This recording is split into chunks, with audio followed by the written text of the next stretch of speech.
Alrighty. Start up. Get it going. Oh, wrong one. That one. Alrighty. Welcome to D&D night, guys. Session 29.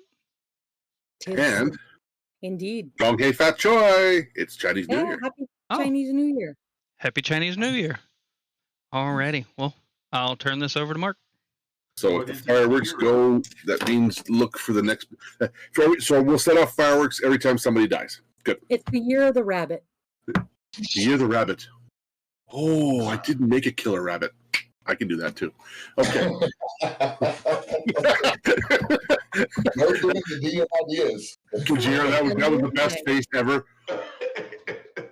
Sunday night just got ugly. I hope you win your little Sunday night D&D just got game, ugly. honey. All right, when we last left you guys had just reached and ascended the peak. The storm had subsided and abated slightly as you came upon what looked to be the ruins of a keep. And let's read that one for you so you guys get an idea. The ruins of the Cloud Giant Keep sits in a frozen, naturally formed cleft in the mountain near its peak. It is sheltered by the high walls of the cleft. The ruins are not subject to the strong winds that the players have just escaped. However, it still is very, very cold. And what was truly an impressive structure that may have been 6 or more floors in height is now just frozen rubble. Only the first floor of the castle and a partial part of the second floor are visible. The surrounding rubble is scattered in a way that suggests a tornado may have been responsible for the destruction of this keep. Furthermore, as you can see in the distance, you can see that the doors that are sitting there are roughly 25 feet in height. And the ceilings, the first floor appears to be roughly 30 feet. And that's what you can see from your distance. And it is mid-morning, so you guys can make your way there. Like I said, it is clear.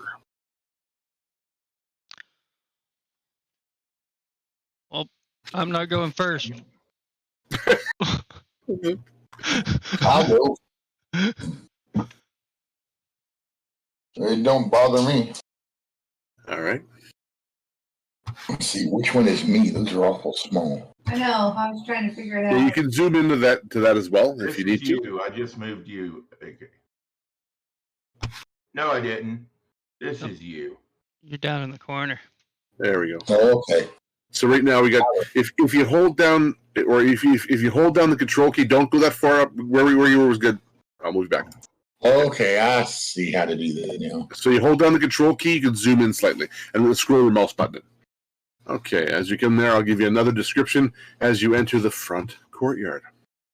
All right. So you enter the courtyard. The mountainside splits, leaving a natural cleft in the rock. Descending onto this cliff, you come onto an icy courtyard strewn with rubble. Hardy blue shrubs rise from the frozen ground. Lodged at the far end of the cleft is a keep sized for giants. Only the first floor and part of the second floor remain intact, the higher floors having collapsed long ago. The rubble from the collapse surrounds what's left of the keep. The 25-foot double door is made of bleached wood with bronze fittings, and it seems to be the only entrance visible at this time. Wow. Should we knock? I'd say no. Let's not knock. Maybe knock an arrow. Already done. Yeah, you think he's not walking like this, just keeping one ready? All right, if Landis is going to cover the right flank, could Jura cover the left flank? And I'll cover the back middle. So I Nope. actually need Jura. Moon has your butt. Yeah. All right. I'm moving into the lee of this rock to use it as partial cover. I'm going to move behind the pet for cover. Actually, if you move behind your pet will provide half cover. She's moving behind my pet. That's what I mean. That is the only pet out there. You see where that little dip is right behind Kajira? I'm going to leave my ox there. So, where are we looking here? On, Yeah, Got right it. there. Got it. Okay. Yeah. I see. So your ox I is don't there. know how Anyway, so I'm going to make my way on up about halfway across the courtyard, stop and take a look around. Okay. Can I roll a perception, I guess? Yeah. If you're gonna do roll perception. That's 23. Oh, okay. What you're seeing here, you see the doors. One of the doors is just they're not meeting totally correctly, Right. and they are. It's not like doesn't appear to be barred or locked from the other end. Okay. At least from your vantage point at this time. Anything else? No, everything else is just as seen before.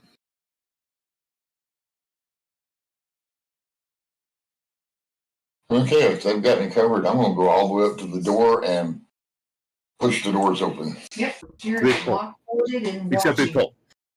Oh, okay, don't pull them open. So we have that awkward gas station moment where you go to push and you're like, why is it? You're right. Why are you not doing the lock?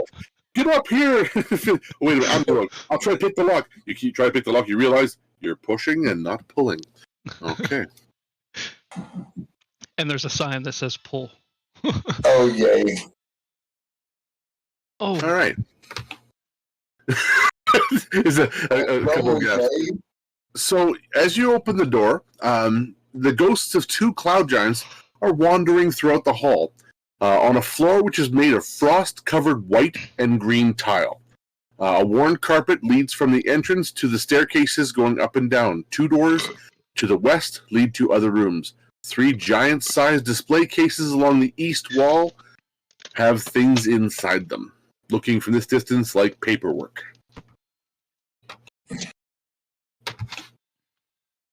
like cloud giant sized paperwork or like Cloud, yeah, like big, yes. okay. So giant parchments. Giant parchments, yes. Have they noticed me? They are paying of you no mind at this point. Okay, then I'm going to back up a couple of steps and let them know that there's two big ass ghosts in there. And they're cloud giant. So if you're not familiar to what a cloud giant looks like or the height, a cloud giant is approximately about 15 feet tall, 20 feet tall. I'm just gonna get the exact wording for you. But this was their building. You can tell that this is they are big though. I don't have a comparison in front of me. bigger I'm than sorry. Rudy? Rudy Yeah. would be dwarf. Rudy might come to their waist. You come to approximately the knees of a cloud giant. If it's 15, 16 foot, Sure. it's 2 9s stacked on top of each other. 25 feet is the height of a Okay, cloud giant. 20 is 3.5 9s stacked on top of each other. 3.5 nines. That's big. So we're man. not talking about something small.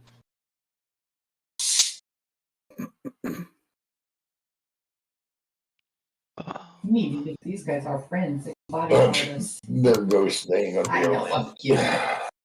I'm kidding. So Would my spells work against like cloud giant sized? Oops. Undead or undead or undead. Well, I can turn undead. As an action, I present my holy symbol and speak a prayer. And Okay, before undead. before you do that, you know that based on that, it's based on the creature level. So a whole bunch of skeletons, zombies, that sort of thing. You may or may not have an effect on just the mass of undead, like the serious mass. So it's based on the CR level of the creature. So just so you were. Yeah, I must make a wisdom saving throw. Mhm. DC 16. So everybody's standing where they are now. Still, are they moving up or what's going on? And the cloud giants just move around. Well, I think we need to observe them I mean, if they're not hostile. Right. Right. I agree.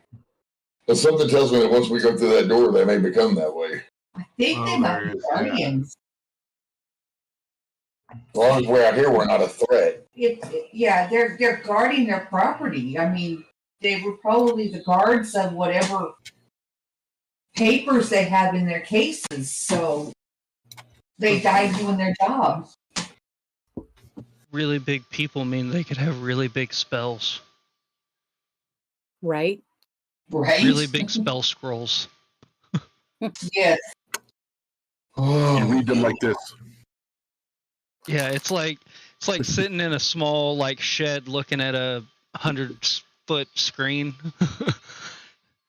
Reading text at a drive-in from the base of the drive-in theater. Yeah. Yes. Or standing in the first row of an IMAX and reading the text on the screen. Oh, God. Of a Star Wars movie. A long time ago in a galaxy far, far away. My neck Oh hurts crap! now. Somebody hit the rewind button. I missed that top line. I missed that top line. I can't see it. So, where do you guys go? What's going on? I say we observe for a few minutes, and Okay. that's what I think. I think that's Move the your best characters. idea. Anybody who goes inside, please let me know. The doors are open right now, though. But so that's what, I can't change the map, unfortunately, sorry guys. But the doors are No, open. you're fine. And What do you we know think, that Greg? we know there's two of them. There's Yeah, two. I saw two of them. Yes. Okay, See, so there's- move. You ever move and when? Let me guys know when you stop there. Yeah. There's the one big ugly, and there's the other big ugly. So Moon, as you approach the as you approach the door, you all see Moon start to glow. Again? But no, you see her glowing. And I need you to make a Constitution save, please. Me? Please.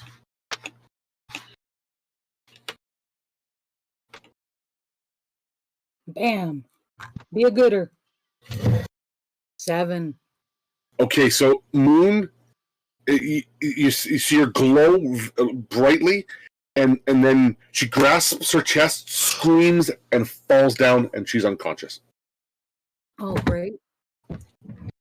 Oh, You don't take any damage, but you're unconscious. And you can all see her, and there's a glow, and the glow, once she hits the ground, the glow goes back down to where it was before, and there is you can see that there's like almost through the cold, you can see there's steam emanating off her chest. She's too young for a heart attack. That's not good. Does anybody know where Moon keeps her holy symbol? oh. Probably in her hand at the moment. Where's her holy symbol? Check her right hand. Well, I didn't know she She's kept it always around her in her neck. Then hand. maybe that could explain something. But if it's not around her neck, then Okay, first of all, now where's Moon? Moon's the yellow one.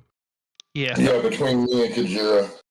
I'm going to move up, grab Moon, and drag her back farther away because she fell down at this level. It wasn't affecting her till she got there. Yeah. And then I'm going to, try to wake her up. Okay. She's breathing. You said nothing seems wrong. The next All step right. should be to see if she can wake up. So you need a medicine check, please. Okay, she.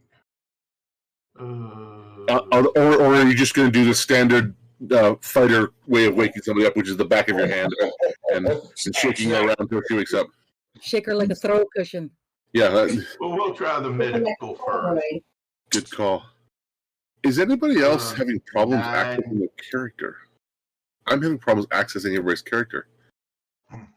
Mine came up. That's all I know. I Yeah, got mine. came up okay. Okay. Kajira would like to cast lesser restoration on. Oh, just hang on. Just hold on. Okay, so what did he get there? He got a 9. Okay, she's not waking up. No. You I'd can, like to cast lesser restoration on her. okay. with the touch will take away the condition that might be blinded, deafened, paralyzed, poisoned, or whatever. What one condition that afflicts her? Okay. You cast Lesser Restoration, and when you finish casting the spell,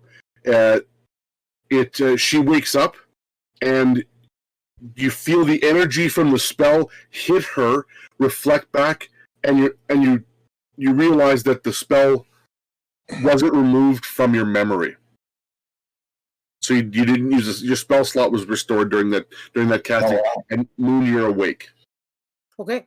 Hey. Moon, go into your inventory because I can't do it for you, and equip the item in the orange item in your thing. You'll see it.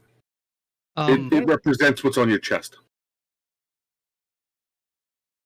Looking inside this place, how lit is it? Good question. Everything here it has a light blue glow coming from the inside. I want to use the ring to cast dancing lights. Okay. And move them up closer to the door, like in. Why am I grabbing? Why is it not? It won't ping. What did I do? Do I know that I fell over? Oh yeah. Yeah. Anyway, up close to the door and see what happens. There it goes. Okay. So, and your chest is you feel it hurts. There's something right here in your chest. And it is still, and there is still like steam coming off it. That's what it was. That wasn't dumb. Ow! I try to take it off. Okay, you open your coat. You see you have been branded with the mark of Osiris on the middle of your chest. Oh, great! Oh, wonderful! And I Sorry, 9 was that? I said that's interesting. And you guys, when she reaches and opens her coat just above her boobs, you can see that there's a brand there. It's the mark of Osiris branded in the middle of her chest, just above her cleavage. So that's what you get for being a devout. Interesting. I only got possessed. and you know, you can feel that Osiris has blessed you with all the attributes in that thing. So you can explain what it is, and you instantly know the meaning of it and how it feels. You can explain it to your party or not. Hang on, I got to click on the item again. Yes. You don't got to read out the stats, but the item description if you want. You know what's from and where it is. So I clearly, pat myself on the chest because it hurts. But I explained that it's the mark of Osiris and that I appear to have been blessed. It hurts, but I feel blessed. My medicine is increased by 1. My wisdom is increased by 1. Initiative increased by 1. And once per day, I can cast Cure Mass Wounds using no spell slot. Nice. So that's kind of cool. That's a cool item. Nice. Yeah, that is kind of cool. Maybe I need to start praying more. There's an item description there that isn't just stats. I said read the one that's not the stats. Oh, the prerequisite? Yes. The recipient must be a devout follower of the divine god Osiris, paladin or cleric. The prayer has been heard by Osiris and the gift bestowed upon the devout follower. The mark appears on the chest of the recipient upon first encounter with any undead. A faint glow can be seen emanating from the touched individual, only visible, I think it's supposed to say out of the corner of observer's eyes, and cannot be seen from direct sight. The symbol resonates with the touch from the divine. I'm blessed. Yes. Okay. Venturi is very freaked out. I cast Toll of the Dead on her. No. Just kidding. Just kidding. It's a toll off. It's a toll off. That went dark quick. Okay.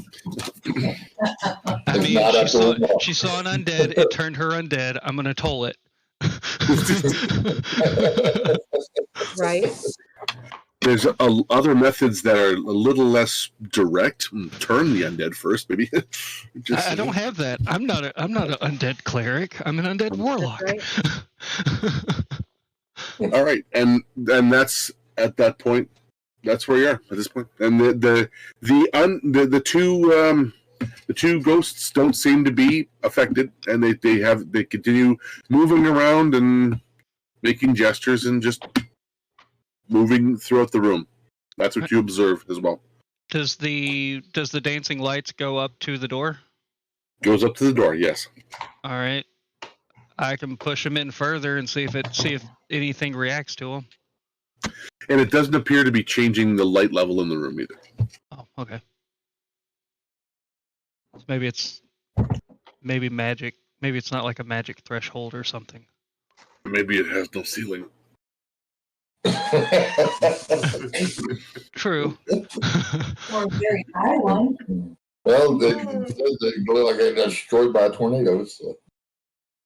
Yeah. When you bring your dancing lights, you realize that you can see the dancing lights emanating from it's glowing on the stone above. Yeah. There is no ceiling in that part, so you can discern that across that little dotted line there is where the second floor starts. Okay. Well, it was more to see if there was any reaction from anything having a magical effect go in. Okay. I'll send my Drake in. I'll have my Drake Hang on, I'll just do this for you too. So you guys can see this too as well. That's the second floor. You can see where it starts. It's a little building that's sitting right above where the stairs are.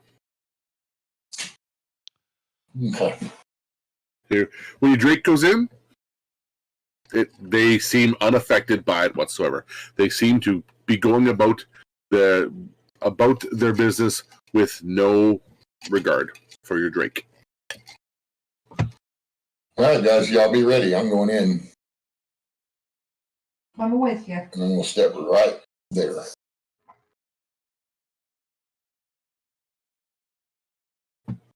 Okay. Okay.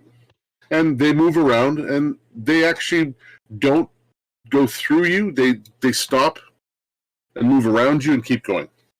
So if he's moving towards you, Drake, they'll stop. And if you stand in front of them, they'll stop, move around you, and keep going. So nobody touched those cases. In the cases, what you guys see is that there's about a dozen scrolls. And does anybody speak Giant? I do. Oh, okay. So when you look through the cases, you can see that they're scrolls, and they're in glass. They're inside glass, and they're very well preserved. It's the entire history of the clan. Oh wow! Oh. Each sheet is a sheet of parchment, and it is 3 feet wide and 6 feet long, and there are 12 of them. Big scrolls. Big scrolls. You say take a picture. You whip out the iPhone. Take a few shots. What got the phone? Don't touch the cases. Just get photos. I'm gonna pull out my eye scry and. Your eye scry. Oh. Technically, there's a wizard ability that does just that. When you look at something, you can actually it'll scry it for you on its own. So that could be an eye scry. Yeah. The first version. Yeah. Version 0.1. Yeah, it does. It writes it and it draws a little picture in the corner. Yep. Nice. So, Landers, you moved over next to that door. Mm-hmm. Okay. Landers, Yes. you're over by the other door over there. Yes. Okay, if you do that, I'm going to kind of move here. You want to peek inside there. Okay. I test the door. Is it locked? The door is locked. But as you can see that you can almost reach your hand in and click the lock yourself. So I peer through the holes in the door. Is there seem to be anything in there? As you peer through the hole in the door, you see another ghost. That's quietly, or I guess they're all quietly, but he looks to be sweeping the room. And you can see Sweeping or swooping? Sweeping.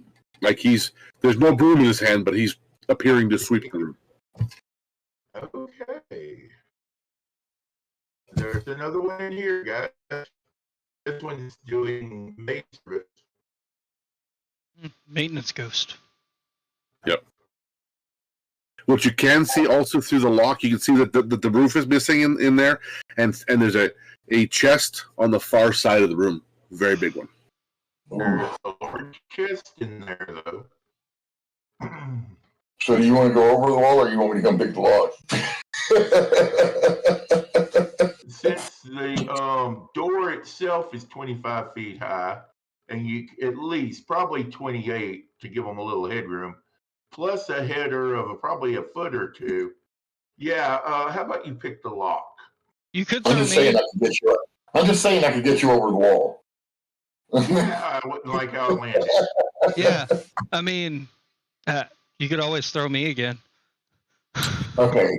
Slide That worked hand. really well last time. Yeah, right. All right, slide a hand to pick the lock. Okay. Get up there and you start doing it. And you realize, you pull your thieves' tools and go, this isn't going to work. You grab your dagger, stick your hand in the lock and go, click, click, click. And it opens no problem. And you open the door. Inside, so I can tell you what's in the room. The room is missing its ceiling. Stone racks along the walls hold giant-sized morning stars, shields, war hammers, and helmets. And there's icicles hanging from all of them. The room also contains a padlocked wooden chest and an enormous wheel-shaped waystone in another corner, and it's frozen in position. Standing by the wheel is the other cloud giant currently staring blankly into the sky, as he's cleaning off what looks to be he's trying to clean off the cog. Okay. Maybe we could help him clean off the cog, and maybe they'll be nice to us. I doubt they'll even notice us helping clean off the cog. The question is, would they notice us picking the lock to that chest? Do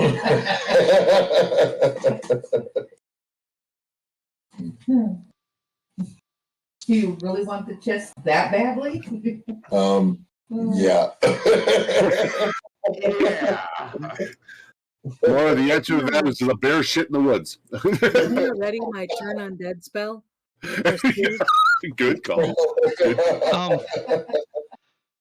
Now, with Just saying. prestidigitation, it says you can create a harmless sensory effect like a puff of wind. Could I use that whenever he's sweeping to make it look like he's actually moving snow?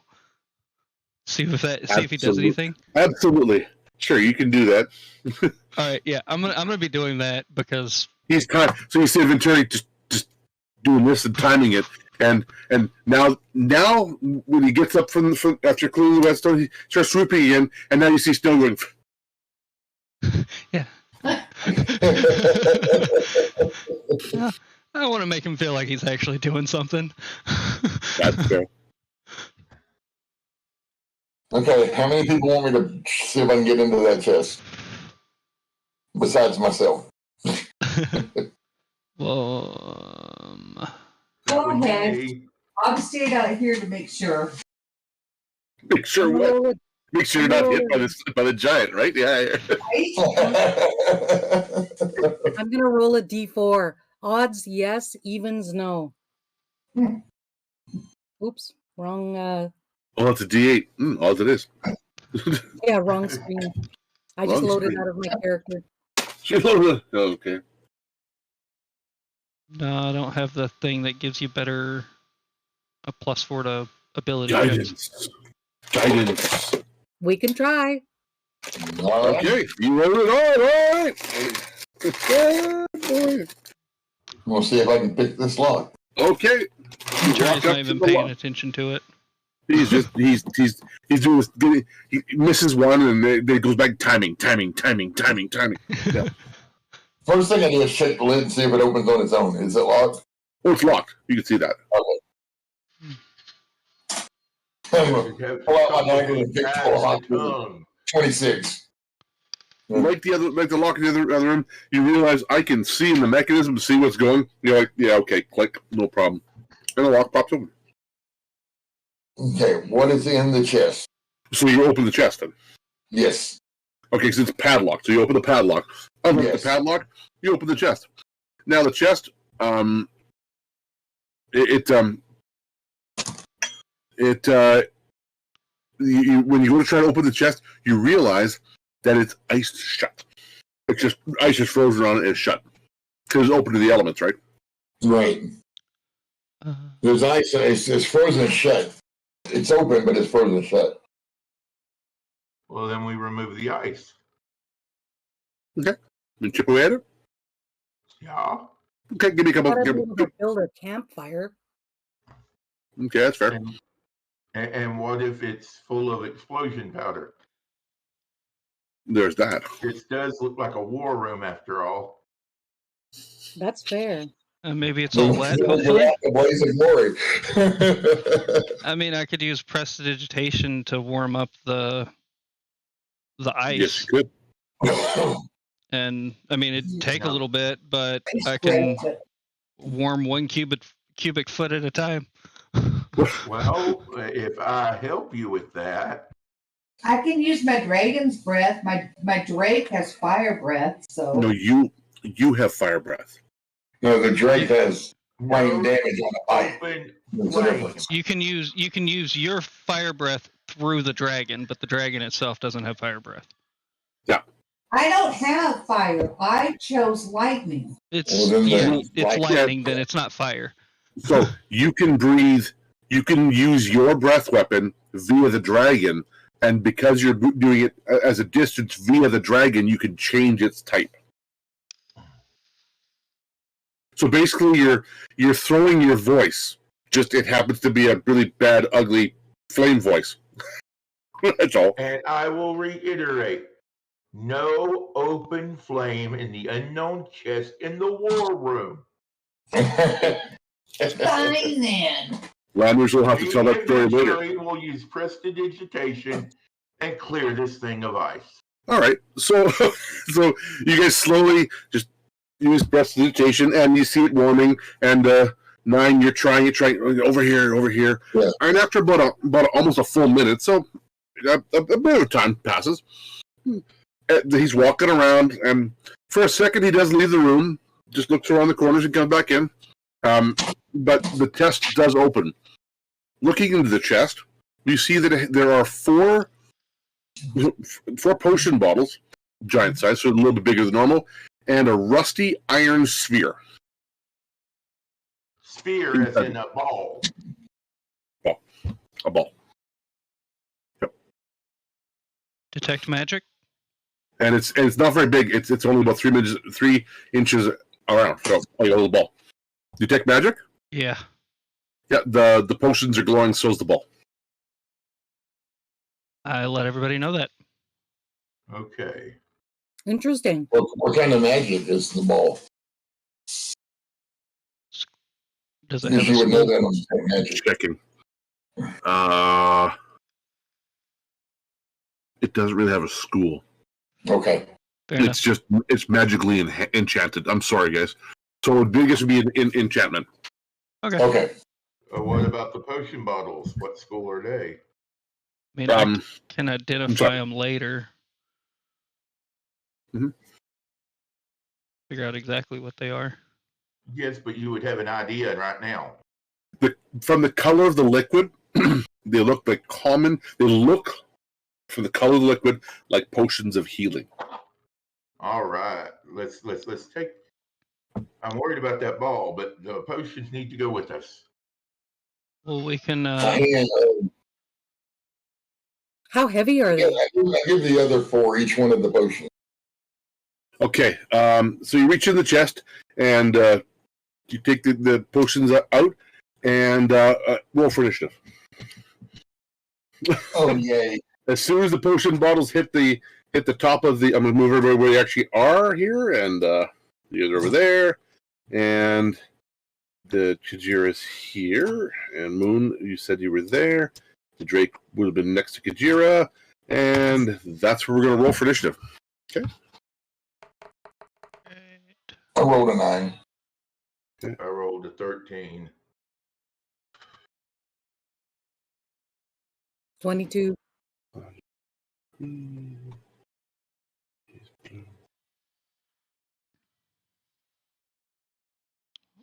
Okay. 15. I'm just gonna roll for you. And yeah, I got those. Oh, okay. Okay. So you guys can see that. So first on the order will be Moon. What exactly is attacking us? You see that the giant that was through the open door. You can see that the giant that was the ghost that was there turns, and immediately as soon as you see 9 lift his head and go, "I got him, guys!" And the giant goes woof, and whips his head around and moves to. You can see moves to start attacking 9. That's what you see as soon as he has the potion bottles in his hand. And basically, as soon as they clear the lid of the chest. Yes. I told you guys not to touch stuff. You do not, however, see in the room you're in, when you're like, whoa, what's going on? The 2 in the room that you're in do not move to attack. They are still moving slowly. Okay? At So this time. if I cast Turn Undead, it'll affect all of them. Yes. I'm not going to do that. Probably. I value the life of myself and the party. I'm going to toll the dead. Wisdom DC of 18. 18, huh? Yes, Okay. sir. Oh. Okay. Swish? Wow. Okay. I rolled low. Luckily. That would be us. I got a 7 on the dice. 7 with the Okay. bonus. So good. It did hit. I didn't roll that great either. What are your damage? 12 necrotic. 12. Oh.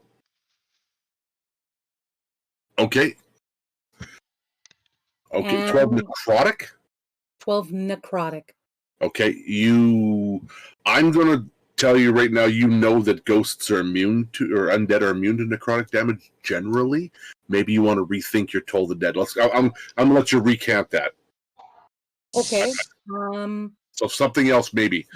You know that most ghosts are immune to that sort of damage. Well, let's try a guiding bolt then. Or straight to the big guns. Okay. First level. So you went from tingling to with a 29, and it actually hits too. We went with the nuclear option. Yes. We're going to go with a nuclear deterrent. If the other 2 see him burst into flames, radiant flames, I might add, he may be, For 16 points of damage. 16 points of damage. And he is glowing, meaning more than he normally would be, meaning that the next person to attack will get Advantage. Advantage. Yeah. Okay. Go ahead. The next on the lane is Kajira. Yeah.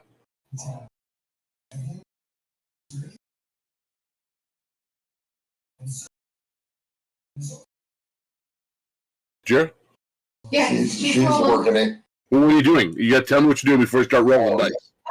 I'm shooting my bow at this. Okay, you got to let me know what you're going to do. So I'm not a mind reader. Then you got a nat 20. Okay. Yep. So you're knocking an arrow and you fire your bow at the back of the poor ghost. Poor thing. Okay. Uh-huh. Roll your damage. 4-9 on the other side of the ghost. Yeah, that one goes right through the ghost. Hitting 9 to the wall. Large, aim high. Oh, stop rolling, silly thing. Good Lord, Meg. No, it was set up on the with advantage thing, and it didn't roll it. I'd rolled normal. Okay, why did you roll to hit again? I just explained that. Oh. Okay. Well, she didn't roll with advantage. I tried to roll with advantage, but it didn't go through, so No, I you don't rolled. have to. So what would you roll with advantage? Sorry. It's not If you advantage, roll- it's the crit. She gets advantage on. She's the next one to hit it. You said the next one to hit it, you roll with advantage. Right, but if you got a 20, though, it doesn't matter. It's okay. If you get a 20, you can't get more advantage. What I'm saying was we didn't get the damage for that, so I'll need you to roll another D8, please, because we don't have the right damage. 11 would be if you got with one arrow, I didn't get the crit damage from the double. Gotcha. That's what I'm saying. Because you rolled the hit again, it D&D Beyond pulled away the Crit. No, so not 9, so another 6. You only get the bonus for 1. Gotcha. So that's fine. So that either way, it's still 17 points of damage with an arrow. Okay, that's your first shot. Do you wish to shoot again? Do I do that one with advantage or no? No, you only get advantage on the first attack. Okay. Well, actually, can you confirm, please, while we're doing this, Moon? What's that?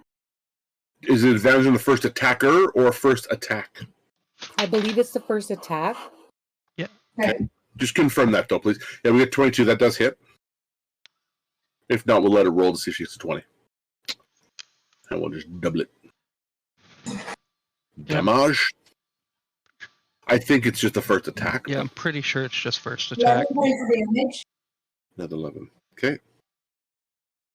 Okay. And now? My Drake will move in position. So you're going to tell your Drake to go attack. Is that what you're saying? Yep. Your Drake will block the door from any escape if you do so. Oh, no. Okay. I take that back. I'll just leave my Drake by me. Because I don't want him to lock everybody in. Yeah. Maybe a command like, if those two attack, get them. Yeah. Yeah, Okay. that's a good one. Okay, there So you go. just to clarify, on a hit, the target takes 48 radiant damage, Blah, blah, and blah. the next attack roll made against the target before the end of my next turn has advantage. So attack roll. Thank you. So we did it correctly. Laura just put her criticals in the wrong order. Should have put the second one, not the first one. Right. When you're rolling again, Laura, make sure your crit's the second one. That way. I know. Just time it better. Yeah, you got to pick when you roll that 20. Too excited. Throw your critic out there first. Ventura, you're going. Yeah, go ahead. Landris, you're next. I'm going to use Word of Radiance. I need a Con 16 DC save. Con save DC 16. Wow, I don't know why I couldn't say that. Yeah, go ahead. Do it. All right. That's 13 radiant damage. Jesus. Okay. And the... Wait a minute, sorry. What was the bonus I was going to do? Oh, no, Hex doesn't work. Never mind. I'm good. Does a cantrip, correct? Yeah, that's just a cantrip. 3d6? Yeah, level 11. Okay. All right, that's like a half a fireball. Okay. Landris. You see this thing is as far as a ghost looks, it does look like it's weakened considerably. Bonus action, casting Hunter's Mark. Okay. That is going to allow me a 1d6 with every attack. Okay. I will take my first shot with my longbow after imbuing my arrow with magic. I assume that all your attacks are magical, unless you tell me otherwise. It's on TV. That is a 24 to hit.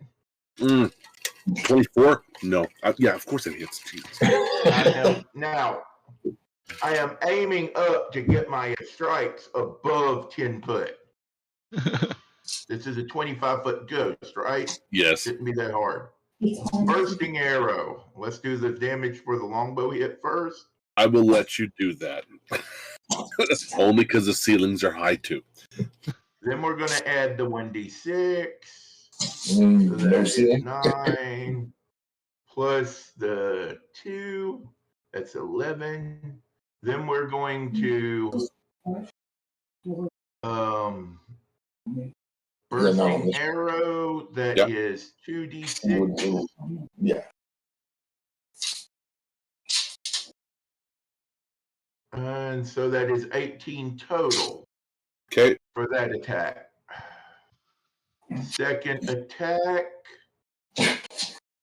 Longbow. 2. And 9 29 to hit. That is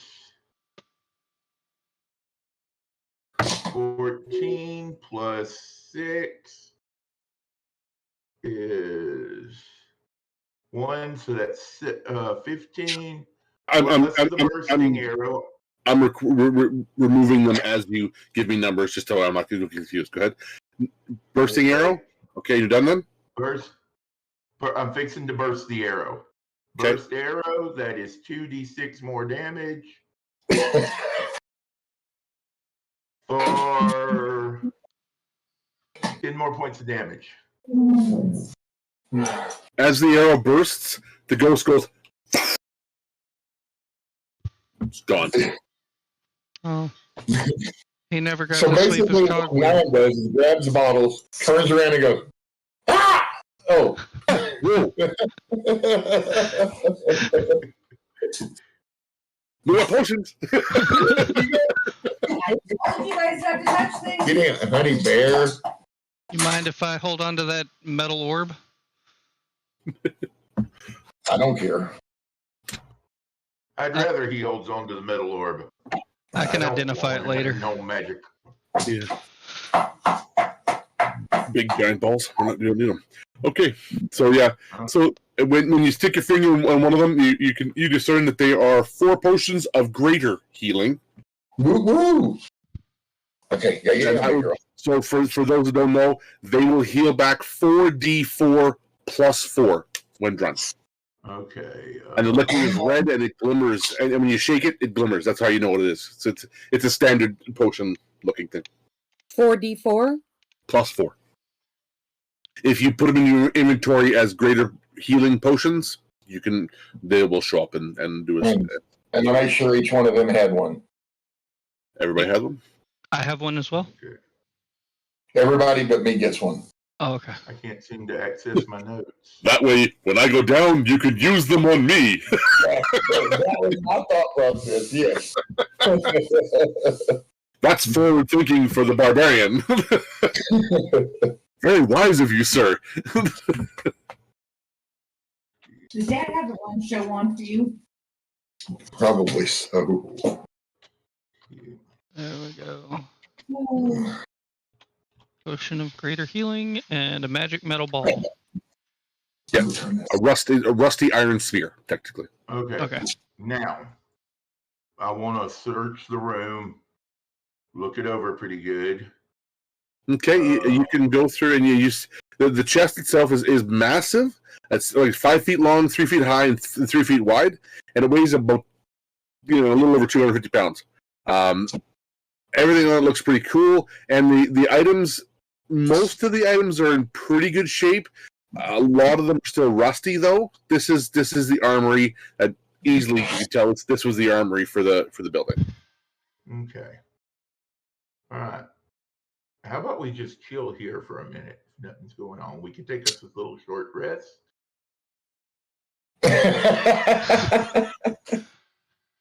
I mean, it would give me time to identify this thing, so sure.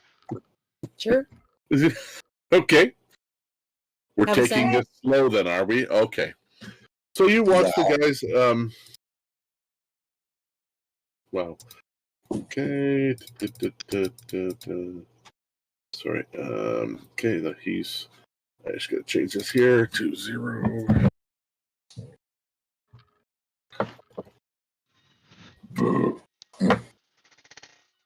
Okay. Oh, wrong one died.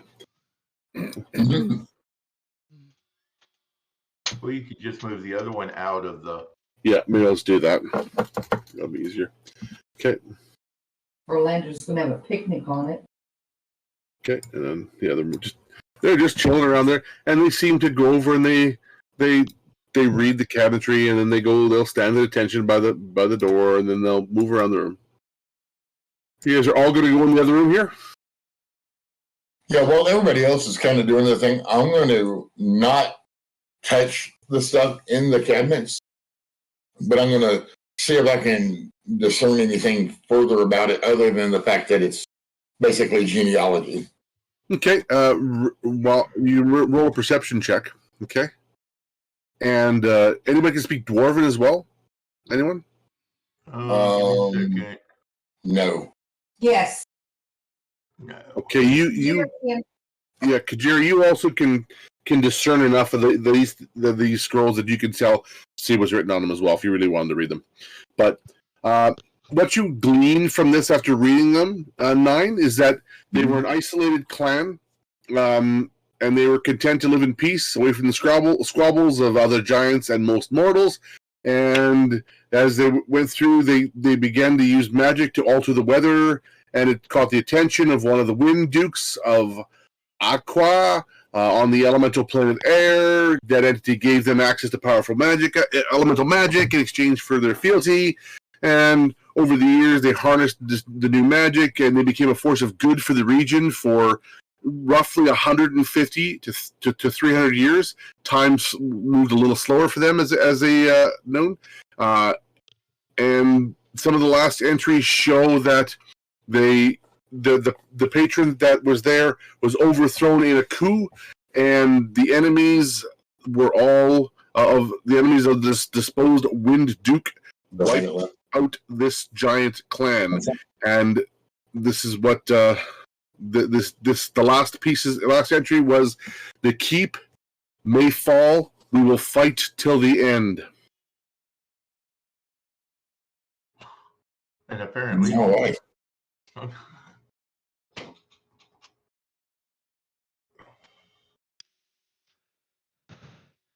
and that's it. So you guys can take your short rest as well. All right. What do I glean from the identify? You glean that these are iron bands of Belaro. The ball is? Mm-hmm. Is that Those are actually pretty cool.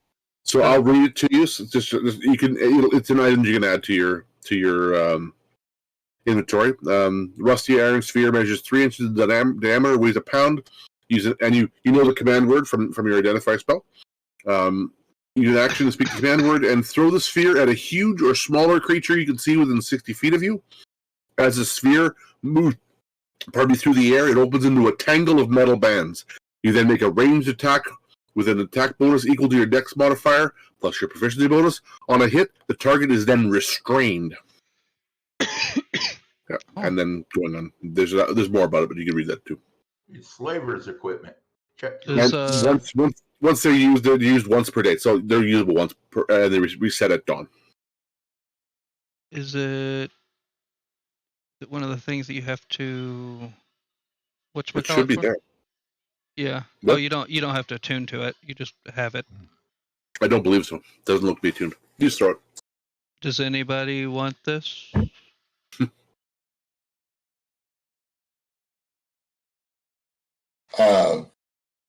Not particularly. No. I'd rather smash your head in. Kajira would be anybody who has a good attack bonus. Some with a high dex. Anybody with a good dexterity bonus. It's one of those. He's about to cast a bunch of spells.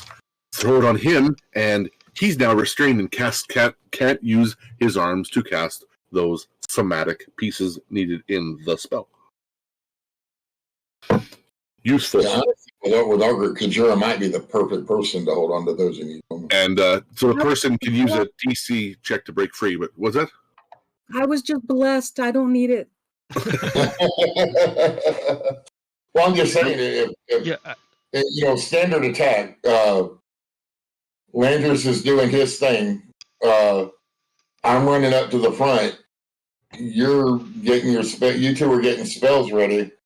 Kajira's the one there that would have the open eye and the opportunity to hit somebody with that. Not to mention a high dexterity, which will add So you can add iron bands of binding to your character there, Kajira. Not of binding, Bilaro. Of Bilaro? I didn't see one of Bilaro. Iron bands of Bilaro, called. Oh, I didn't see that. Bilaro.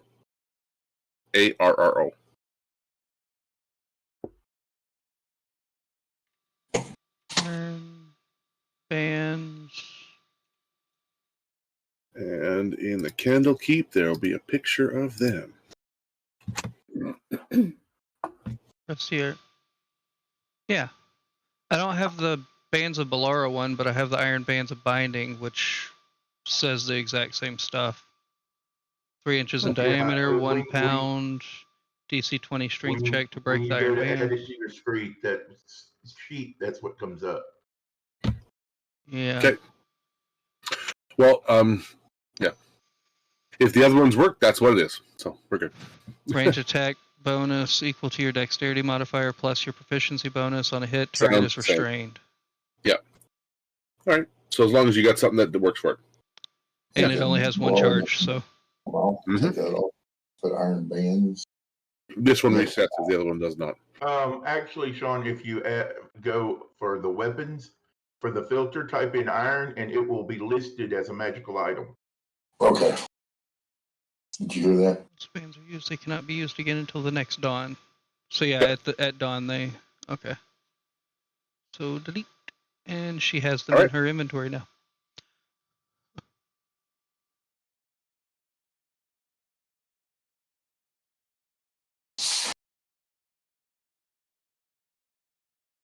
All right. After the short rest, anybody need anything during a short rest? I mean, besides the things you get back. Anybody need anything else identified or anything that they have on them? No, I'm good. I think I'm good. Alrighty. That's Venturi is going to step out into the hall.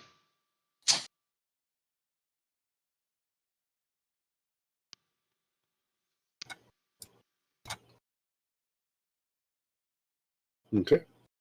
You get them in. They're still moving around. Okay, if everybody's ready. Landers is checking out this door. Okay. That door is unlocked.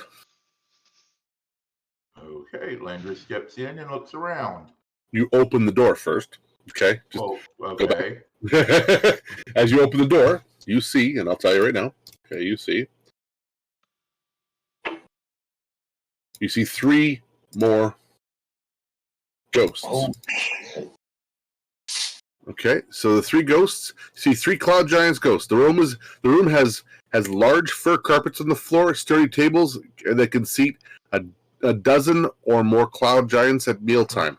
The center table accommodates 3 cloud giant ghosts that are playing some kind of card game. And the door of the north wall is ajar, and in the same wall there's a fireplace that's lit and heats the adjacent room to the north. So the fireplace is lit. Right here, there is a fire burning in the fireplace. Is it a magical fire? Are you walking up to it and touching it? No. Okay. Also, the ceiling here is mostly intact, except for the small portion to the south.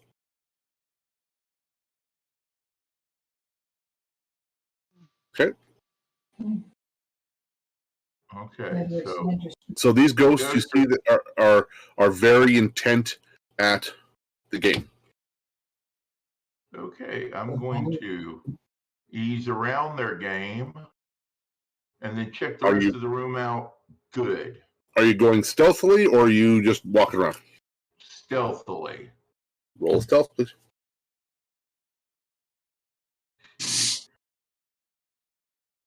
Where's my stealth? 18. Okay. They one of them seems to move away and then go back to the game. But doesn't they don't directly notice you that way. I'm gonna take a good hard look at the rest of the room. Okay. Now you see the fire is burning and heating the room quite well. There's virtually no ice in this room, and it's quite pleasant in here. Okay. I'm gonna go check this door. It is ajar. Okay. No, it's a door. Can I see anything through the crack? Yeah, you can see that it's the kitchen. You can. Okay, I push the door on open. Or pull it, whichever it needs to be done. It's going to pull. Okay. And you go inside. The kitchen inside, once you're inside, the kitchen contains a large stove, cupboards, cabinets for storage, and the fireplace, which is lit. 2 ceramic jugs sit on a 12-foot high table in the middle of the room. One of the jugs is blue and the other orange. Standing next to this table is one cloud giant ghost going through the motions of preparing food, but without actual food or utensils, just like a mime. And I'll bring that one back. Where the hell I put it? Okay, I don't know what I did with another cloud giant. I'll just bring this one in here temporarily. Okay. I want to know what's in the jugs. A blue and an orange jug. There's a giant down here. Thank you. All right. Now, is the giant preparing food at the jugs or like over to the side? Just moving around, looks like he's preparing food, then table. Yep. All right. He seems indifferent to it too. I'm going to climb up on the table and see what's in the jug. Okay, the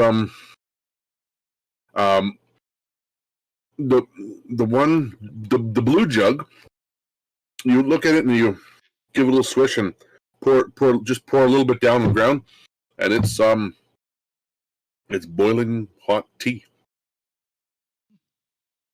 And the other one, you swirl around the orange jug, you pour it out, and it produces a very dark, pungent smelling thing, sort of almost like a sauce.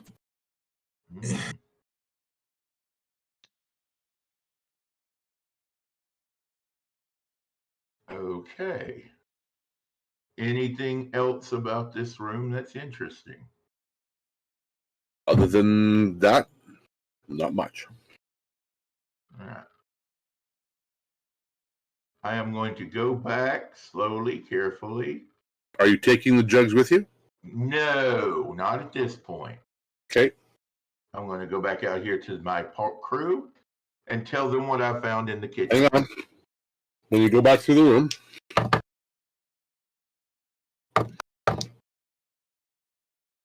okay. I will allow you to make another stealth check just to be sure. Stop. Go back. Dang it. Wrong button. That's perception. Sheet. Stealth check. Mm-hmm. Oh, 13. Okay. You come in and you make it to about here, Landers, and you're sneaking along the wall, and 2 of them get up and stop, look at you, and you see them draw spectral swords, and they come rushing at you. Oh, shit. Okay. I guess it's roll for initiative, huh? We're going to roll for initiative, sir. Okay. All of us? Remember. Well, I'll let you all roll for initiative. Yes, please. Okay, 23. 15. 4. Landers, roll that again. I didn't get it. It didn't come through. I don't know why. 23? Sorry. No, not Landers just didn't 23. It just didn't come up in the thing. 14 I'll change it this time.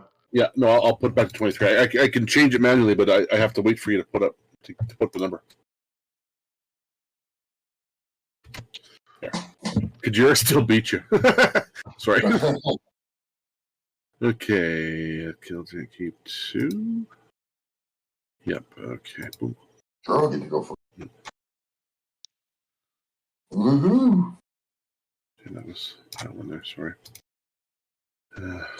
Delete, and I got to. Sorry, I just because I had to clear it all off. I had to add to the combat tracker here. So, does everybody else do the thing? Technically, you didn't touch that time. Mine's on there. Okay.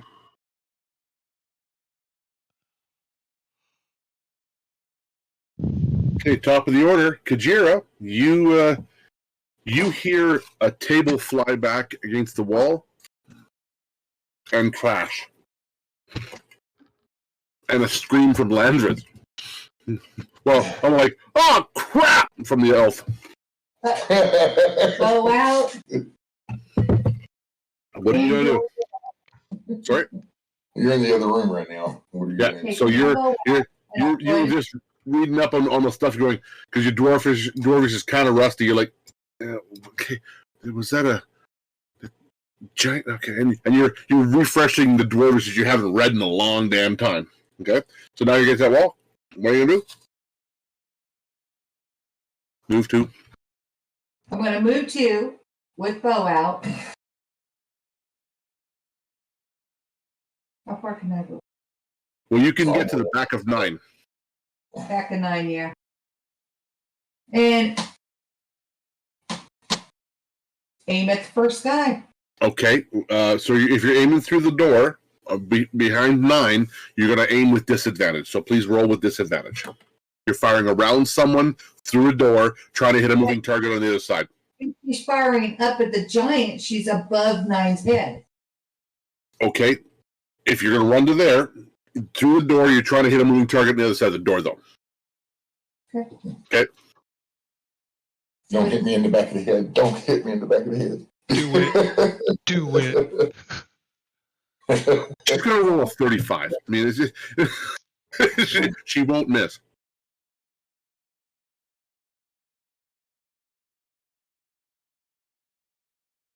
Oh.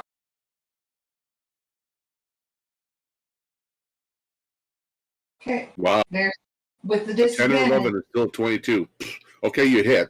Which one were you hitting? The yellow, the purple, or the black? Oh, let me double check this. Purple. Okay. Thank you. And Nurgle.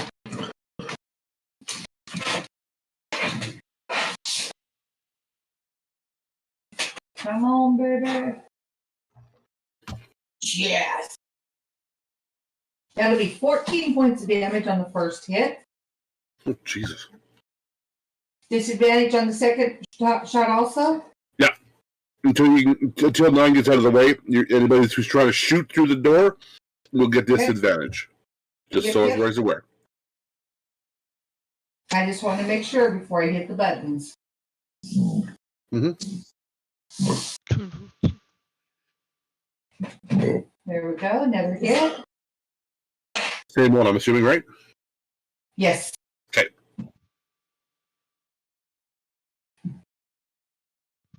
Yes. Okay.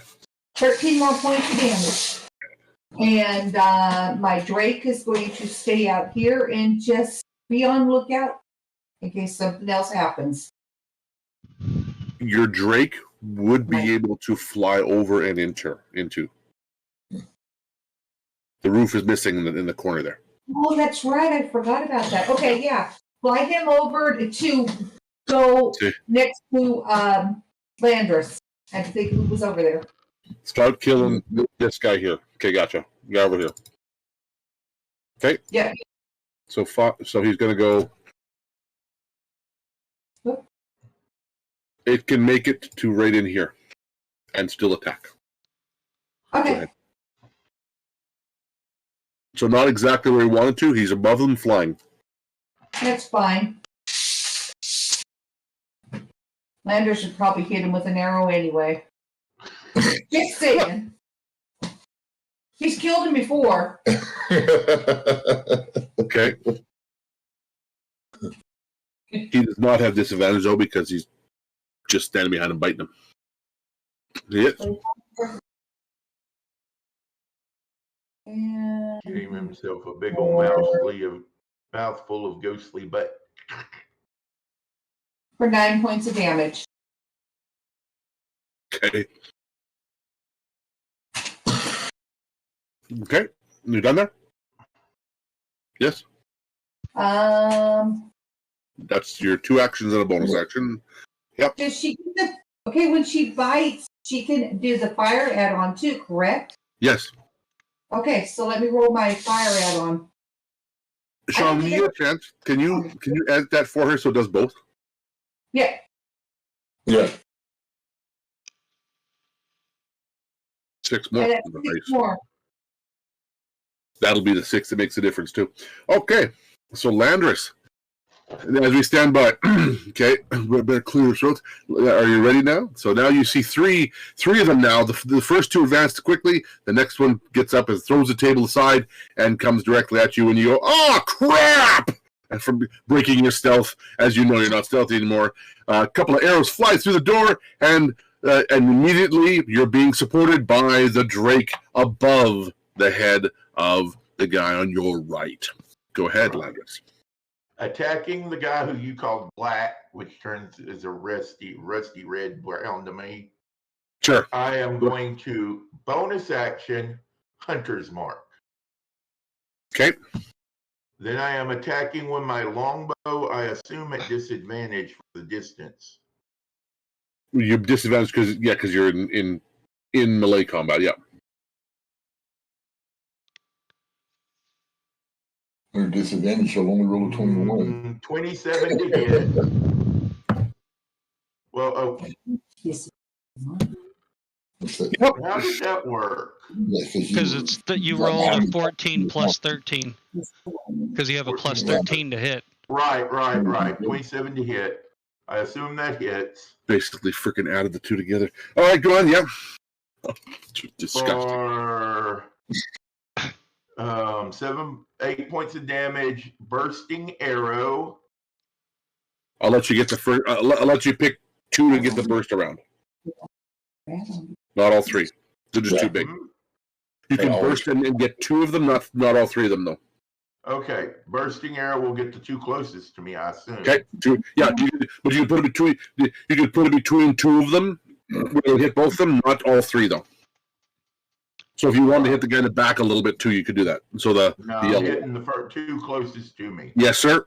I understand. Doing 7 points of damage each, plus the 6 points D6 of damage for the Hunter's Mark to the one in black. 8, 7, 15. For 1 point of damage. Okay. I am going to take my second shot. Oh shit! Wrong one. Out. That was 25 and a 26. Okay. For 14 points of damage. Okay. Bursting arrow. I'm going to do the same 2. Same 2. Okay.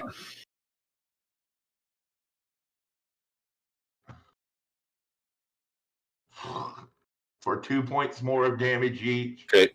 Plus my D6 to the original for 2 more points of damage. Action surge. Okay. I figured you did. Attacking the black one. The black one again, okay.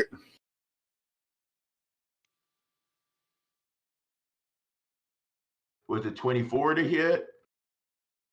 Of course it hits, yeah. Doing 9 points of damage.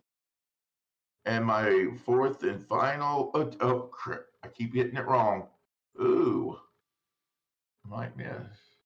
You got to roll a d6 as well for the hunter's mark. Oh, that's right. Okay. Do you have dice in front of you too? So if you want to do that, I will take that. If you have a die in front of you guys, like for Laura or for Sean or Grift, or if you have dice in front of you for your extras, I'll let you roll. I don't care. Okay, I don't have my dice on my table. Okay, after the break, maybe grab them. Okay, so that was 6 on the first and 4 on the second. Attacks, the bonus dice for the hunter's mark. Oh, okay. And I'm done. Let me see. Are you sure? Are you sure now? Sure, I'm done. Okay. Point, double action search. All right, 9. You're next. All right. First thing I'm going to do is rage. Then I am going to move. You can move in between them. They're between the yellow one and the other two. Yeah, right about there. Yeah, I'll be right. Okay. All right. Yeah. When I get there, the first thing I'm going to do is attack the purple one. Okay. It looks the most hurt. Well, actually, not anymore, but yeah. It was close. That is an 18 to hit. Hits.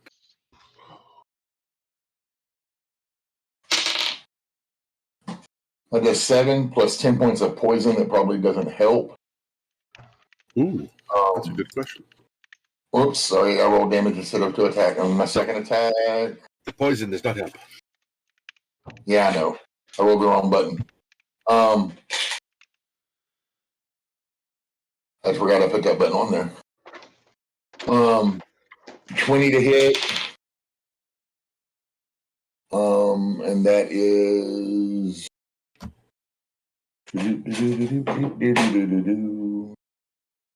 9 points of damage plus 9 points of poison if it counts. And that's my turn. No bonus action? Oh, you rage. Sorry. No. Oh, you can rage. What about your what does your wild shaped or wild thing do? Thank you. I forgot about that. Wild surge. Oh, you got these two racing to die. Wild surge creates shadowy tendrils that lash out around me. Each creature that you can see within the 30 foot of you must succeed on a con throw. It doesn't say what DC, so I'm assuming DC 12. Doesn't matter. Or it's necrotic damage, so it doesn't count. Oh, okay. Too bad, because I roll a 2, a 3, and a 5.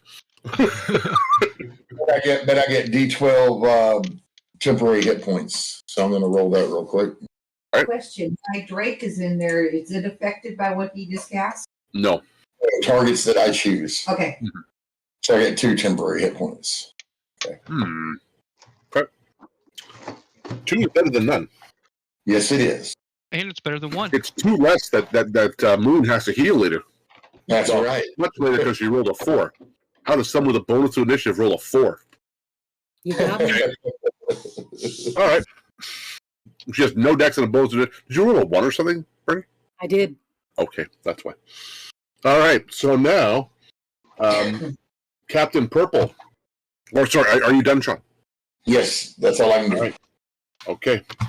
Captain Purple, he raises up and he's going to he turns to the Drake because the Drake actually he thinks the Drake did all that damage to his ass. Not ouch kind of thing. So he is going. This one is going to make 2 melee weapon attacks against the Drake.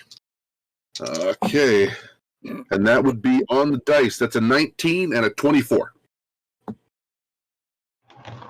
to hit. What's the Drake's AC? Oh, 17. So they both hit. Okay. Who can I use for a thing here? Okay, so they will do force damage, and I'm just going to roll them real quick. On the first hit, it's... Holy shit. The first hit is 21 points of damage, 20 points of force damage. And the second one, that's 8, 16, and 24 points of force damage on the second hit. Holy shit. Okay. Okay, and that one is done. He's finished his attacks. And he gets 10 back. You notice that the ghost appears to be regenerating as well. Okay. Okay. Not a whole lot, but you see that some of the gashes that you made inside the thing are forming back up into pieces. The second one, so the Captain Black decides to go after you, Landris. Okay, and he is going to howl at you, a dreadful howl, and a cold, biting wind engulfs you and the Drake, and going to try and pull them in towards the ghost. Please make a Constitution saving throw against the Drake. So the Drake's con would be equivalent to yours, Laura. I'm sorry. 26. Make a con throw. You made your con save then. Yeah. I was thinking. Did you make your con save? It's rolling. Okay.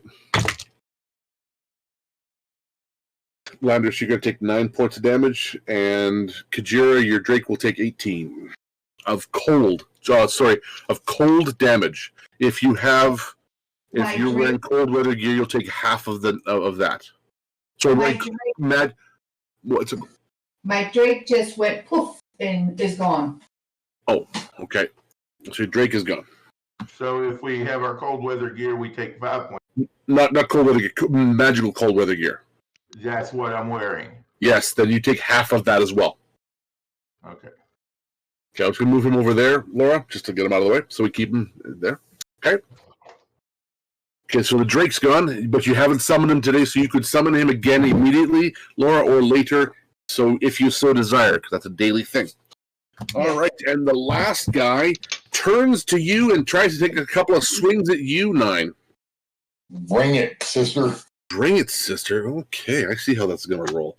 Okay. And the first one is a 29. The next one is a 24. They both hit. I both hit, okay. Now, the damage...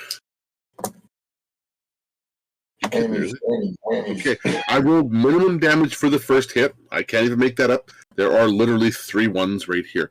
So that's 11 points of damage on the first hit. Force damage. Yeah, I don't have that. It's a spectral weapon. And the second one is not so nice. That's not bad either. 15 points. And that's all they do at this point. Okay. Going down the thing, Venturi finally comes up on the radar here. Oh, I get a turn? Funny guy. Okay. I can see the yellow one from where I'm at, right? Through the door? Mm-hmm. Yeah. All right, I'm using 5 charges on the Wand of Magic Missile.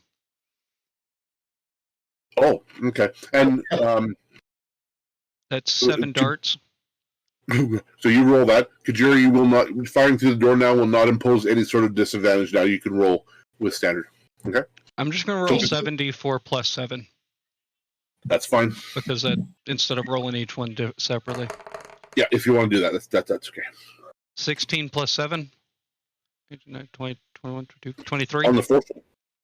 Huh? No, that's 23 total. Mm-hmm. Okay. because that's 74 plus. Mhm. Yeah. It is. It's a hell of a hit. Ow. I was just making sure my math was right. Sorry, I second guessed my math, both. Your mouth math. Yeah, and then Moon, you next. I can see 9 from there. I'm gonna throw a bonus action second level healing word at him. Yay. So that's 11 points of healing to 9. Oh, nice. Thank you. And that'll Is that end it. 11 points reduced to 9? Or 9 healing reduced to 11? Or added to 11? Yeah, something like that. Yep, and that'll end it. Nice roll. Okay. Good roll. Yeah. All right. Moon. Can I cast a spell as a bonus action and cast a spell as an action? Sometimes. Normally not, depending on the spell. Okay, well, I was going to cast spiritual weapon as a bonus action. That's one of them that can be cast as a second. Yes. Okay, so I'm going to do that first. Okay. Second level. Okay. Just rolling to hit. It doesn't hit. Unless a 12 hits. No. Stupid spiritual weapon. I'm going to cast... actually, I'm going to move.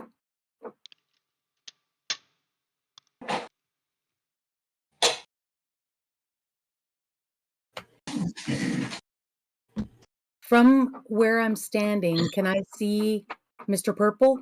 If you stand basically here, you or actually right there, you about there, you'll be able to get everybody. Oh, really? Because Captain Yellow's moving forward, so yes. Okay. The door is still 20 feet wide, right? Or 15 feet wide. Yeah, I guess that's true. I'm gonna cast Guiding Bolt on Purple? I think Mr. Purple, yeah. Mm-hmm. Calling these guys Mr. Yellow, Mr. Purple, and Mr. Black brings up a Reservoir Dogs comment. It's pretty close. Oh, 19. Damn. 29 to hit. I was thinking Clue. Oh. It was Mr. Purple in the dining hall with a Morning Star. With a Landis? With a Morning Star? Yeah. So, who died? Professor Landis died Purple. in the dining hall. Was killed by Mr. Purple in a Morning Star. Actually, it was Plum. Yeah. Plum, Colonel Mustard. 20 points of radiant damage. 20 points of radiant damage? Yes.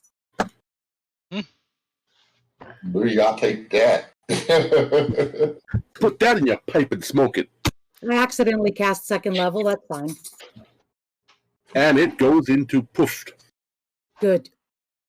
I'm going to move it out of the way just for ease. Okay.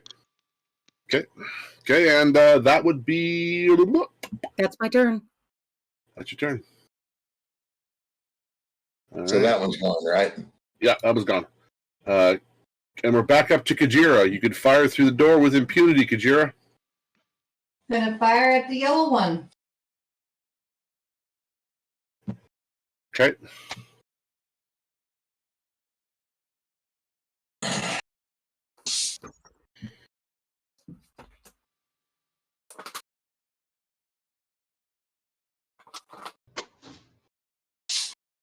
$20 to hit. Yep. Hits.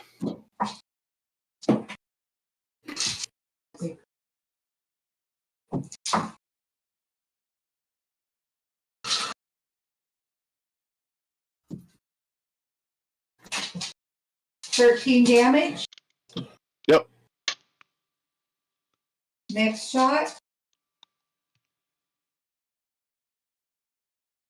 I don't know why it takes so darn long. I'm not sure either. I'm not sure what. Do you have anything open in the background behind this? Just the Discord. But it doesn't matter which computer I put it on, it does it. Huh. 15 hit. Okay. 15 hits. 3. Oh, good God. So you're missing a 2 or a 1. That attack gets advantage too, right? Our first one would have. So roll another d20 just to be sure. Okay. 8 damage. We'll take the 8 You just roll now. Yeah, she said you roll another d20. Okay. Just roll d20. If you get a 20, we'll double it. That's all.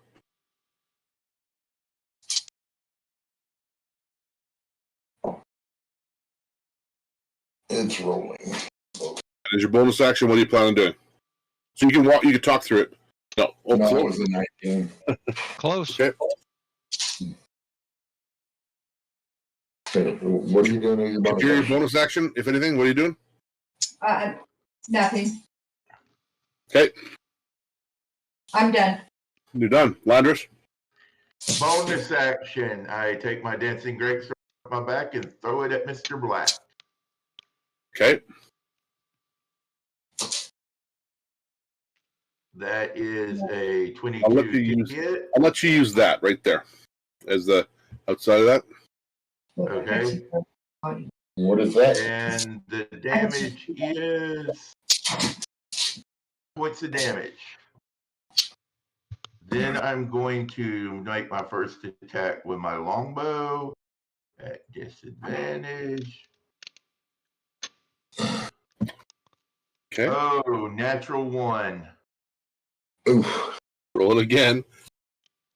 You basically only miss on a natural 1.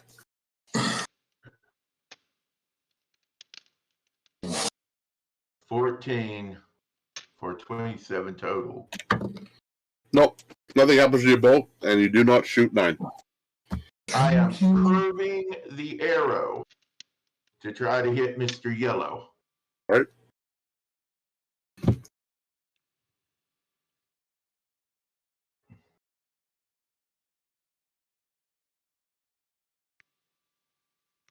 $18 to hit. Yeah, you hit them. You manage to curve the arrow around 9's head. There it is. Mm-hmm. 9 points of damage to Mr. Yellow. And my last attack at Mr. Black.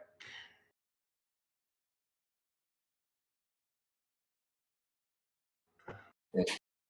15 to hit. Yeah, hits. And You literally only that miss on a 1. is That's disgusting. 15 plus 3. And so that's 18, and my turn is done. And I'm Okay. sorry, but I have to run to the bathroom. All right. Go ahead, 9. All right, 9 is going to attack Mr. Black or Mr. Red, whichever color he is. Mrs. Scarlet. Black, you roll. Scarlet. There you go. Ooh. Yeah, there you go. That's That's a mistaken here, nat but 1. That is a nat 1.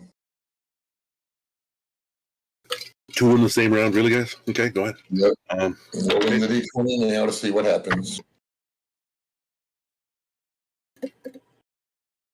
16. Okay, so you just get a little off balance, and you just sort of stumble forward, but nothing too major. Okay. Okay, second attack. Yes. 22. Mm-hmm.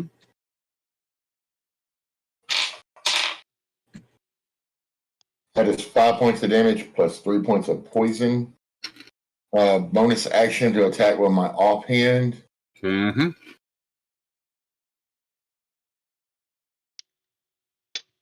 That is a 26 to hit.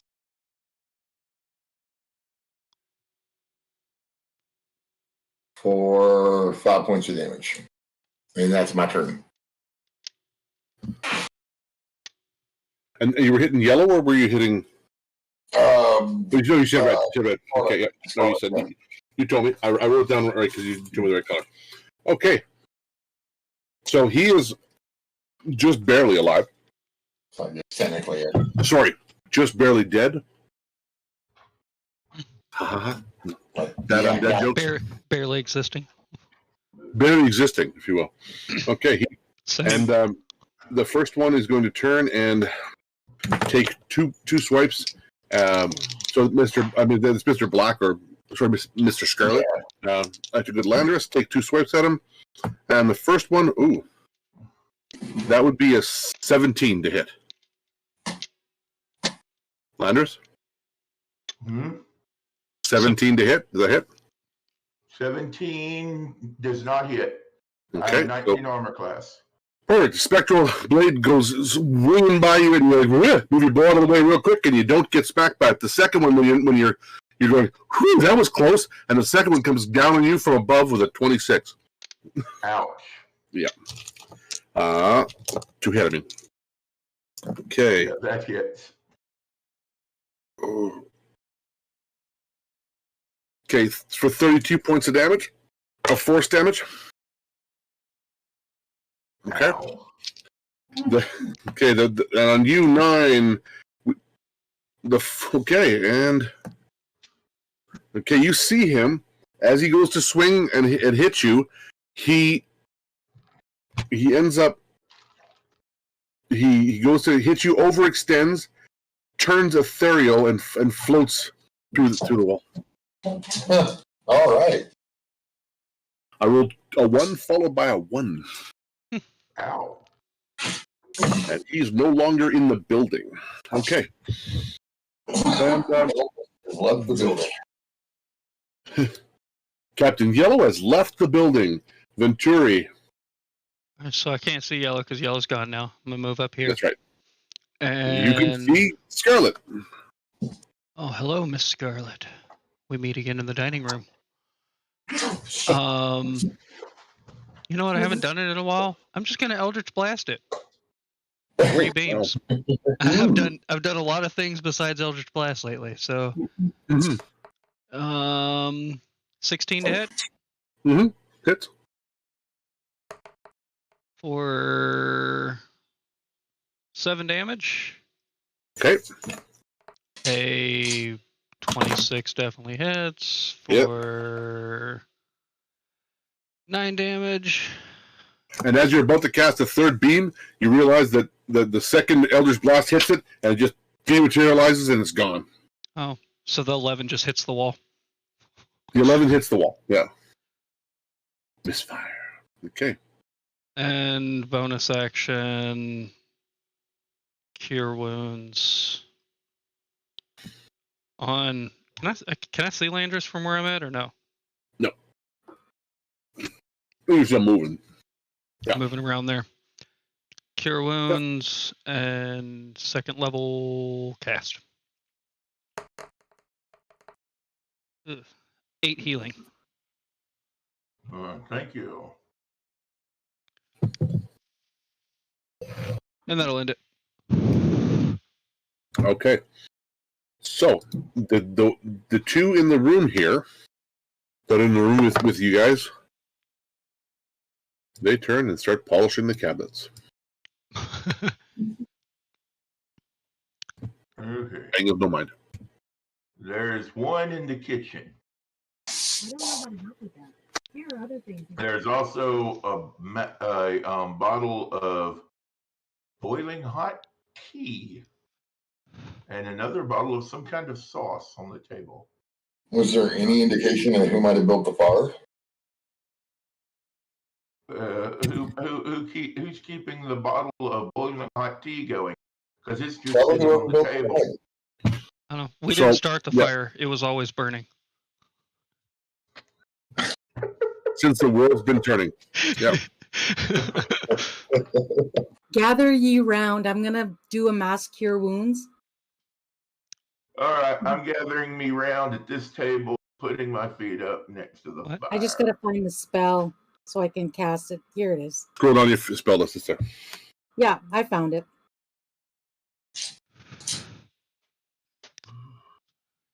Wow. For 18 points of healing.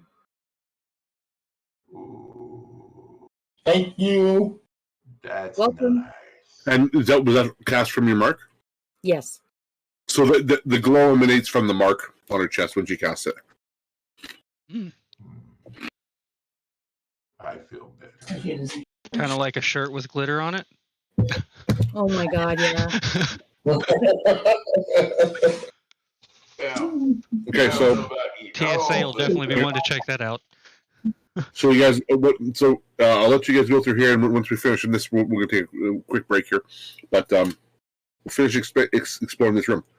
So in the middle of here, you guys still see the fire is burning. Is there any cards or anything on the table? No, they're playing the spectral cards. Oh, dang it.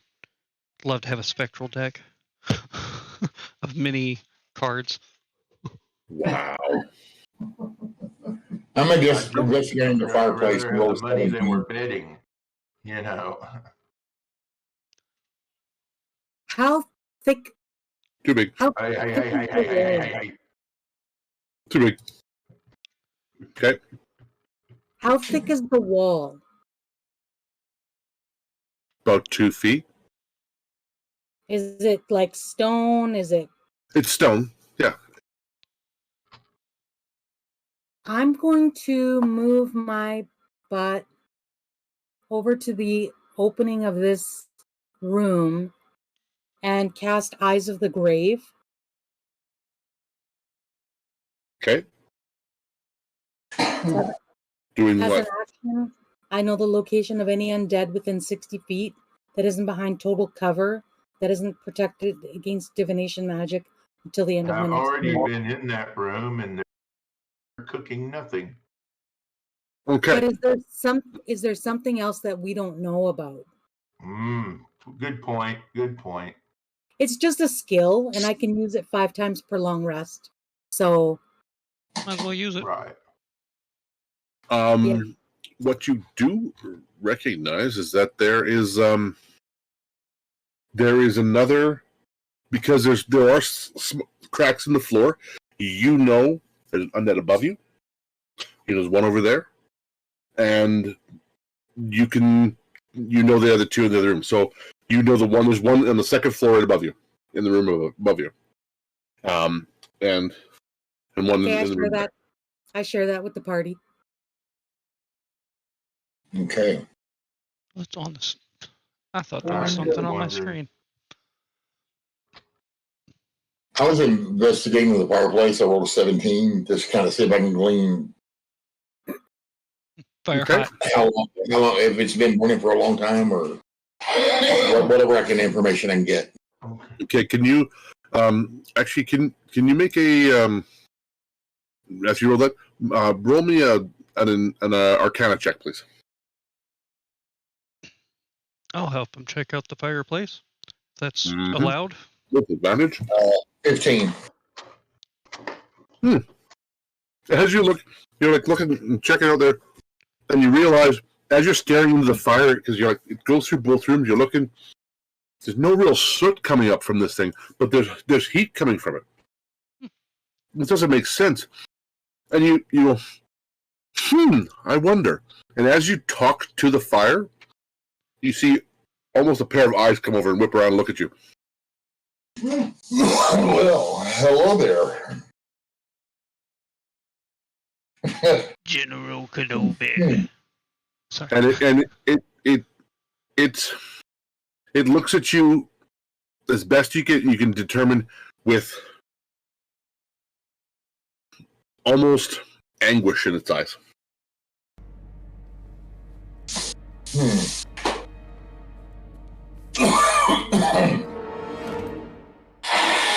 Hello there. Does anybody else see that? See what? I see a fire. The eyeballs of the fire. I turn around and look at the fire. I'll look. Do I see eyeballs in the fire? When you start making this, as you move your way over to it and you make a conscious effort to look at the fire, it starts looking back at you and almost makes a pained kind of face, too, eyes and a mouth. Whoa. Do I see it? Oh, yeah, you can all see it now. Okay. I'm gonna ask it. Can we help you?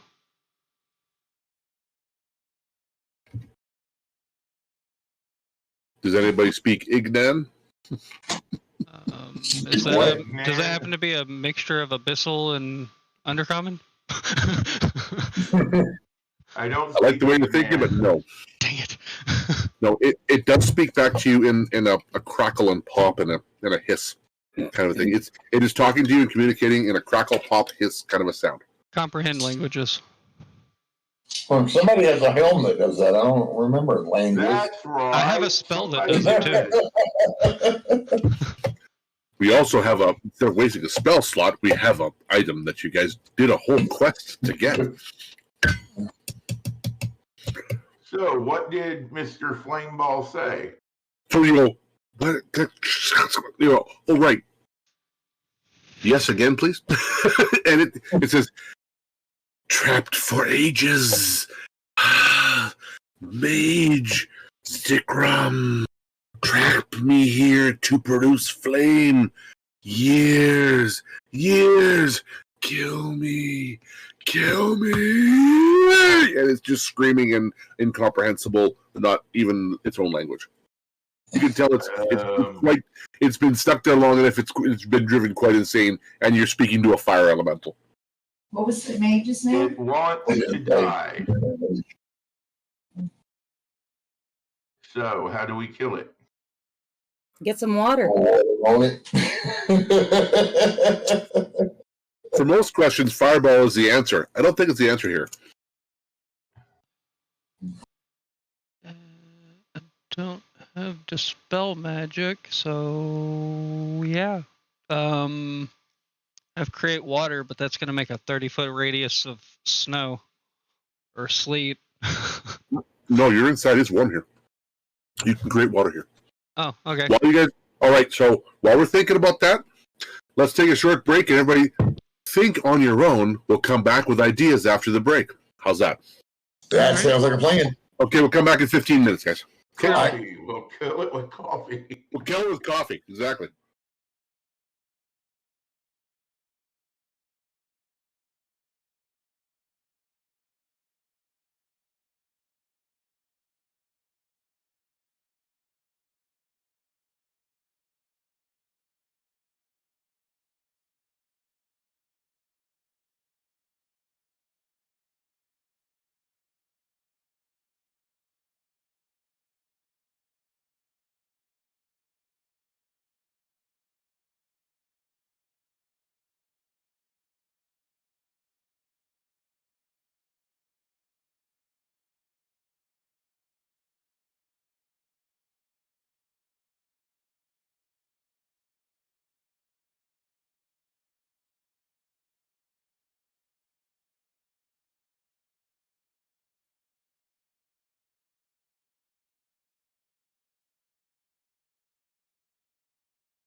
Alrighty, guys, we are back. After the riveting discussion of the flying purple people eater, their origins and such, we come back to the cloud giant keep. That would have been a good discussion to be on camera too. Yeah. Just now that I'm thinking about that, but we have. Yeah, I'm not going to get into it. No. Okay. So we were discussing how to deal with the fire elemental. Well, Nine's got a full bladder. Kadira says, why don't we take the potion of, or the brewed tea and the sauce and pour on the fire? Now, question. This ain't a regular fire, though. I mean, you're going to take a lot to put this thing out. Now, Landris, when you spilled the tea out a little bit, did it seem like the levels went down at all, or did it just stay the same? Because I've heard of jugs that can keep the same liquid forever. Okay. There is a 25-foot ghost in there. I did not stick around too long. Okay? Fair enough. Now, we can go kill that ghost. Obviously, we have the ability. Though I am, tired out at the moment. Might want to wait a little bit and catch our breaths. And then see if they might be endless decanters of hot boiling tea and hozo sauce or whatever it is. Mayonnaise. Why don't we just ask the elemental what to do? Because it is insane. Literally. Well, is there a chimney to where this fire is at that's still partially put together? There's a chimney there. Yep. Look up and find out. I mean, I can always create water. It says it has to be in an open container, and a chimney is an open container. I can put 10 gallons of water on this thing and see if it does anything. Well, while you're doing that, I'm going to go over here. Can we ask Landris? Would we know what to do With what? with our magical knowledge? With my magical knowledge. I will let you roll a history or arcana check, your choice. I will join you in rolling one of those. I'm not going to roll good. 16. Okay. Okay, and those there, you guys are thinking, well, what the hell? You've never really come against them, but you've read some things that they're just like any other elemental. Earth, fire, wind, susceptible to their polar opposite, but they generally take less damage from a standard hit. But other than that, they're just a creature like none other than the fact that one's on fire, one's made of stone, so it takes even less damage. The air ones are harder to hit because blades pass through them at ease, as with water, so they're a little harder to hit. But the fire and the earth are easier to swing through, but don't get near them because the fire ones, because they'll burn you. Okay. Nothing about a magical, hey, if I pour water on them. If you pour water on them, they will get hurt.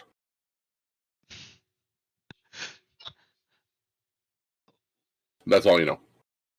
How much? I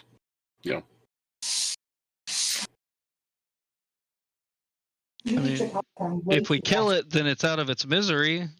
It's not necessarily back home, but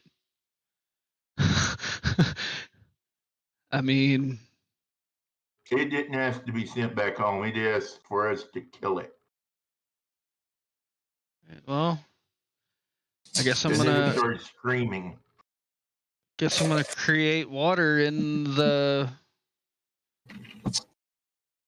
chimney and let 10 gallons of water pour down on this thing.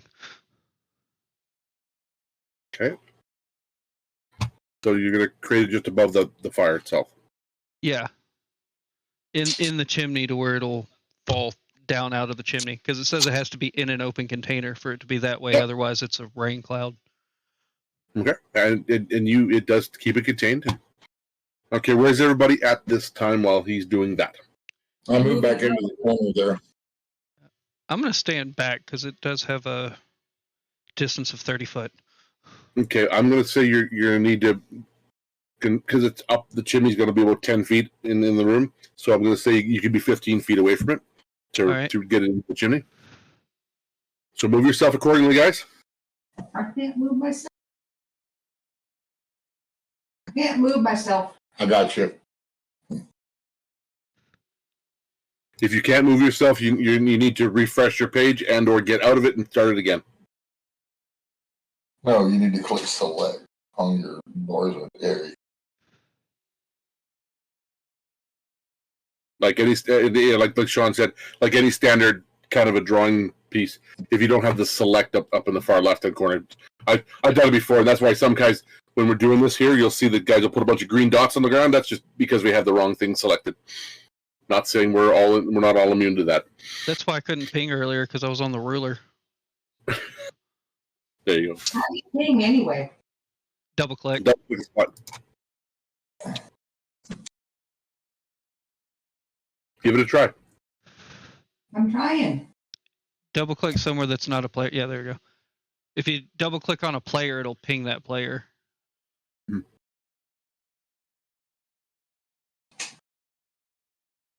Okay, so that's where everybody's going to stand? Okay. Yep. All right, so Jerry says, okay, guys, get ready here. He summons a bunch of water that appears in the chimney above him, and the water rains down on top of this elemental. And you can see the top of the fire gets dimmed out quite a bit, and you hear Landers, because it's I think it's an hour for the comprehend languages, correct? The spell's an hour. I don't know about what the helmet is. Yeah, it's the same spell.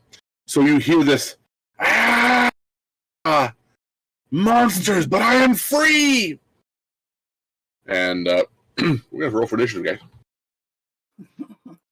That's not good. Oh shit! It won't be Landers. And the guy that can create water is going to be at the bottom. No, we're all going to be at the bottom. 9 rolled a 9. I rolled a 4. Oh, well, you will be at the bottom. I rolled a 6. I can't roll a 4. It's physically impossible. Oh, I rolled a 5. Sorry. I forgot my plus Jira, one. what'd you roll? It's still growing. Looks like it's going to be a 20. Why is Landers up there? Landers is in the back Well, corner. maybe not. No, Landers is there. I gave you 3 chances. And you're talking to the guy, so you're not running away. Well, Landers, no, I moved him. He was in the bottom corner by the 19. dagger. but you were Yeah, we talking had to all him. moved at one point. Yeah, you were all talking to him. That's okay. We all moved out of the way for the spell. What's that, sorry? When Tori went to cast the spell, we had all moved. And they're all back to where they were now. Because I Kajira, didn't change anybody. Kajira's moved over a little bit. Because I was there. Here, Landers was there. Kajira was here. and Moon was down by me. Yeah. And I don't know where Ventura was right there, I think. I'm going to reset my thing here. no, it moved them all back for some reason. I don't know why, but they were in the exact positions they were before everybody moved. I don't know what happened. Yeah. 'Cause, yeah, I was up there, and it moved me back 1 square because whatever reason. Okay. Okay. It's the hill Well, giant that's ghost moving us around. Quite possibly. I just got to add one thing here, guys. 1 sec. And I'm going to...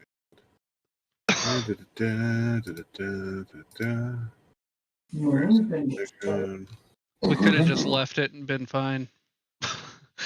Yeah, pretty much. Okay. All right, so the top of the order was... Okay. Well, get one way or another, he's Moon. gonna die. Moon, go ahead. Did you even have to ask? Well, he's not hurt, so yes. I know, but it's still 3d8. Okay. Wisdom DC of 18. Okay. Go ahead. Do your damage.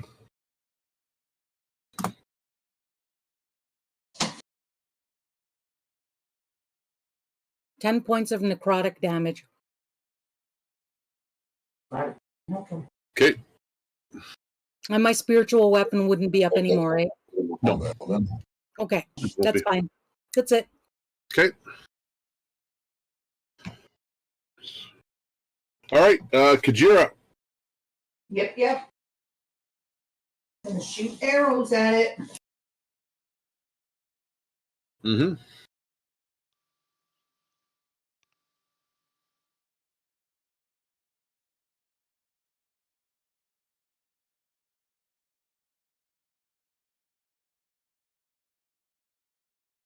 .7 to hit. Hits. So you just gotta loose your bow through it, okay? Yeah.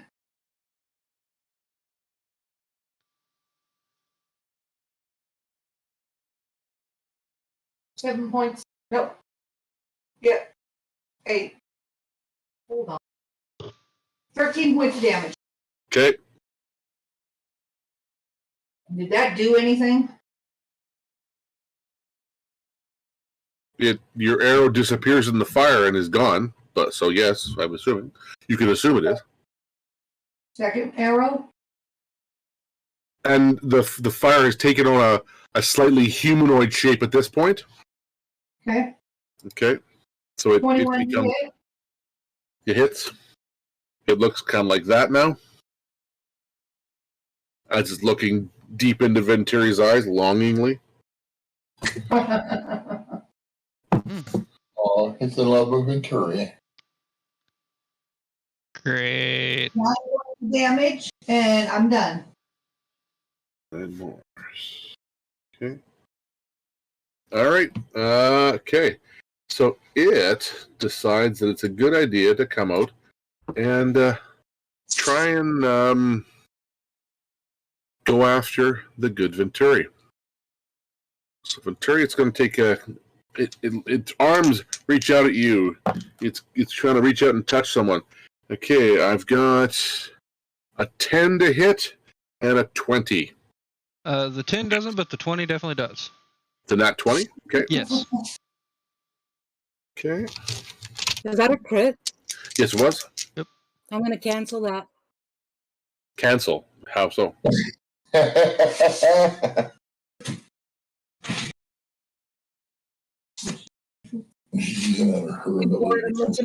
Sentinel at death's door. As a reaction, when I or a creature I can see within 30 feet suffers a critical hit, I can turn that hit into a normal hit.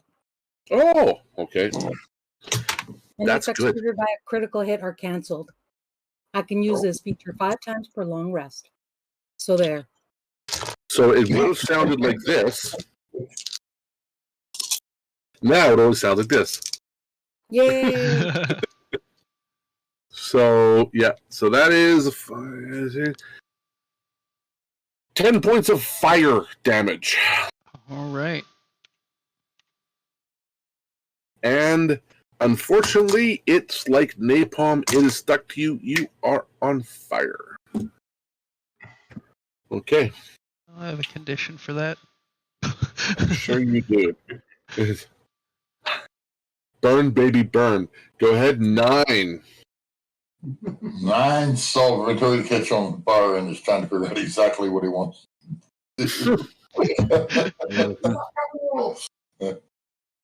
Let's be honest here. Marshmallows. We need marshmallows. Best thing to do is get rid of it quick. 9's gonna actually rage. And he's moving up here. And he is going to attack. Actually, I forgot one thing. 11, 2. First hit's a 13. Venturi, you saw a lick of flame going to the other room as well through the empty fireplace. In a flame. Let go back. Okay. A 13 said to hit. That's it. Hits. Yay. I can There's picture 11 Landers. points. 11 plus 7 points of poison damage if it's effective. And at this point, since there's another person within 5 foot, I am rolling my sneak attack damage. Absolutely. Another 10 points of damage. So And now your sneak attack damage, I think you should have been rolling it last time. Or did you forget? I remembered it after because Landers was only in 5 foot. Yeah. Now within I was 5 feet of thinking you. It can be on both sides. I was too far away, but Landers was on the other side. I forgot that. No. Always ask Second when check. is a 12. That misses. And that's my turn. Okay. Okay. Landris. Bonus action, Hunter's Mark. Okay. Attacking with my longbow. Okay. Oh, a natural 1. Okay. Great. Whoa. Did you attach a Roll marshmallow to it? was an 18 18. plus 13, but you don't need that. Okay, well, hang on. So your second D20 was 18? All right, not my second attack. You tell me to roll it. Yes, your second D20 was an 18. Okay, good. Good thing. That was close. Okay, now roll your second attack, please. Second attack. 18, 31 to hit Seriously. for 9 points of damage plus the D6 is 11 points of damage all told. That's my turn.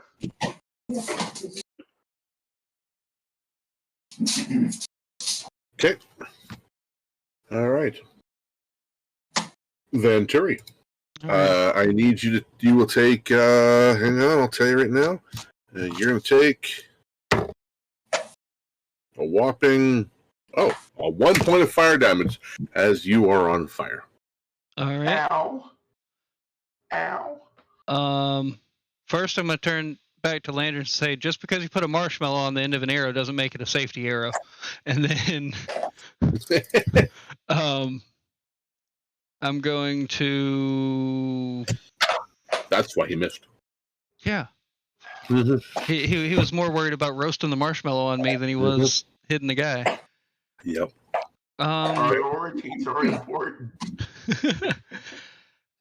Most of my spells I was looking, most of them are all fire damage. I was half expecting Landers to run the other room and save the day by pouring the boiling hot scalding water on you. Putting it out. You know what? I'm going to... Dang it. Everything I have is fire damage for the most part. Mm-hmm. I'm gonna... You could Eldritch Blast with a disadvantage. You do that. Could do that. I guess I'm gonna put myself out. Okay, that's an action to put yourself out. Okay, then I'm just gonna create or destroy water instead in a 30-foot cloud. Cloud of bone? Okay, how many gallons of water? It's 10 gallons of water 10. or 30-foot cube of rain. So you're just gonna drop 10 gallons of water then? Yeah, putting myself out and hopefully doing something to this thing. Yes, you can do that. Yeah, sure. All right, I'm gonna cast that. Boom. Rain. Boosh! You can see you are put out, and you can see it did a fairly substantial amount of damage to it as well. All right, and then yeah, that'll be it. All right, Moon. Oh, is it back to my turn? Yeah, we don't have 18 people going, and Landers firing 19 arrows. Yes. That's fair. Toll the Dead. Wisdom DC of 18. Come on, 20. Mother Ooh. damage. That's close. Oh, no. Nope, wasn't. I rolled a 16. I was like, yeah. Nope. I rolled a 16 flat. Go. They have no bonus to wisdom. They're not very wise. And they're stupid. That's 19 points of necrotic damage. Okay. I seriously got to keep up with all my damages. And that's it. Right. Kajira. Okay. Time to shoot some more arrows. Okay.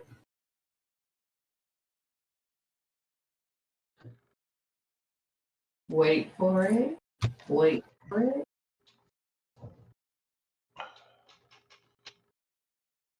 $14.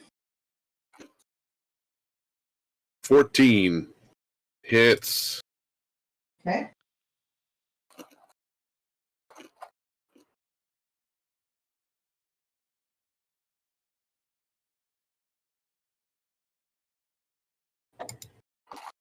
If the bow's magical, does that just turn it like a +1 bow? Does that turn it into magical damage?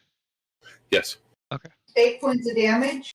Actually, the bow doesn't add to the damage. The arrow. Second shot. You have to have magical arrows to add to the damage. The bow adds to the to hit. Yes. No, not in this one. Go ahead. This version. No, it's in both. Oh, okay. 18 Yes. to hit. Was that 15? 18. Of course. The 14 hits, the 18 hits too. Yeah. I was already rolling the damage, but it takes Good. so long to do it, so. No, just for you, just go tick both of them. If we miss, we miss. Okay. 11 points of damage, and I'm done. Okay. As that last arrow goes flying into it, the fire goes out. Nice. Okay, so the fire Landers, is out. Landers, how many arrows do you have? A standard array. You said not to worry about count. Yeah. Okay. For the purposes of this, we have to sort of count them for this one because as you guys are realizing as you go to pick up your arrows, they're not there. When they hit the ghosts, Okay. they disappear with the ghost. So, and Kajira, I removed yours right now, so you're down 10, and Landers, you'll be down 12, 13, 14. Okay. Okay. So your a standard array. Counting the miss on the fire elemental where I missed it, right? Okay, 13. Smartass. Okay, so you have 30. A standard array is 20 arrows. That leaves. I'm gonna like Kajira. I'm gonna say you have 20 because she she asked about that earlier, and you guys both have double. That's standard. So you have started with 40, and now Kajira, you have 30. Yeah, I just fixed it. Yeah. So when you guys go into combat, just bear in mind, you've realized that a shot into a ghost removes the arrow's gone. So use your shots wisely. I was going to ask about but does your bursting arrows and that, do they use the arrow? Bursting arrow burst anyway. Yeah, burst anyway. Okay. Just for the purposes of up here, do count arrows because it makes a difference here. Just only for here. 27 arrows left. Yes. Okay. Okay, and okay, now the elemental is gone. What happens? You guys see through the door here, a very mad, on fire giant is coming through the door. Oh, Oh, great. right. And Okay. okay, so he takes his fire damage. Oh, good for that. 10 points. Okay. And comes over and steps into here, and I'll say he's going to go after evens and odds. Actually, I'll split them up. One swipe at each of you. Okay. The first swipe at not Landers, at Venturi, thank you, is a flat up 30. To hit, yes. Yes, to hit. And a 29 to hit you. No, or 9, sorry. Nice. Yes. That misses. It hits everything in the room. No, I'm playing. It gets me. It says if the enemy is on fire, then my AC is now 40. oh, right. I forgot about that magic item. Yeah. Okay. Now, this is still a continuation of the same battle, correct? It is. We've not missed a piece at all. Okay. So you take 27 points of damage. Venturi. All right. And 21, 29. Or sorry, 9. Up 4 I'm going to use my uncanny dodge to take half. Okay. So that's I'm also 15. going to use his uncanny dodge to take half.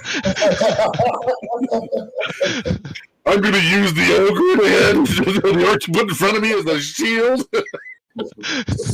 Oh, And just as a quick aside, I was reading a thing, and the guy says, "You understand that the half orc barbarian says he can't be hit by magical attacks. He grabs the halfling in magical plate armor. Can I use the halfling to attack?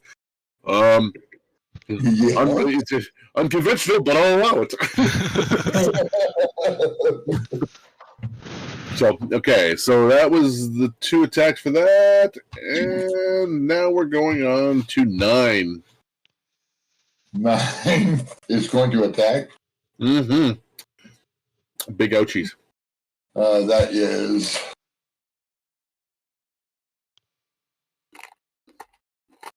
14 to hit. Ooh. Yes, no. Checking. No. Goes right through. Second hit. It's a 21. That does strike something semi-solid in there, causing it to wince in pain.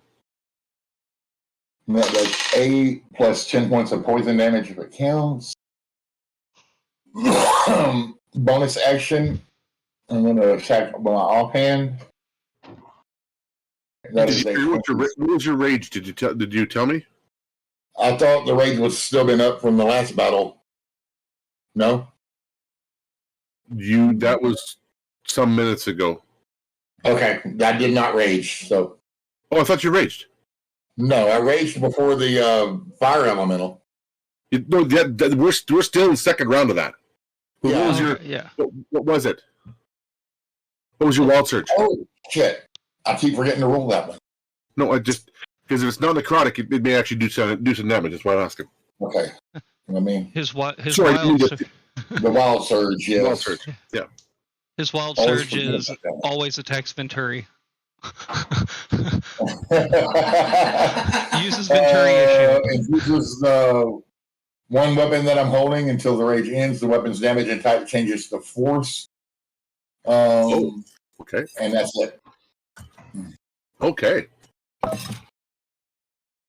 So now you're force That's cool. pushing with your sword. Yep. Because virtually nothing it has resistance to force. That's why.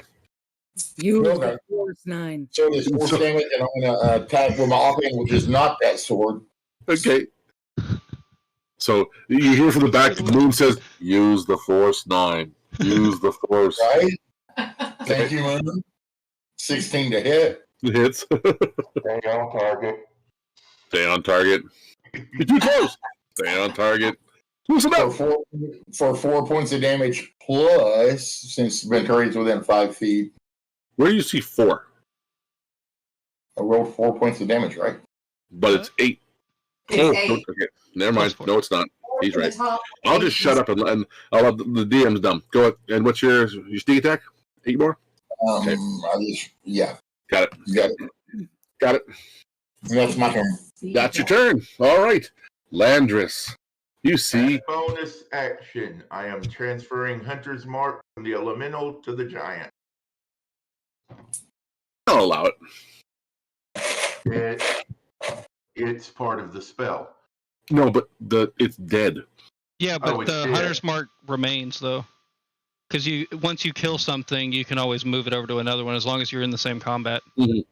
Yeah, I'll allow it. So a round hasn't gone by, so fine. Dead with my hunter's mark right on his forehead. Boom. In the shape of a bucket of water? I don't know. A water bucket. A fish. Oh, sorry. Wonder Twin powers activate? Form of fire. Okay. You going or what? I thought You hunter's marked for a bonus action. Yeah. Yeah. Oh, it's still alive. I thought you said it was dead. The elemental's dead. Yes, I can transfer my marker to the next. Yeah. Okay. Yeah. Fine. I am attacking with my longbow. Yes, sir.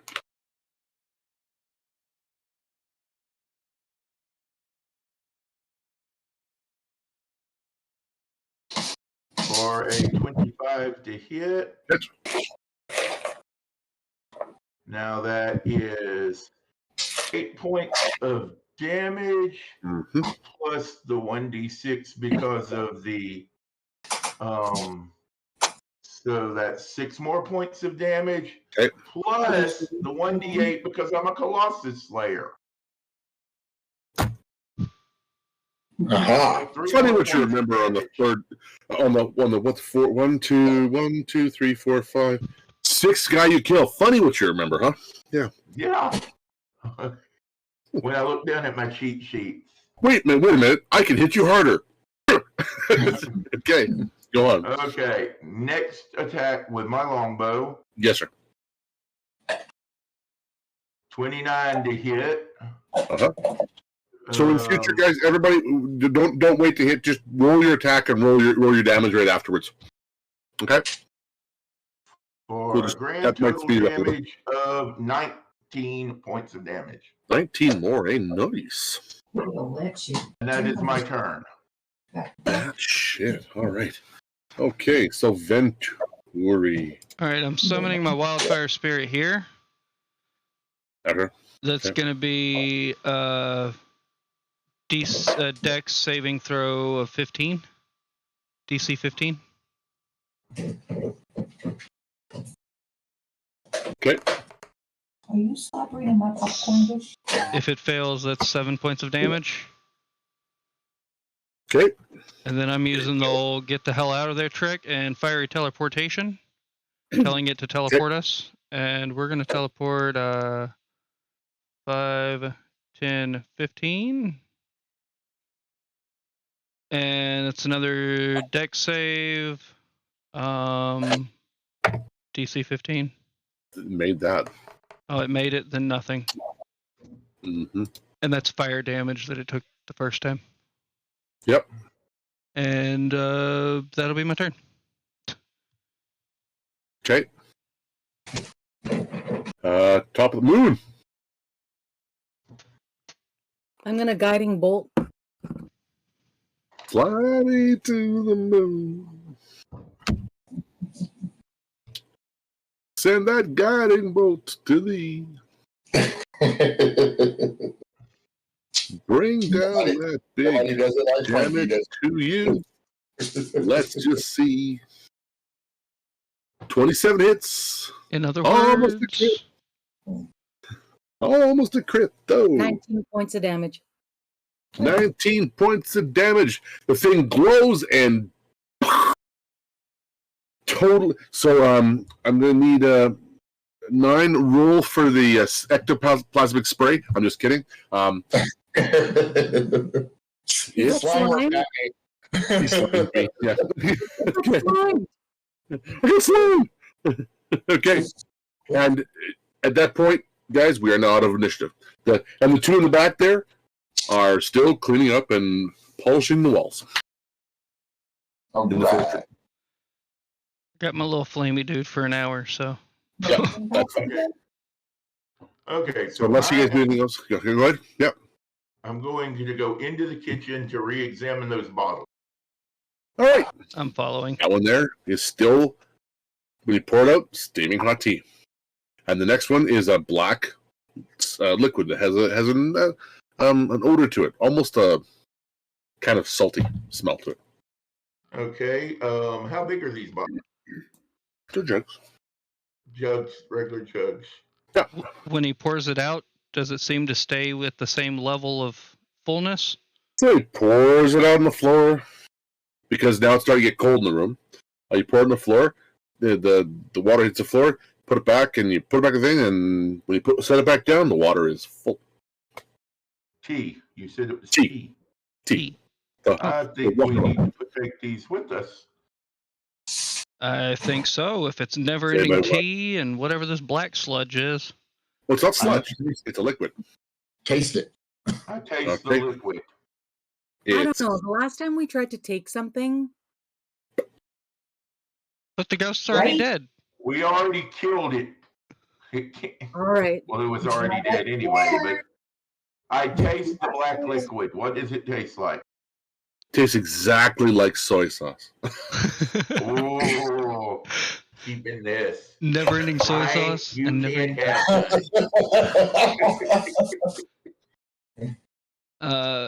So I'll take the tea and put it in the bag of holding, and Landers can hold on to his soy sauce. Put the soy sauce in there. Make sure the lid's on.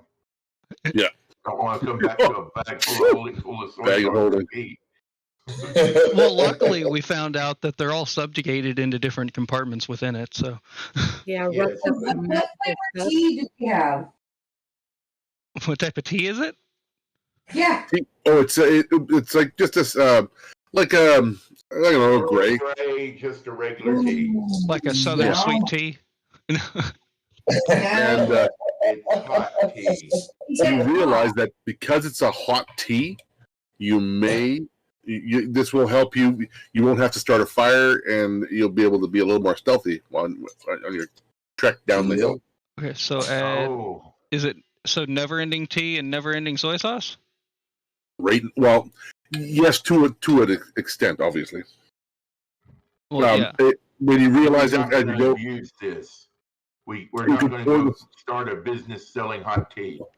I will give you this information. I'll assume you gleaned it after the first short rest. You're able to pour 8 gallons of tea a day and 12 gallons of soy sauce a day. It's restaurant time. You could technically go into the soy sauce business, and now you got a side hustle because there's enough there that you could make a good amount of money on it. So you said 8 gallons of tea. 8 gallons of the water and 12 gallons of the salt water, essentially. When we get our monastery built, we can run it off of soy sauce profits. Yes, there you go. It's a not-for-profit. We're making all the tea you want. Herbal tea here. Earl Grey. This good. Only one copper a cup. No problem. Or one copper a cup, and you make money. You'll make your operating costs just from tea alone. There you go. Now, if only we could find a never-ending bag of rice. Or noodles. And noodles.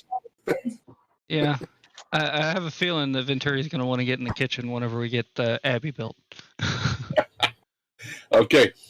So, and that's all that's in that room, other than just there's some food utensils, but nothing that's there. The food that is there, there's a few scraps, but they look just like dried up husks, like they've long since molded and gone to dust.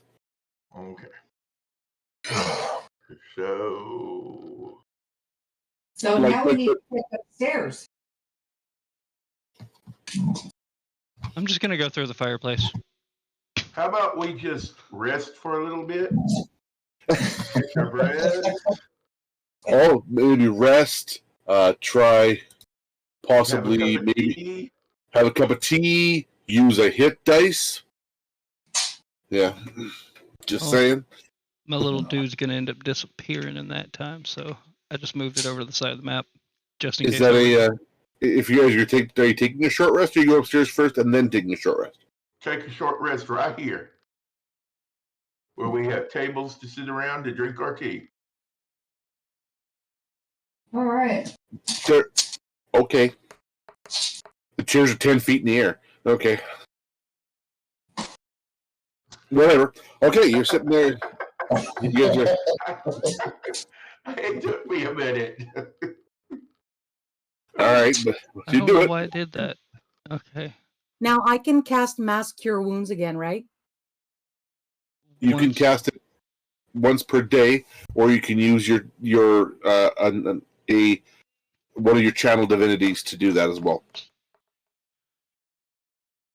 There we go. As far as That's I'm how you do it. concerned, I don't need.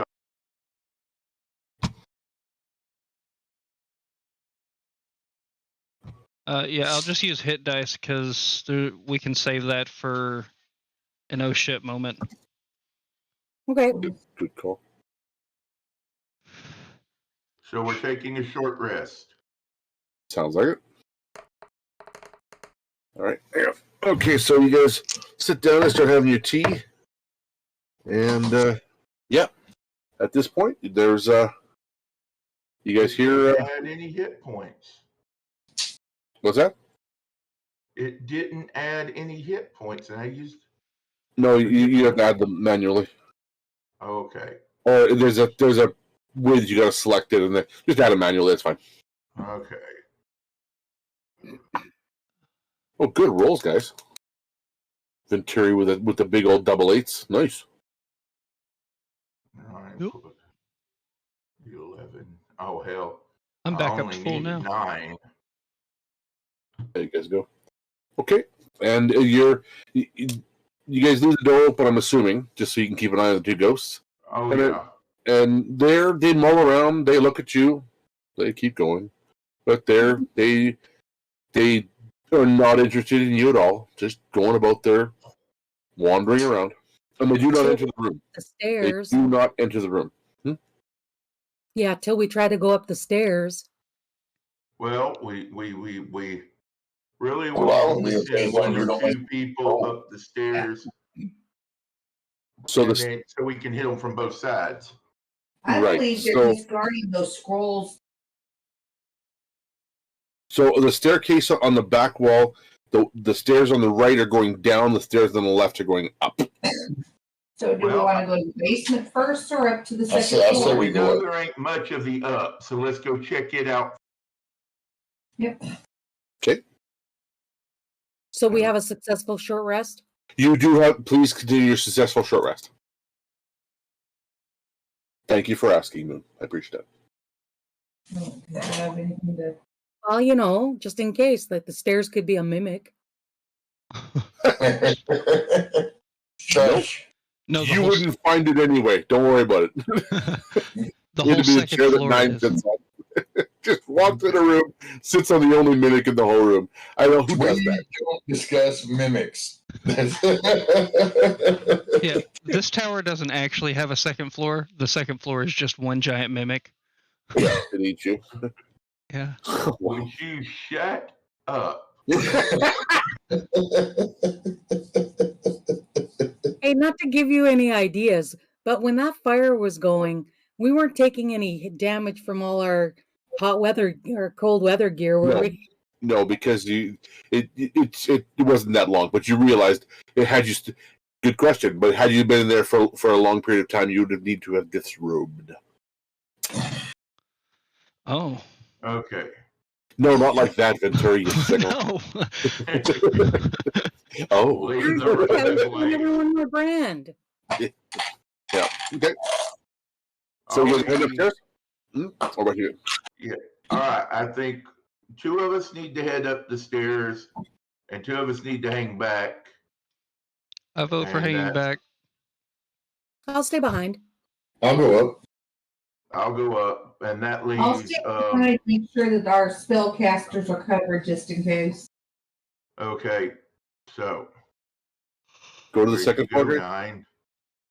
Here you All right. Me and 9 go up the stairs. go. Okay. Any change to the No ghost down here? reaction from the ghost downstairs. No. Venturi's just going to start walking. They go about their business. Okay, so I guess I'm going to advance to here where I can see. Those downstairs can make their own decision. You guys just see that there's a door. There's one room there. The rest of it you can see down into the ghost just mulling around, and you can. Well, you could for a second see Kajira before she magically appeared up above there. And where is? And Venturi's outside. Oh, he's outside, floating in the east. I'm coming up the stairs. I'm staying in the back because there's not a room there. I'm moving here where I can see both ways down. See both doors. Okay. Yeah, they're both closed. Whoa. You're moving. She's staying in the back. She just put herself in the wrong spot. And Venturi's doing flips. I'm watching our 6. Watch our 6. I'm examining the door. It's not ajar, is it? No, it's a door.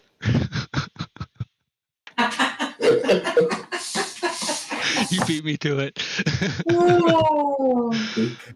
The door is not open or slightly not. Is this door locked? Let me try to see if I can open it a little bit. Is it locked? No, it's not locked.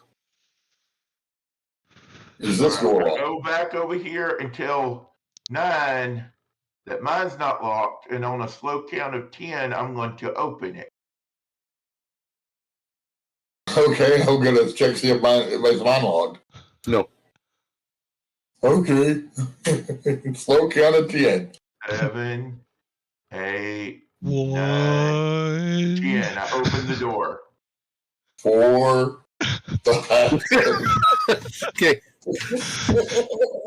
Okay, so you open the door first. Okay, I'm going to have you roll for half damage. No, I'm just kidding. Go ahead, and you inside.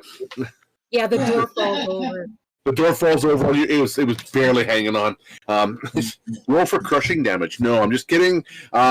So you guys enter the chamber, and you can see the room was once a giant's bed chamber. A huge 4-poster bed stands against the one wall. The other furnishings include a desk, a chair, 3 wardrobes, all sized for cloud giants.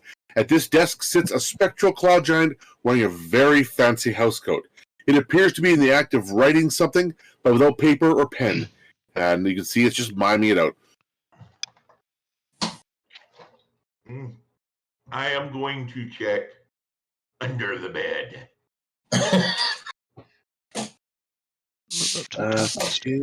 All he has to do is walk then, right? Under the bed, there is a chamber pot and a pair of slippers. And an undead boogeyman. I'm going to climb up on top of it. Okay. All right. You climb top of the bed. Do I see anything besides blankets, bedding, and a pillow? No, there's wardrobe over here, a desk under the giant. Just behind, the giant is leaned over and writing. How comfortable is the bed? Roll for comfortability. Well, there is a roof above this particular room as well, so it's not open to the elements, and everything here seems very pristine. And the bed actually is in good shape. It's massive. The lot of you could easily sleep there, and never touch. Well, maybe 9 might touch somebody, but that's because 9 touches everybody tonight. Since I don't want the chamber part, I climb up on the bed with 9. Okay. Look around from a higher point of view. Okay, as you look around, you see that the cloud giant is actually weeping silently. In Giant, I asked him if I can help him. You speak giant? Yes, I do. Oh, okay. That's right. You do speak giant. Sorry. Yeah. It doesn't say anything to you at all. But there is a partial spectral letter that's there. Okay, I'll read it. Okay, you get over and lean over his shoulder, and you can see it basically is a farewell letter, and she writes a few lines, and then they disappear, and then writes a few lines, writes those same lines again, and they disappear. And it's eternity spending penning a farewell letter to a long dead lover. Gotcha. Okay. Nine, help me put the bed in the bag of holding. Over this way. Yeah. I'm not sure if there's any way I can look in that first wardrobe.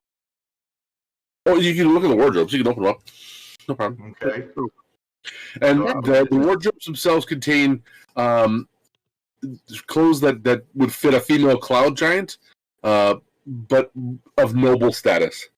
And there's a pair of very, very nice boots there as well. They're giant size. Giant size. Yeah, but they're really nice. They're really nice. Yeah, like they're fancy boots, and like they're a pair of they're fancy. There it is. Hey, Ventura. So what you're saying is one outfit would if we changed it down and had clothing made out of it, one outfit would clothe all of us. Oh, easily, yeah. Hey, Venturi, come here. You and Mim can sleep in a boot. Yeah. What up? You're the only one who can see if anything's magical. Oh, yeah. Detect magic. The boots glow. Well, Can we get those in the bag of holding? Well, there's a big pair of boots. Yes. I mean, we might be able to make them walk, though. That's what they seem like they were made to do. Until they walk all over you. Oh, Lord. Do not give the DM ideas, Laura. The dad jokes tonight. I'm going to use an unseen servant to make the boots. Before you grab them, let me get over here. Why do I have to grab them? Because I'm going to be aiming for the cloud giant, just in case. Fair enough. I might be wise, but I'm not intelligent. All right. So you grab the boots then? That's all right. I hope we can put the boots in the bag. So. Okay, fair enough. Okay. So you take the boots out of the wardrobe and you put them in the bag. And the cloud giant still is weeping over the letter. Let's go. Since I still have this up, I'm going to kind of do a pass around the room, looking under the bed, looking at everything, see if there's anything else magical in here. Okay, and when you Shit pot. Oh man, there's not a magical chamber pot. Dang it. I know. I was just thinking about that. I'm not giving you the satisfaction. Just piss disappears all the time. Yeah, it's a glamour pot. It's always kisses. clean and always shiny. The pot of 1,000 pisses. Is that what you just called That's it? what I said. The jug of 1,000 pisses. Oh my god. On the 1,001 though, it just bursts, exploding all of them. That's We can save that shit and use it as a weapon. Right? I need to get. Man, your butt is a weapon. when you speak your command word, you release the feces. No. Yeah. Hey, Rudy, we're back, but now we're flinging poop. I need an alchemy jug. No reason, and it always needs to have poison in it. Okay. Yeah, no jewelry. No jewelry anywhere. Does she have jewelry on? Okay. Well, I suggest we unask this and go down. Okay.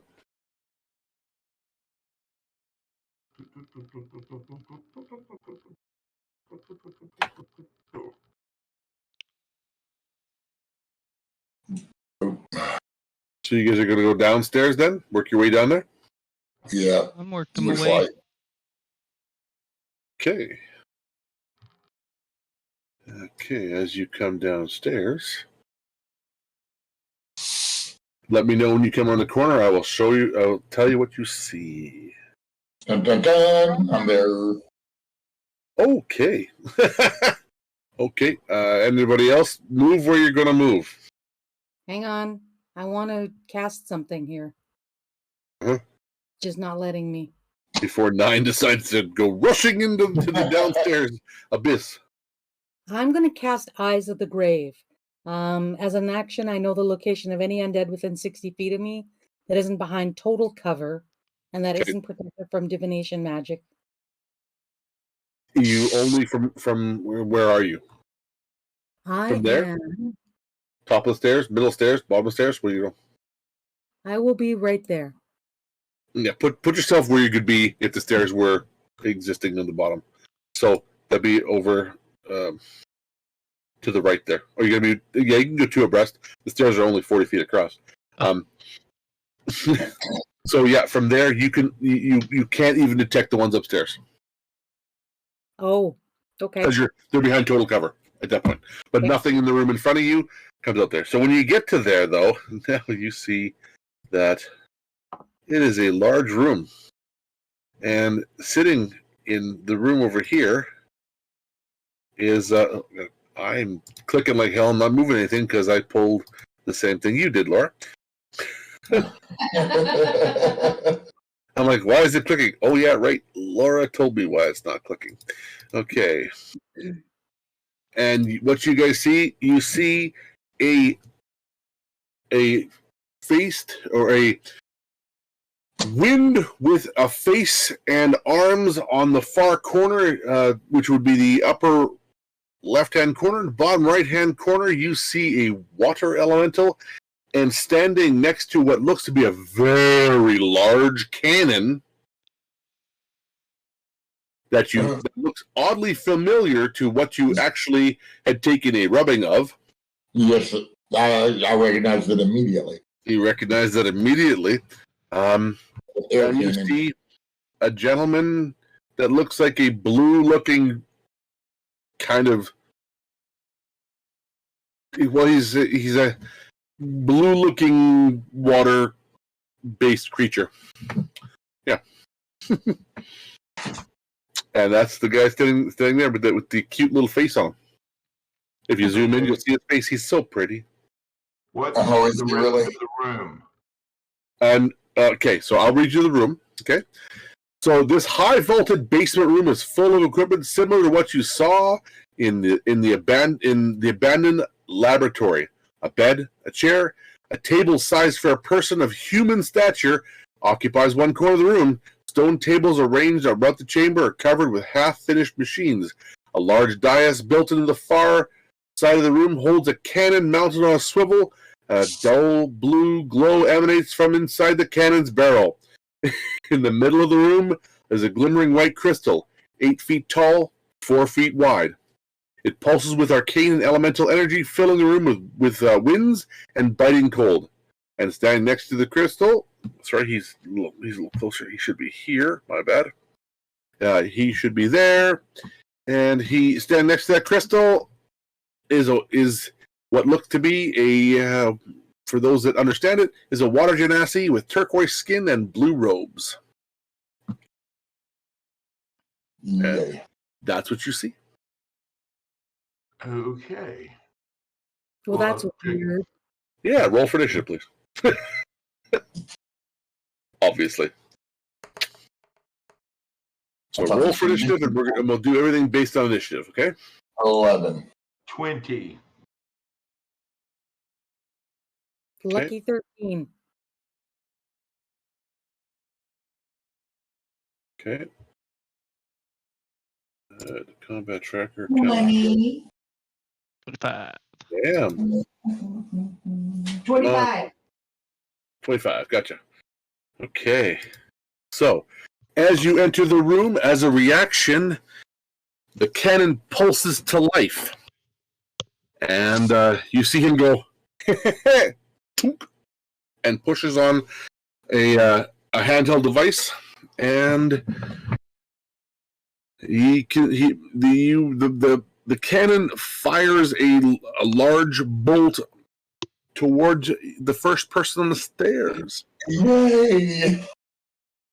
Okay. Kajira, this might be a good time for them bands of binding. Okay, so, and roll a dexterity saving throw, please.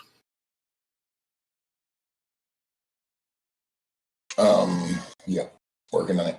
For me or for him? No, for him. Okay. 15. And behind him. Oh, Kajira, you'll take it too. So yeah, you and Kajira have to. It's the person behind them. So yes, you will have to do it. So I'm sorry. I really am. I heard Landris tell me to throw that stuff out there, and then I was like, wait a minute, what am I doing? Okay. Not maybe very well, obviously. A 9 and a 15. The acrobatics check. Good. Okay, I need a dexterity saving throw, not an acrobatics check, please. Oh, sorry. I seen Dex, and it was like, okay. Yeah. I'm not going to let you randomly pick a dexterity-based skill and just roll it. No. Oh, that's got a +5. That would be handy. You know she had a trapeze?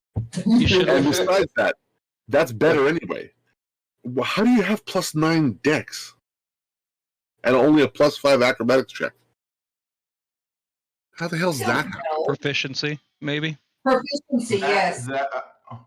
Yeah. No, she doesn't have proficiency in that. That's disgusting. Just +5 and no proficiency. I'm sorry. So for anyone watching this means that she is overpowered and needs to die. Okay, so +9. Wait a minute here.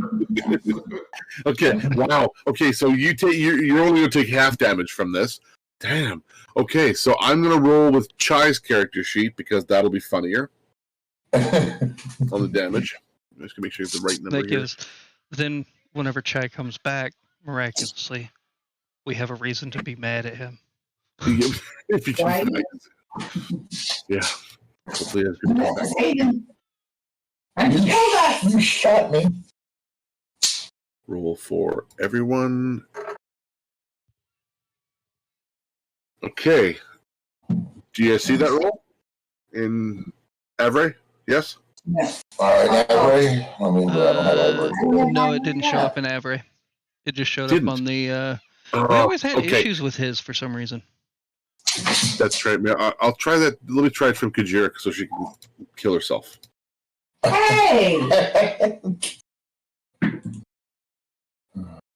See if it makes a difference. I rolled exactly the same. Yeah, I Did don't it know how show? you did that. Yeah, it showed. But I was looking at the Avery D&D bot, and it showed up there, but it didn't show up I rolled a 26 points of damage both times. Okay, so 26 points of damage. half. Right. Well, half for her, not for you. You did not make your save. Damn it.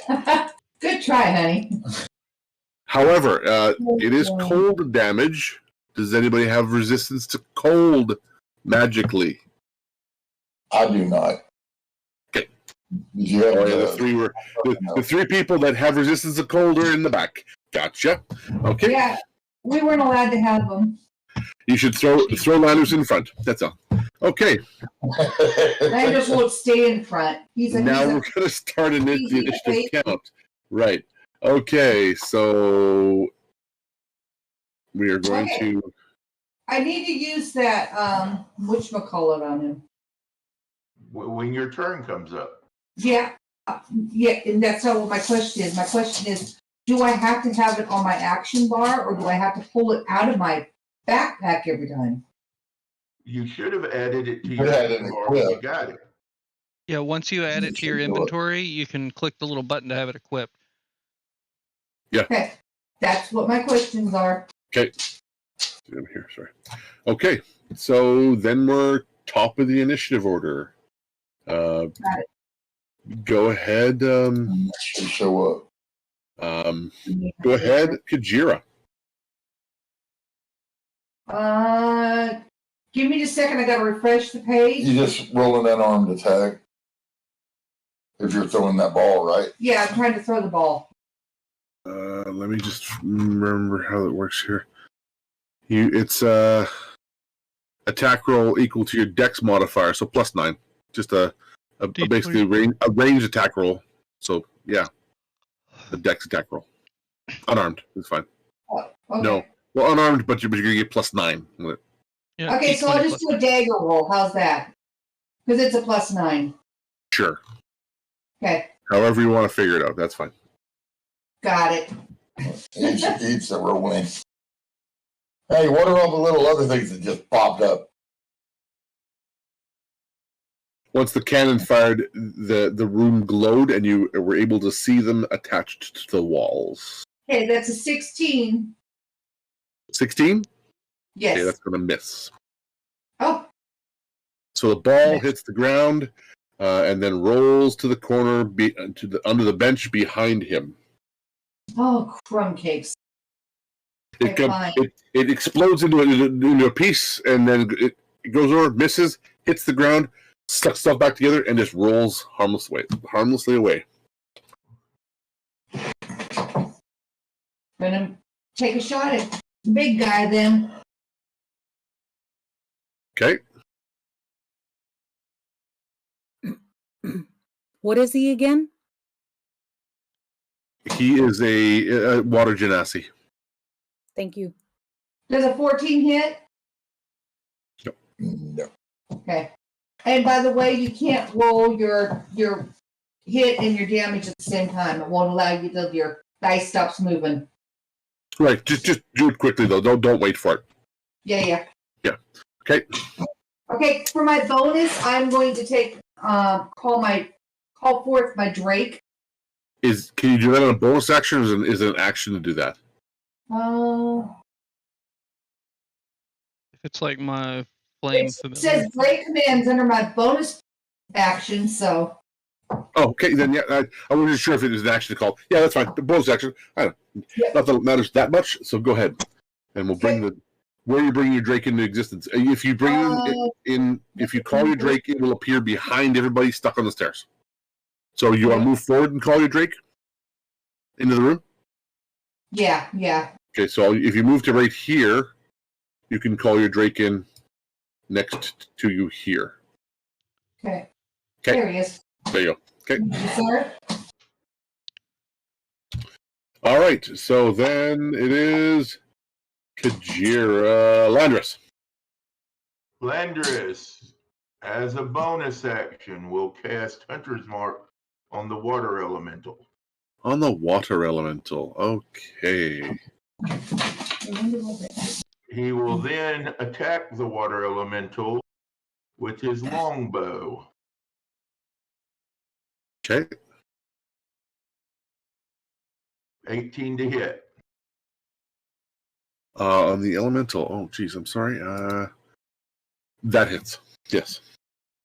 Doing 15 points of damage plus 1d6 for the Hunter's Mark, which is 1, plus 2d6. Well, no, pull away from the 2d6. It is 1d8 for the Colossus Slayer, which is 7 for total of 16, 23. Arcane Shot, Bursting Arrow for an additional 2d. So 23. 2d6 points of damage. That's a hell of a shot. Doing 11 more points of damage, bringing it up to 34 points of damage. That is the hardest shot so far tonight. I'm impressed, guys. Well done. Making my second attack. Same target. Okay. 18 to hit. Okay. With a 14 damage plus the 1d6. And that's one more, so 15 damage. To earn. Okay, so 15 damage that one done. Okay. Okay.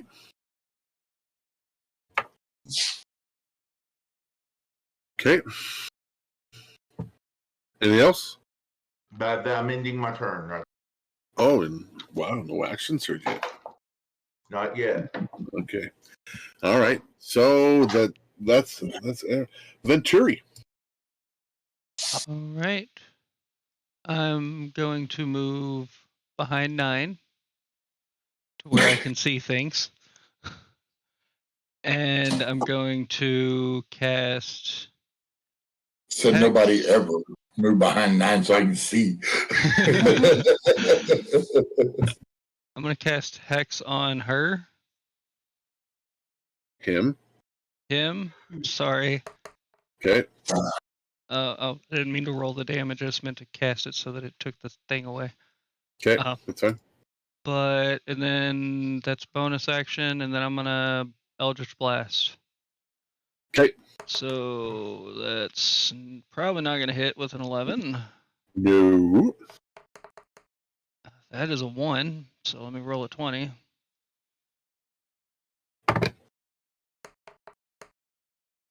$15. Nothing bad. And Nothing. Totally finally, bad. a 26. That hits. All right. So that's 10 points of damage plus the hex. That's 10 points of force and 1 point of necrotic. Okay, 10 points of force. Okay. And that'll end my turn. Okay. Oh, Jesus.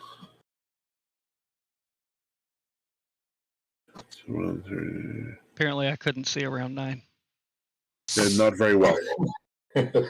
Told you nobody ever hit behind me to see. Okay. Okay, so he is going to so what he does is he moves forward. Okay. Where's he at here?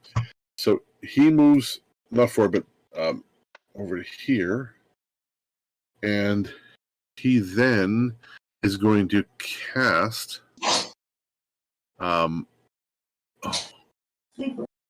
he's going to cast here. Sorry, no, he's going to move 3, 4, and then straight like this. So he is going to cast.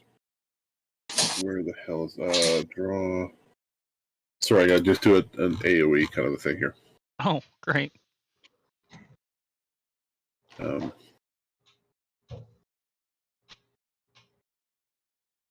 here, and it's going to go.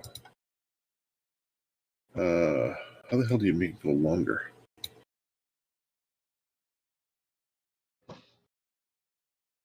How do you make a line go longer? I don't remember. It's just through the AOE. You can change the size got it. to whatever number. Okay. And how do I turn it now? I don't remember how. That I don't remember. If you click it, is there like a little eyeball if you zoom in up towards the top of it? You can use that to rotate it. You click the eyeball, click and hold, and rotate. Okay, basically it's going to go like this. So through that hex there. So that should hit just about everybody. Yep, looks like it. So it Unless is the a wall lightning. gives any cover. Anybody so on the left-hand side, it will give Landris, sorry, and Moon. You'll get half cover. So you're going to take half damage from this, and you are getting hit with. Unfortunately, it is a lightning bolt coming at you. Okay, so I'll roll that up for you right now. Come on. Is that a hit throw or a saving throw? Yeah, then roll a save. It would be a dexterity save. Take half damage. For everybody? Yeah. And 8, I did not make a save. Even the ones under half? Half coverage. You take half damage to start with, but you can take half of the half. I didn't make mine. Neither did Venturi. Not bad. So, the damage on the bolt itself was 30 points of damage.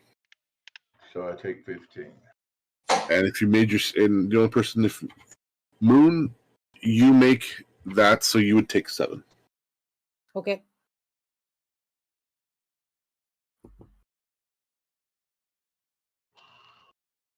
And then he is going to. He looks at you and he says, "You think you can come into my lair unannounced and uninvited? You will all see what you all see the end and become one of the ghosts of this domicile." All right, and then he yells something in anybody speak primordial? I believe I do. Hey, DM question. DM question. Kajira says she has resistance to fire and lightning. Does she take half damage for that reason? Fire and lightning? Yes. On my sheet, that's what it's down as. Then if you have resistance to lightning, you take half damage from the lightning bolts. Okay. Thank you, sir. I understand it. I don't speak it. Okay, you understand? That's what he's. Oh, so you understand it? So he's commanding he's giving commands to the elementals. Okay. Okay, so the air elemental.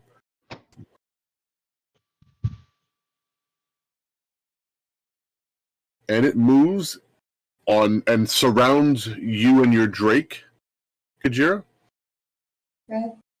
Okay, so he's going to try and he's going to you see him. He comes in and he starts moving quicker, and whips it up to a whirlwind. The whirlwind surrounds you and your Drake. You're going to need a strength saving throw, please. Okay.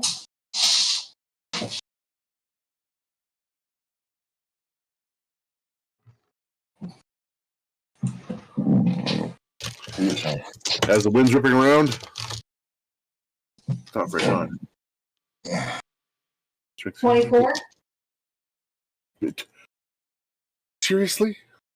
Holy crap! Yeah. Okay. So, you what you're going to take, you see that as you whip up pieces of the table and whip it up into you, and you take just some bludgeoning damage from it. So it's bludgeoning, and you will take a total of 8 points of bludgeoning damage.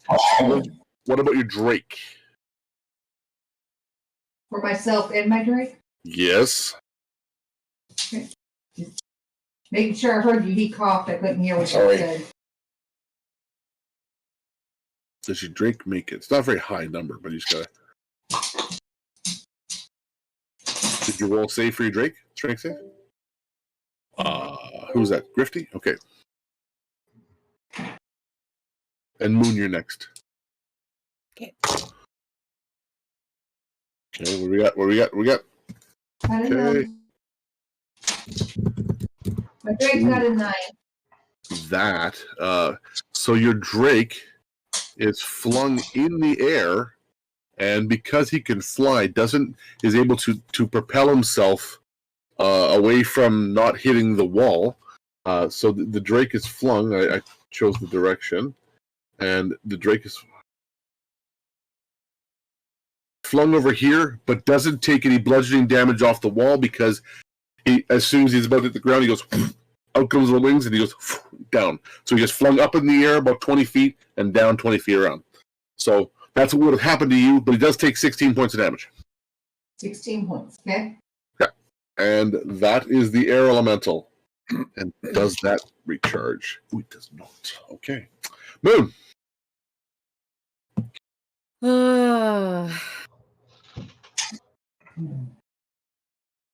That elemental is going to be a problem. So I'm going to move to there, I think. Unless I can cast from up here.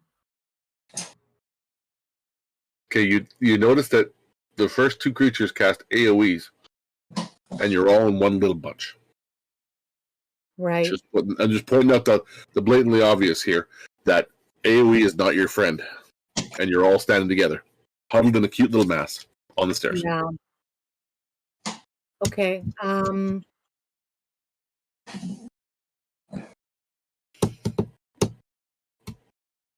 I'm going to cast Toll the Dead on the air elemental. Okay. Wisdom DC of 18. Nope. Go ahead. And it's undamaged, right? That's correct.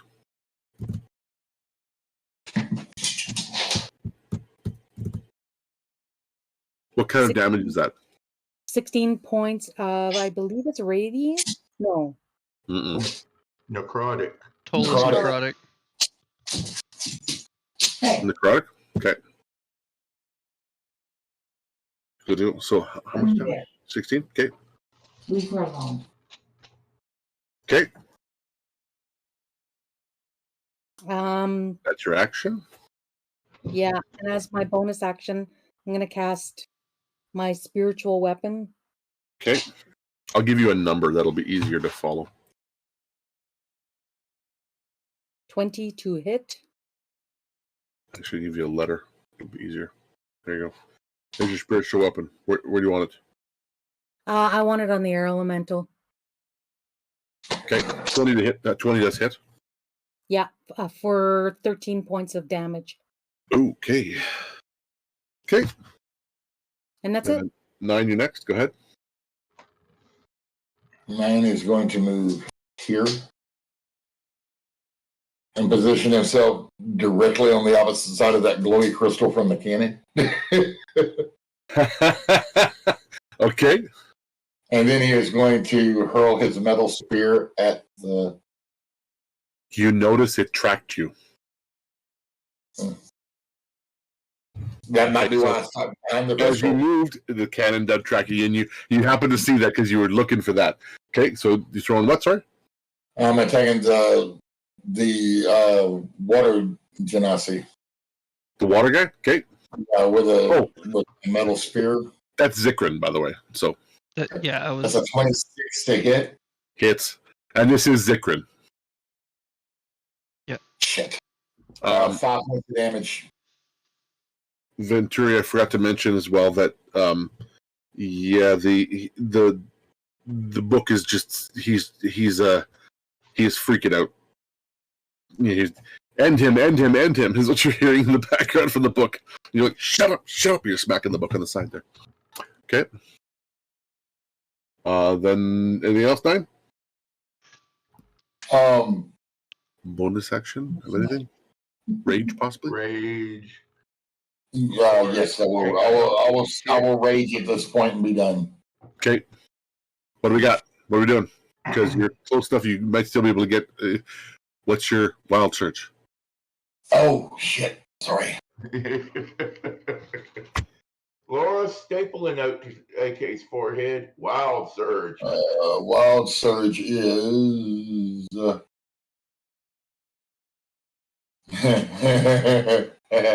Oh yeah, baby. I can teleport up to 30 feet to any unoccupied space I can see until my rage ends. I can use this effect once on each turn as a bonus action. Just not the first one. That's going to be interesting. Okay. That means...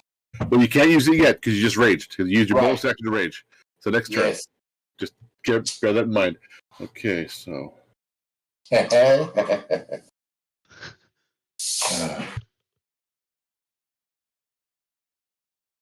the water elemental moves to there. That's good. I like that. Yeah, what is that? And then these guys, where are they here? From the top of the ceiling, you see these guys sort of barely come into being, but you do see them, and you see these things, and they fly around him, and they all move towards him. Oh, we all gonna die. They're flying, and they're actually sorry. They should be here. They're protecting him, and those are a little. I'll show you what they look like. They are. If you remember these guys, maybe you do, maybe you don't. They were We had them in a previous campaign, guys. I'll show you what they look like. That's what you see. Homunculus. Or... Kind of like little flying homunculi that are made almost entirely of ice. Okay. Top of the order, Kajira. Ice nymphs. Oh. Ice myths. Oh, myths. Easy to hit, but hit like trucks comparatively for the size. Move over by her Drake and. Hang on. You do that? You moving over there? Yes. Okay. And.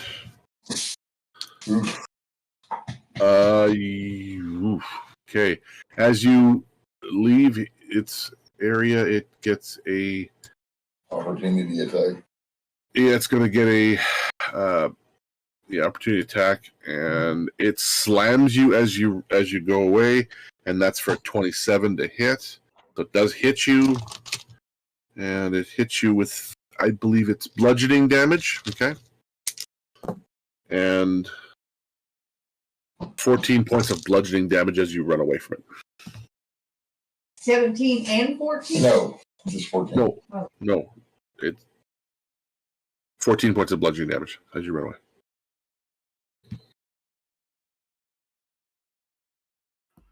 Okay, and that's Kajira. So you moved to there. Now what are you doing? Sorry? You moved to your Drake?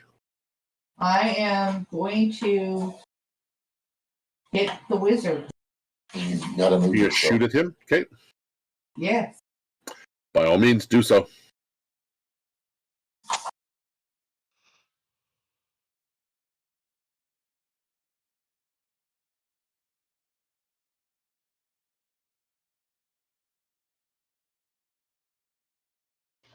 Does a 15 hit? No. Close, though. Okay.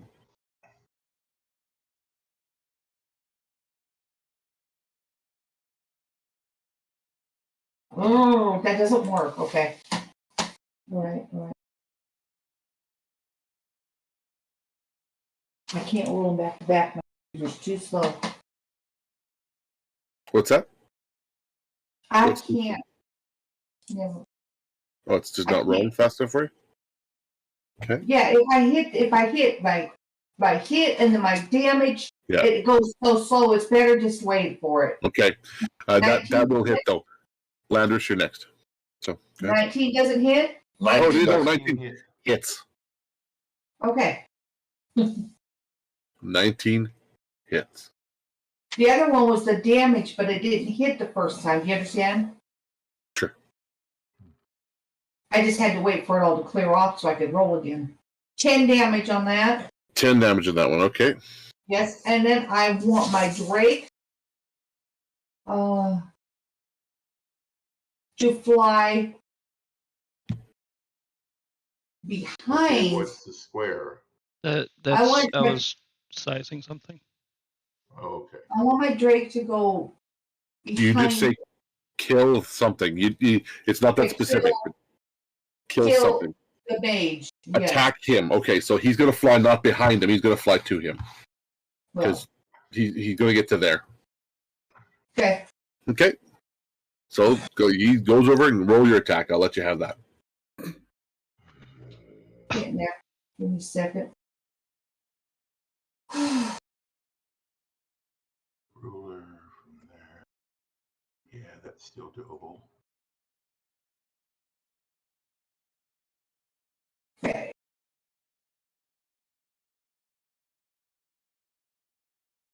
$22 to hit. That hits, yep.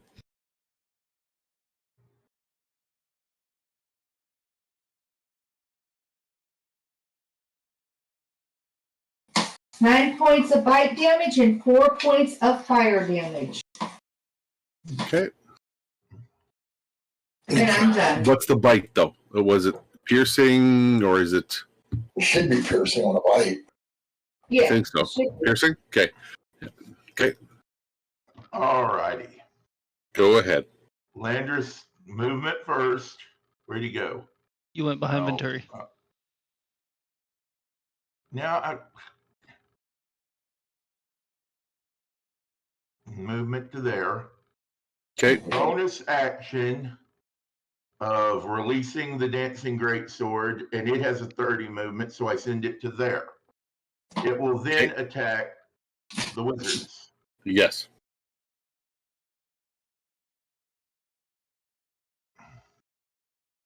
With a 24 to hit.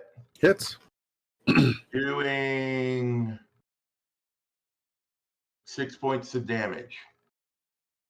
Okay. Landers is then turning and attacking the water elemental. Okay. With his longbow. Venturi, you're up after this. 30 to hit. Hits.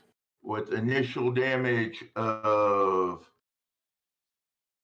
12 plus the 6, which is 6 more, making 18, plus the 8 for 2 more, doing 20. Bursting arrow. Let me get that down there and hit that for 2d6 points of force damage added onto that, which is 10 more points of damage. Okay. He is making his second attack with the longbow against the same creature for 19 to hit. For This is all in the water elemental, right? You said? Yes, 15 points of damage. Okay. Plus the 6 for colossals. Or no, for Hunter's Mark, excuse me. Okay. For 4 more points of damage. Gotcha. Ending my turn there. Done. Okay. Venturi. I'm rolling a concentration for my hex to make sure I kept it up. 16. Yep. And then I'm going to move down the stairs 5, 10,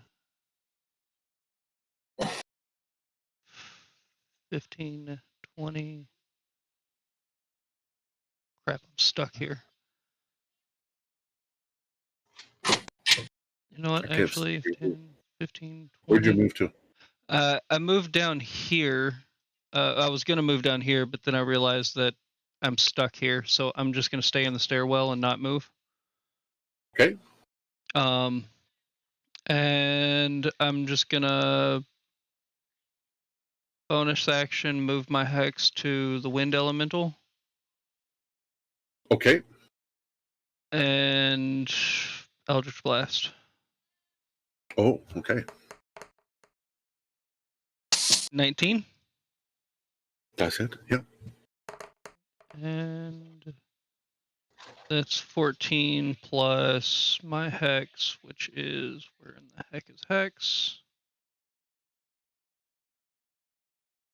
So 14 force and 3 necrotic. And then that's Okay. 1. So 5. Just misses. It misses. Doesn't do any damage. All right. And a 13.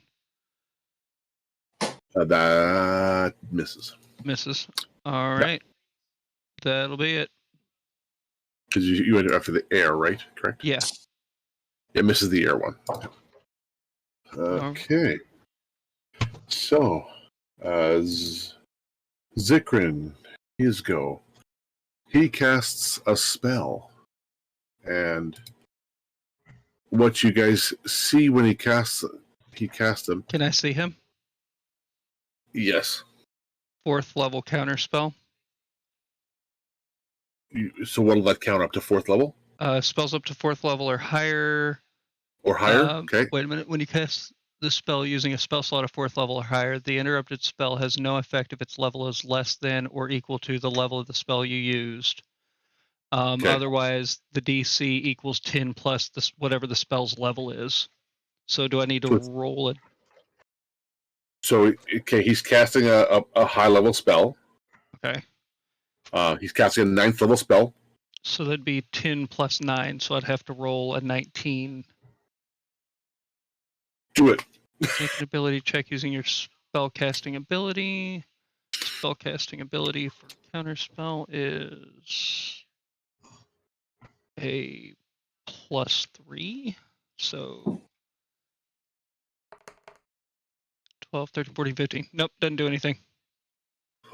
That could have changed the entire outcome of the whole battle. Okay, so And what that's he my does. reaction, Burnt. Okay, so that's your reaction. So he is going to.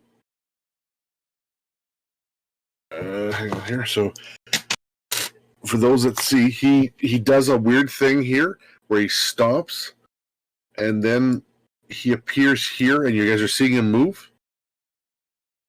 And he's going to hit, or yeah, he's there, and he's going to cast a cone that starts here and here. Cone of cold, encompassing that 9. You'll take half from being blocked by the crystal. Okay. And he's going to cast Nice. cone of cold on you guys. Okay.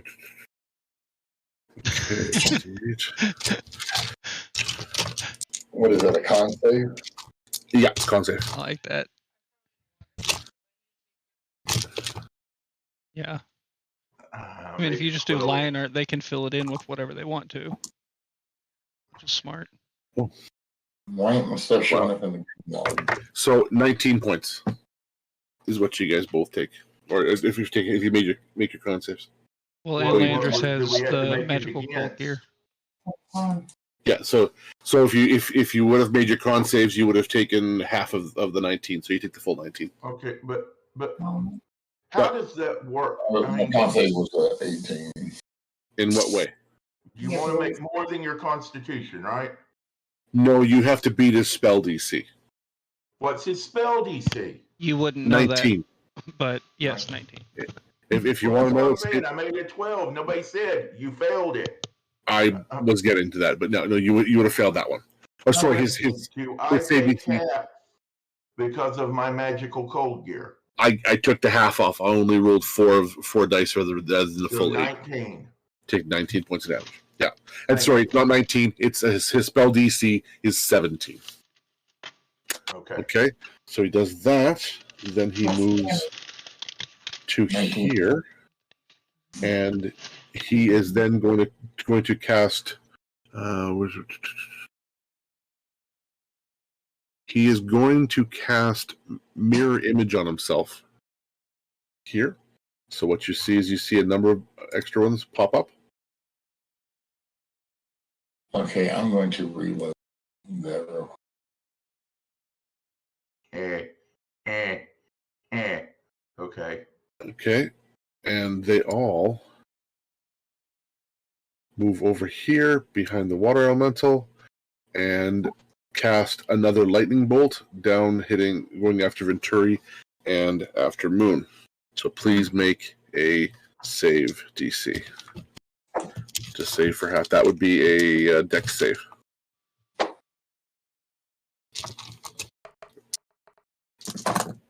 I'm calling out for 9 to stay back.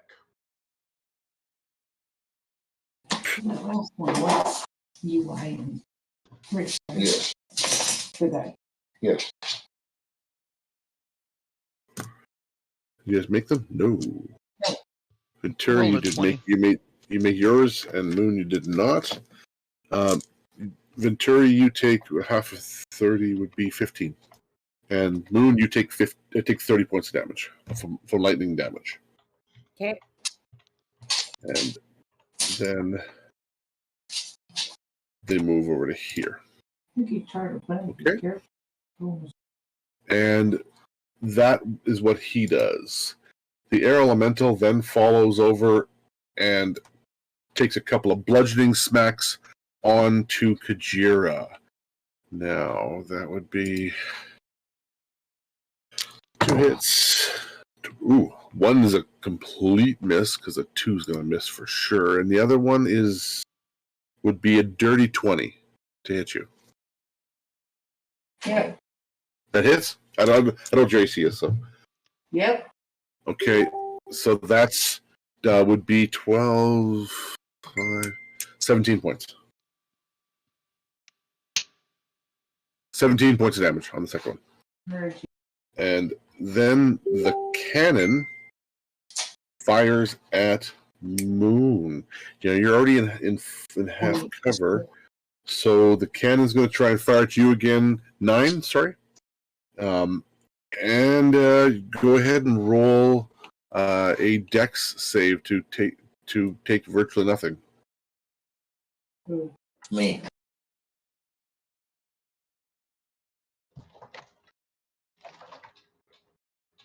It's not showing up in VTT, but it's showing up in Average. I don't know what to start It's doing. showing up on my screen. It's not showing up on mine. It's your bottom corner where the words. So you were 13? That's a miss, unfortunately. You see where it talks at? Stand where it talks at. It's not showing up. It just showed up there. If you go down to the bottom. So in total, you're going to take half of 33. So 16 points of cold damage. That's fine.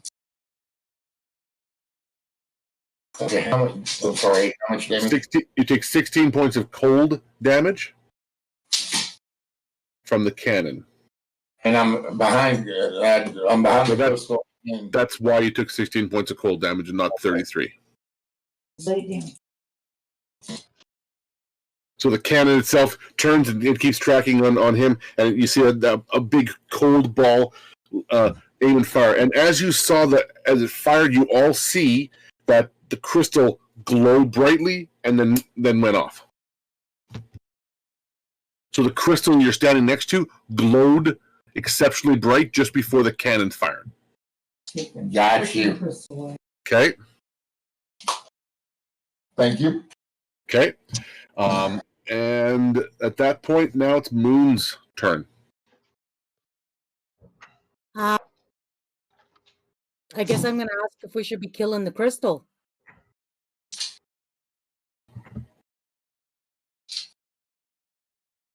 Well, I guarantee you that's what I'm going to hit.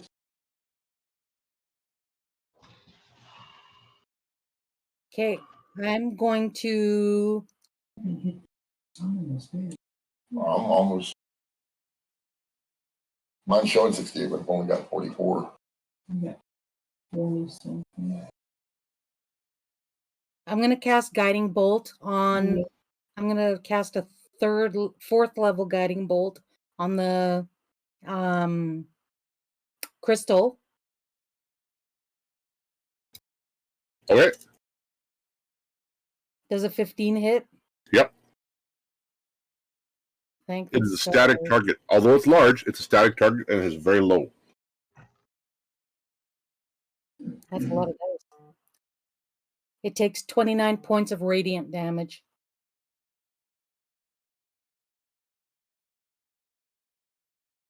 The crystal cracks, but it's still intact. It is taking a very large hit. It is the next person too, if you wish to hit it, does hit with advantage. Okay. So what about my spiritual weapon? What do you want to do with it? You got to roll you have to roll a concentration save, please. Oh, not con.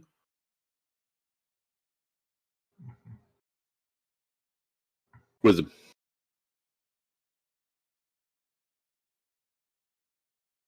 What is concentration? Is it con? Yeah. I can't hear you. You're yeah, okay. It's wisdom. It's 14. No, sorry. Roll a constitution save. I told you the other one, so that's bad. I'm gonna let you roll it again because I told you the wrong thing, guys. Trust me. Yeah, because you're keeping concentration on a spell. I got 1 point more. Okay. So So at why that would I point, have to roll a con on that? because you got smacked with a lightning bolt and you're trying to maintain concentration on the I don't think the is fortitude. spiritual weapon a concentration spell though, because I don't think it takes up a concentration slot whenever. Oh no, you're right. It does not. Yeah. It doesn't. I'm sorry. I take that back. Yeah. Take that. Take 8 points of damage. What's that? Okay, so you can roll the hit with your guy if you want to. Sorry. Okay. You're right. It's a you're using hex, aren't you? That's right. Okay. DM, roll a wisdom saving throw for me, please. 23 to hit. 6. Oh, you didn't make it. Didn't make it. The DM fails. Okay, 20 hits. Yep, 7. 7 points of damage. Okay. The crack is getting larger, and it almost looks like there's energy spilling out from it. One more small hit might break it in two. All right. Oh, wait a second. Do I get advantage? Does the spiritual weapon get advantage? It would. Yes. Let's see if I got a 20. No, I didn't. No, 9 can use his offhand to beat it up. Go ahead, 9. Punch it in the throat. Punch it in the balls. Does crystals have? Never mind. I'm not going there. Okay, it's my turn. I am attacking it with my offhand, the crystal. Apparently, according to him, he's going to punch you right in the crystal balls.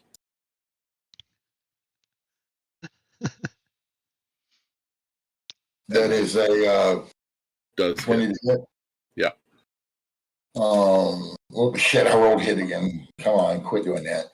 Oh, crap. That is. Why won't it show up where I need it? That is 8 points of damage. 8 points? Yes. As your offhand, your vampiric blood dagger goes through it. It smashes the crystal, and the cannon itself that was up like this, you see it goes and powers down. The cannon is powered down, and he immediately screams at you.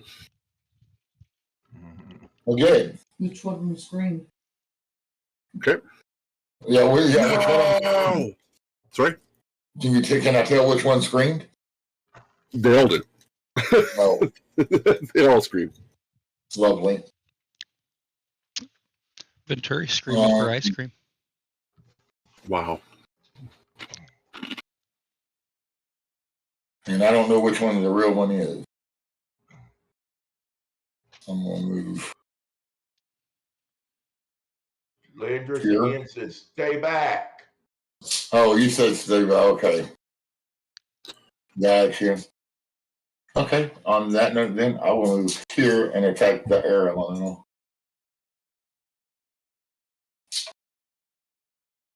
Shit, that's a nat 1. Roll a d20.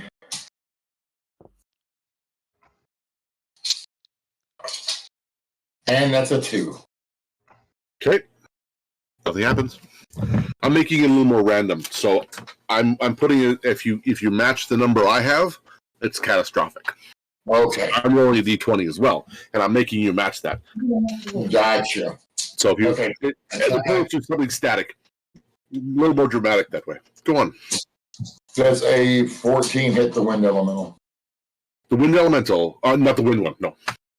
No. Okay. Water, not wind. Okay.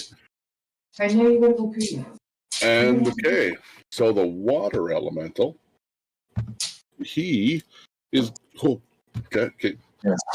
He is going to move to. I will take her. I'll be right back.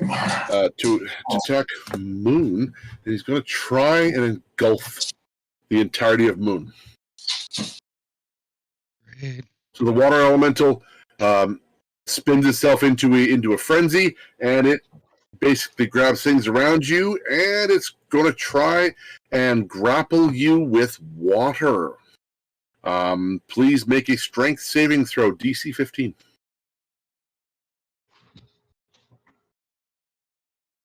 Yeah, it's not going to happen. 4. Okay. So you also take from that. Oh, Jesus. 19 points of bludgeoning damage as well. And you are grappled and restrained. You also find yourself unable to breathe. That sucks. Mm-hmm. And it is trying to crush you with water at this point. And that's all it is doing for its entire action. Okay. And then we're going to the ice smiths. And Kajira, these 3 that are right here are going to roll and try and attack your Drake. Knowing that it matches your armor class, does it not? Yes. Okay, yeah, those aren't going to hit. They're just little tiny. They're more gnats and annoying things than that. So, But if they do hit, it has a chance to freeze you. So they're going to try and surround you, Landris, and try and go after you. Okay. Because you are the next nearest target. Okay. Okay. I don't think they have that much of a bonus. Oh, it's not bad. 10 doesn't hit though. Another's a 13. I know that for a fact. Ooh, 17. Nope. I'm a 19 AC. All right, so they're clawing at you feverishly, but to no avail. Kajira, you're up. Yeah, I'm going to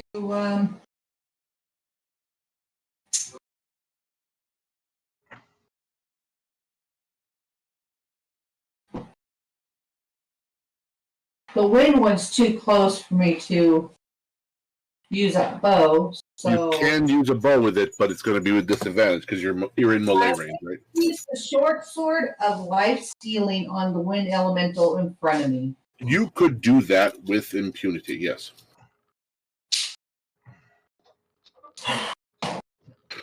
who you call Cut is hard. impunity? With what? I said, who you call impunity? Listen there, little puny.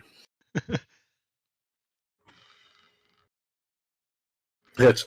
See? You said yes? Mm-hmm. For ease, the air elemental has a 16 AC. Okay. Sorry, 17 AC. 17 AC. The other one has a 14. 12 points of damage. Okay. It's the air, right? 12, yeah. Okay. It's rolling. So you see that both the water elemental and the air elemental look weakened. Ooh, no, that one didn't hit. It was 11. Didn't hit. No, it's because you rolled a 2. Okay.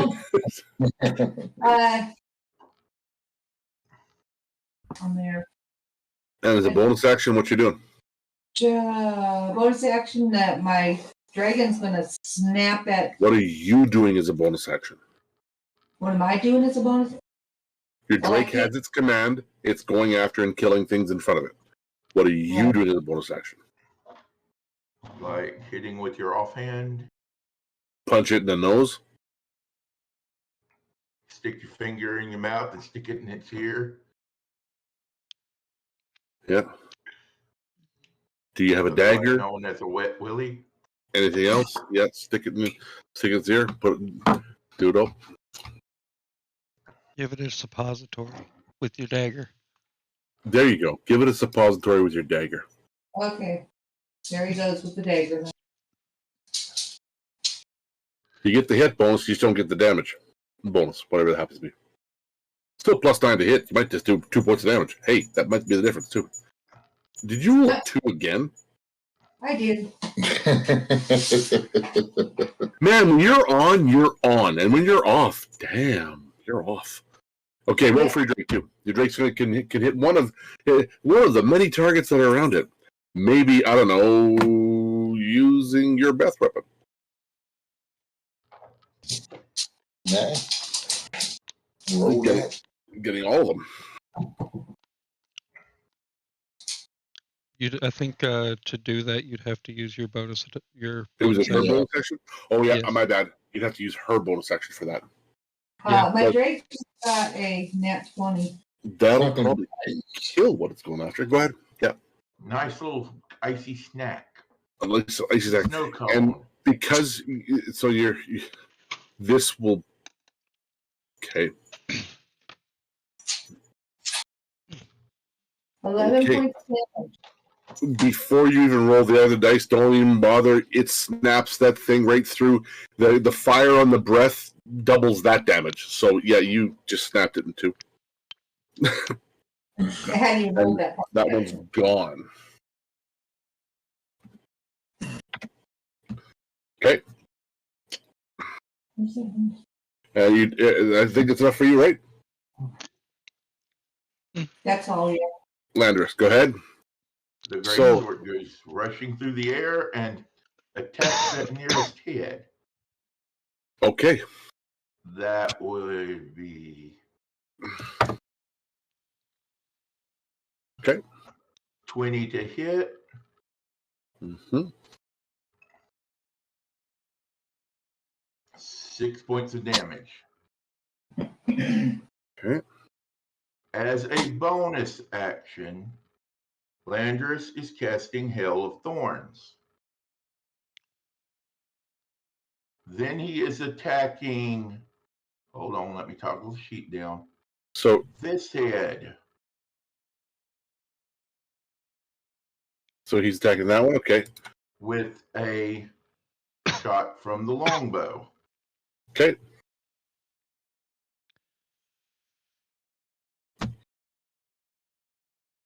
And that's a 17 to hit. Yes, just. Wow. It meets. The original basic damage is 8 plus Plus what, sorry? plus just a second. A D8 because I am a Colossus Slayer. And this is my first hit that time. So that's 3 more. So that's 11. Now, because of Hail of Thorns, and this is my first attack on anything that hit, the creature and every creature within 5 feet takes 1d10 plus. So does that happen before or after it hits hit? After it hits. What it says is it sprouts from your ranged weapon or ammunition. In addition to the normal effect of the attack, the target of the attack and each creature within 5 feet must make a dex saving throw. Okay. A creature takes 1d10 piercing damage on a failed save or half as much on a successful one. Okay. Okay. So that is 7 points of damage to the head I hit and the 2 close to it. Okay.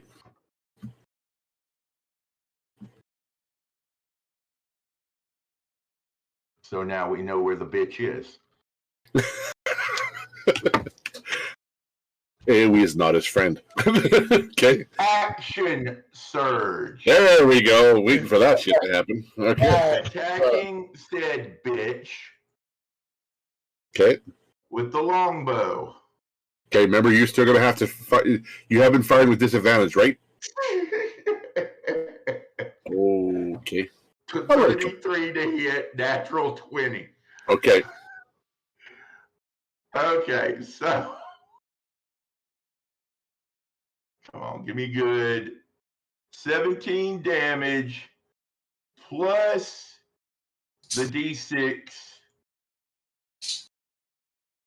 for 23 damage. Does the D6 double as well with crit? No, that's extra. The only crit damage that doubles with crit is the initial 1d8. Mm-hmm. I fire my last attack. Really? That'd be a 25 to hit. Hits.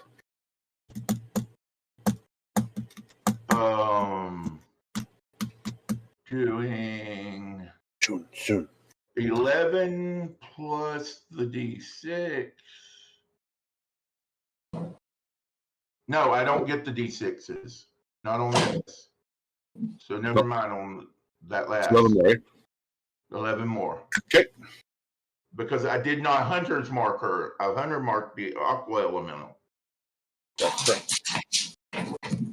I apologize. Okay. End of my turn. Venturi. There's a moon being engulfed, so I guess I need to deal with that. I'm not strong, so I can't pull her out, so I'm just gonna...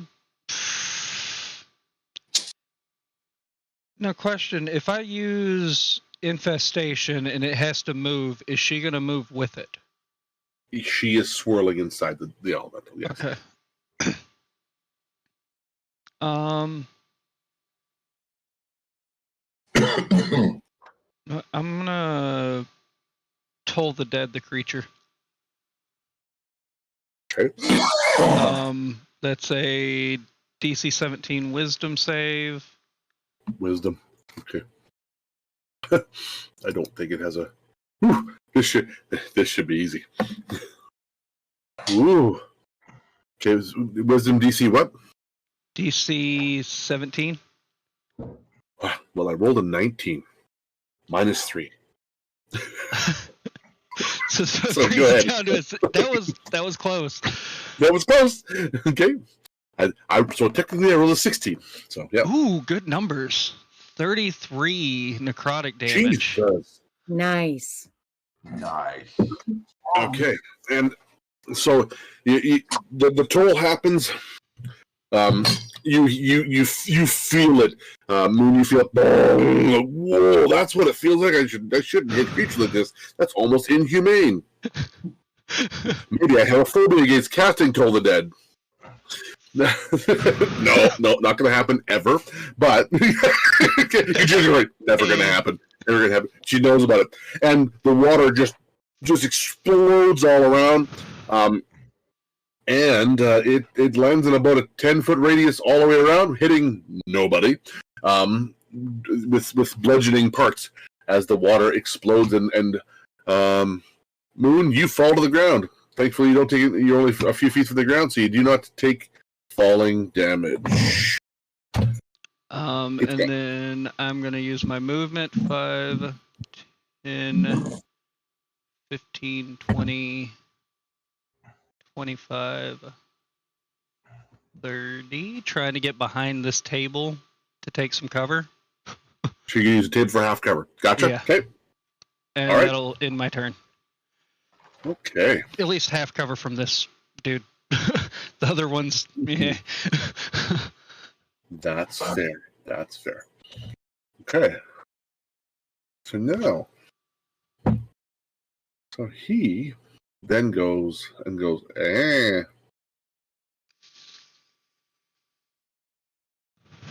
He moves to there, and he is going to start casting a spell and... Counterspell. Okay. Oh, Okay. I'll let you roll. D20 plus my modifier is 3. So whatever this is, plus 3, 19, 20, 21, 22.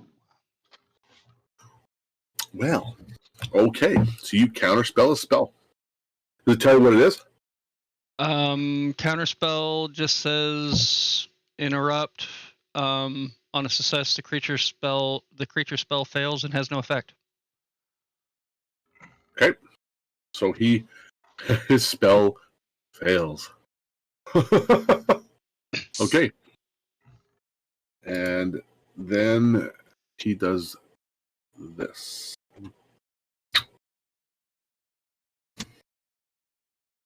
he goes and then he disappears. Well, you see that he turned invisible while he's running. Good riddance. Wow. Okay. And the air elemental is going to take a good hard swing at I'm going to say it's half and half. Who's doesn't like either of you? So who? Jerry, you want odd or even? I'll roll you first. Odds or evens? Even. Sorry, 9. Okay, gonna take a swing at 9. Oh, maybe not. 5, 12 to hit. It's one passing. Okay, the second one though, however, is a 26. So it's going to wallop you with its because it didn't recharge its breath or its special move, if you will. On a 3 to 6, it could recharge. Couldn't do it. Couldn't make it happen. So this is going to be bludgeoning damage, sir. Okay, so I get half. Okay. 24, and then half to be 12. Ouch. All right, and that is all it's going to do. Now we're going down to Moon. Moon takes a breath of actual air, not water. Yep. I'm no longer gurgling.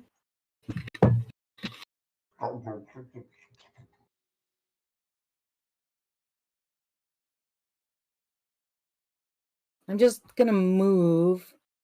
I think I'm going to cast Mass Cure Wounds. I just kind of feel like it's a good idea. Okay. Yeah. So anyone that's 30 feet away from me, which That's is everybody. That's just Where you about, are, it's everybody. Yep.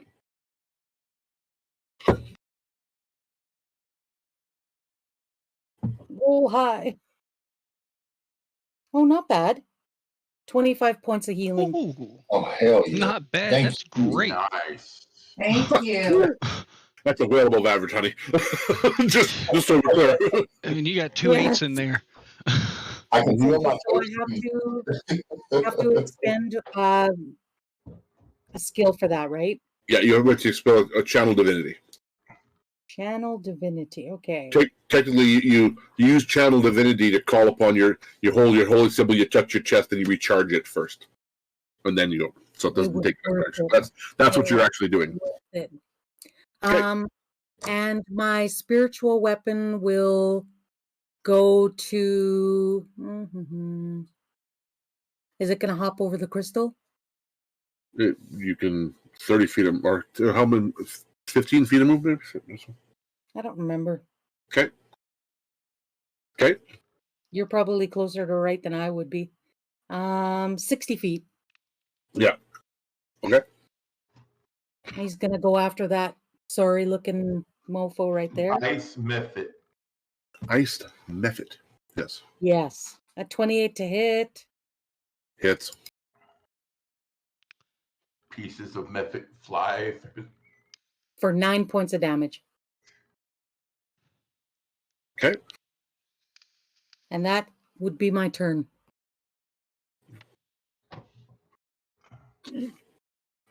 Okay. So 9. All right.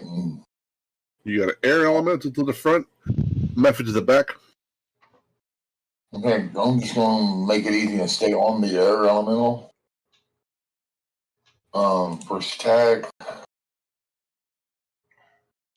24 to hit. Hits.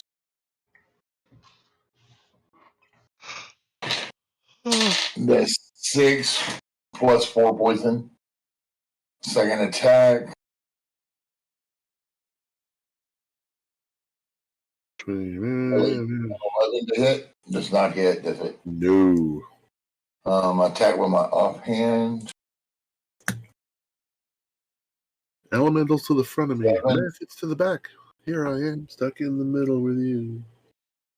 27. I was thinking the that's same thing. That's 6 points of damage plus. And I don't like Is that coming because there's somebody within 5 foot? Adds another 12. All right. As at last, as you go, wait a minute, there's a thing. And you stick that up there, it disappears into a flurry of that. But I'm going to get you and Kajira to you both have to actually, and Landris have to roll a dex save, please. Pretty easy. Don't miss it. DC 8. DC 8. Okay. None of you should miss it. Come on. 21.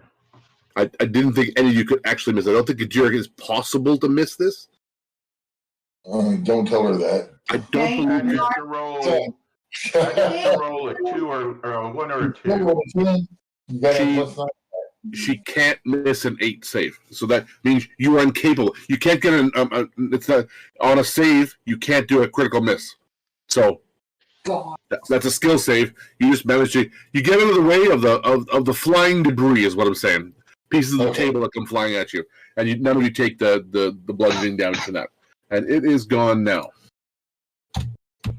All right. Now, anything else, 9, before we go on? That was all. That was all. Everything I can do. Everything you did? Okay. So the methods that are on the 5 remaining, they are going to attack Landris furiously. That's what they're going to try to do. They're still aimed right at you. A 7. Ooh. A dirty 20. That hits. Oh, and a dirty 19. Yes. You said if they equaled ours, it was a miss, right? Equals a miss. You have a 19 AC? It's a miss. Mine's 19, so only the dirty 20 hits. Jesus, that's gross. Okay. 4, 5. They do something weird, don't they? They do. Okay, they...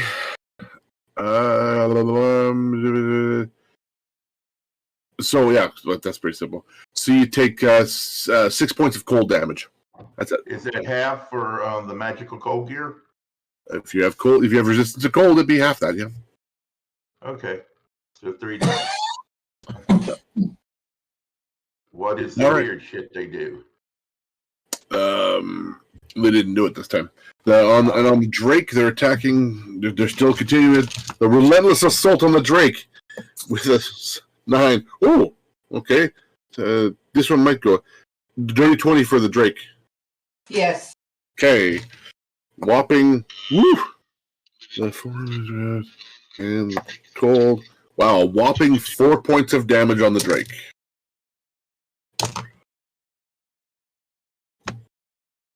And that's the methods. Top of the order, Kajira, get mad and kill whoever you want to. The magic guy has disappeared. We can't see him, right? You have an idea where he was, but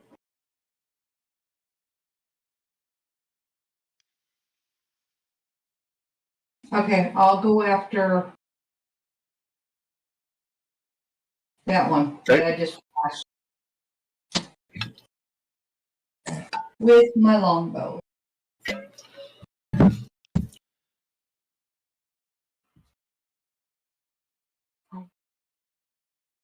these guys are easy to hit. They're just like kobolds, man. Just have a few more hit points. Yep. They have a 10 AC, so anything over 10, go ahead and roll your damage. Okay. It's rolling. Mm-hmm.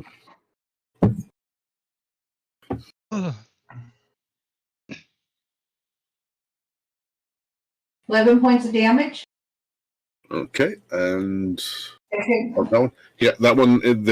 Okay, so Landers, please make a dex save, please. Oh, wonderful. Dex save of 23. DC 10. Okay, so you take 4 points of slashing damage as the ice neft bursts and just explodes next to you. Next one hit 23. Oh yeah, that hits.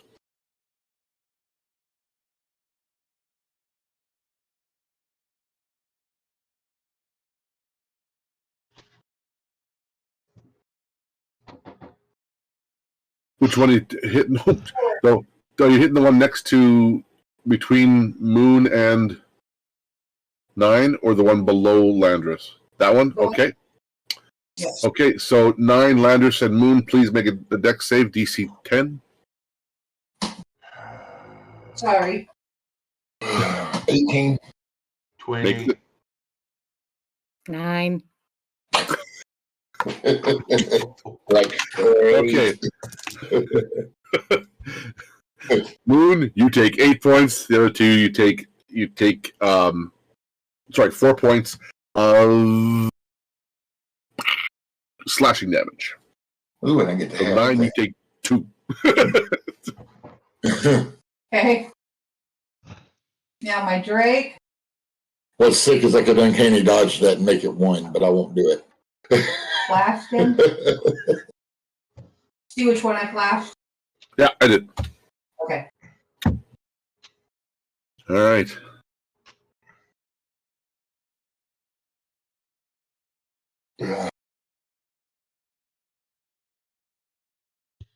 Landris, you're next after this.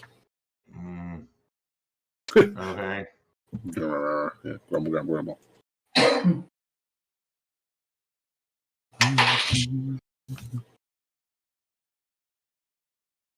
5 from the bite and 2 from fire. It explodes as well because it was already hurt. I'm sorry. It had 1 hit point left. So you make a what's that? It doesn't matter. It's dead. It only had 1 hit point left. That one. Gotcha. Can you take? Can you roll a dex save for your Drake? Yep. Either gonna take 4 or 8 points of damage.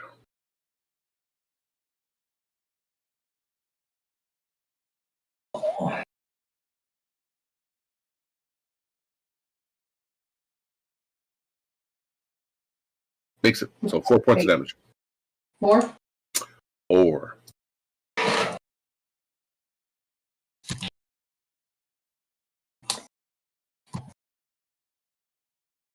All right, so that one's gone.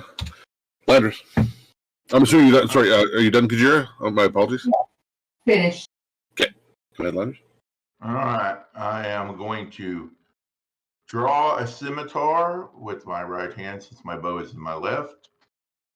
And I am going to attack Mr. Meffert with the scimitar. Yep. Natural 20. 29 to hit. Okay. For 12 points of damage. So can you also roll a dex save as well as Moon? Yeah, I figured that was coming. Watch your roll a 1. Nope. Ooh. 14. Hey! You 11. both made it. Okay, so you only take 4 each. 4 more points of damage. Mm-hmm. Okay. And finally, I am sending, and it will attack the last ice Meffert. Okay. With a 23 to hit. Hits. And a 9 damage. Okay. And it, Kajira, can you also roll your damage, please? Or sorry, roll your dex save. For my Drake. Yeah. Yes, please. Yep, it's rolling. Okay.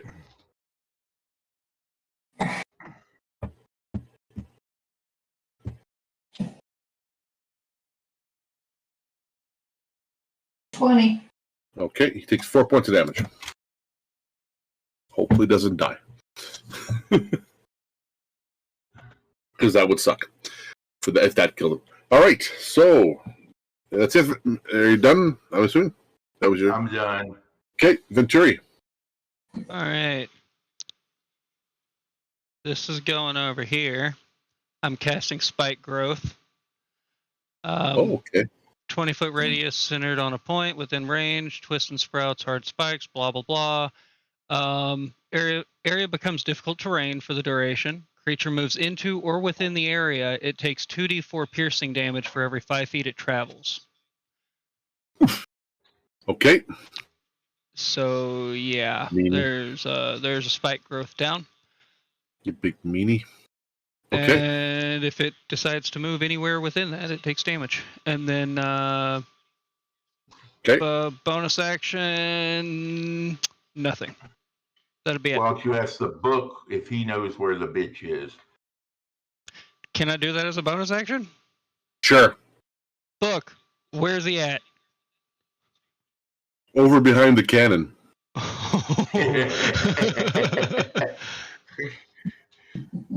Doesn't center correctly, but all right.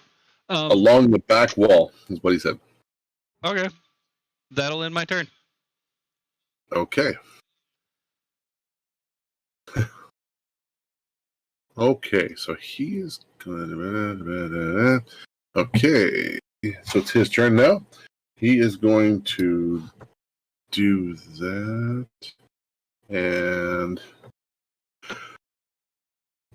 how much damage for 5 feet of movement? Every 5 feet is, sorry, I gotta go back to it, 2d4 damage for every 5 foot. And it's difficult terrain, so that's half movement. Right. Okay, so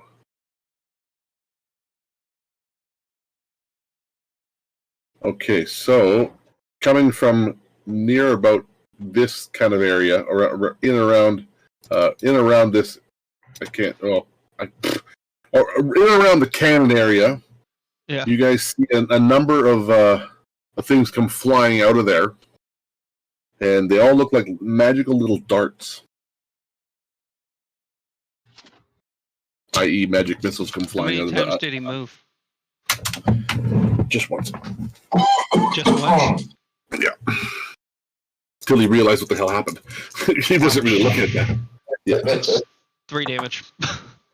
Yeah. Hopefully knocking him out of invisibility if he doesn't make his concentration. I'm going to try that. Oh, no, he made that. Okay. Oh, hang on. What's the save, DC? It's a concentration save. I can't remember exactly. It's damage. It's 10 plus damage taken, I believe. Damage taken. Yeah. Okay. So 13 would be the save. Just made it. So just for ease of doing this, I'm just going to roll it once. And so 1, 2, 3, 4, 5, 6, 7. Okay. So Venturi, you take 8 points of damage from 2 missiles. Okay. Moon, you take 8 points of damage from 2 magic missiles. And the other, all the other 3 of you guys all take 4 points of damage from magic missile hitting you. 1, 2, including my drag. 1, 2, 3. Yeah. No, he didn't attack your drake. Okay. And So that is his action. Plus that, yeah, I made it. Okay.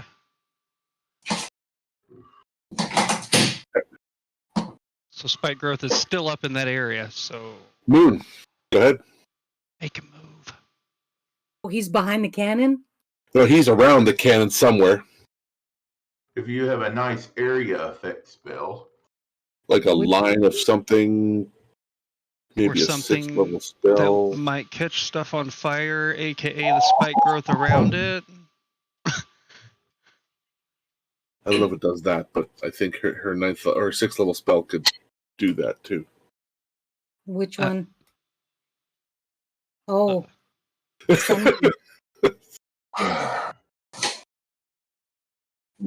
A beam of brilliant light flashes out from my hand in a 5-foot wide, 60-foot long line. Each creature in the line must make a Constitution saving throw.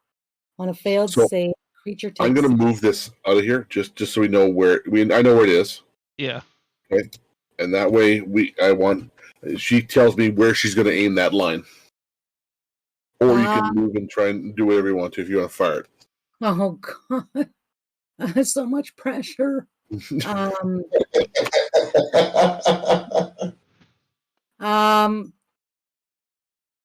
Behind the cannon, eh?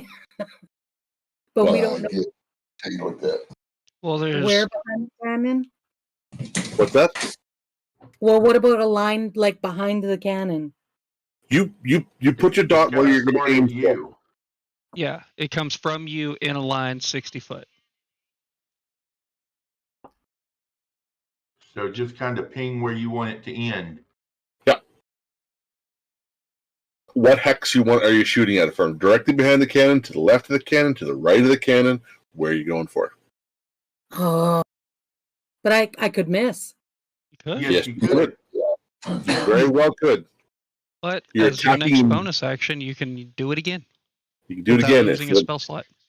As a bonus action. For the next 10 10 rounds. rounds, you can fire one of these off and go. And you're playing Battleship now, so with an invisible target. Of course. Oh, Christ. I tried to help you because there's like 5 spots back there. I rolled a d6 and I rolled 6. Okay, Take the spot. Okay. let's go for that. Do I have to move, eh? I mean, you could do it Nope. across. You can do it from there, from right there if you want to. And it will hit this hex, this hex, and this hex, and this hex. That looked really cool. Just Yeah. saying. Okay, that's where you're going to go for sure. Okay. Yeah, it's a con saving throw of 18. Okay.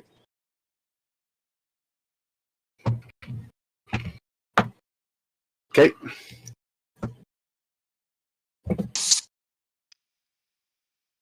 I'm just rolling the damage. So you can roll it damage. You can tell that as the thing struck through there, you can tell it did not hit anything there. Okay. Because you would have seen it strike the target at least, even if you got half of it. Okay. So you know he's not there. The extreme heat from the sunbeam just happened to start a fire? No. Oh, come on. Put that back so I know where to move. It's like midnight. Okay. Yeah, put it back there if Here, that way go ahead. he doesn't get That way I don't move into it. Okay. Yeah. So it's right there. That's where it is. Okay, I'm going to move right here. Mm-hmm. And I'm going to pull out my lantern of revealing. Ooh. Nice. Read that to me again. Lantern of revealing. While it is fitted, the lantern burns for 6 hours on one line of wool, shedding a bright light in a 30-foot radius. Dim light for another 30 feet. Invisible creatures and objects are visible as long as they're within the bright light. So I'm lighting the lantern. Yep. And There's no save for that. Okay. All right. He becomes visible right there. How you doing, buddy? I don't have any ranged attack, so I'm just going to stand here at this point and hold my. So you're holding the lantern on him so he can't turn back to invisible again. Okay. You see, as soon as he realizes he's visible, he gets this terrified look on his face. And you could see the terror and panic. Before it was just like, and now it's panic. As Okay. a free action, even though it's not my turn, can I pull the book and open it on the table? Like Sure. pull the book out and just have it open, that way the genie can see this? Sure, absolutely. All right, Kajira. He's got to take a few steps forward and stick some arrow in this guy. Closer before she does that. why Could don't you- take his- What's that? Sorry. Kajira's going to move as close as she can so that nobody's in her way. That's her full movement, and she's got an unimpeded shot of the guy standing in the field of ouchies. Yeah, and she's going to, her first steal, she's going to do her breath weapon. Hers, Is that what's the distance of the breath weapon? 16. What's that? You need to do a dex save of What's the 16, distance? 30. 30 feet. Okay, good enough. Yeah. Okay. Dex of 16, eh? Yep.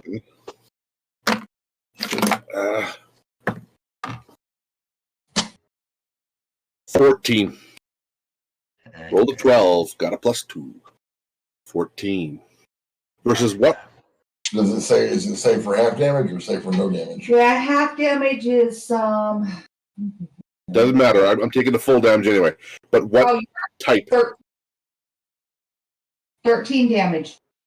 Lightning. She has lightning breath. Lightning. Sorry, lightning. Perfect. Okay. Doesn't have resistance to lightning. Okay. Damn. Okay. Second, she's going to do her arrow. Her longbow. Oh, okay.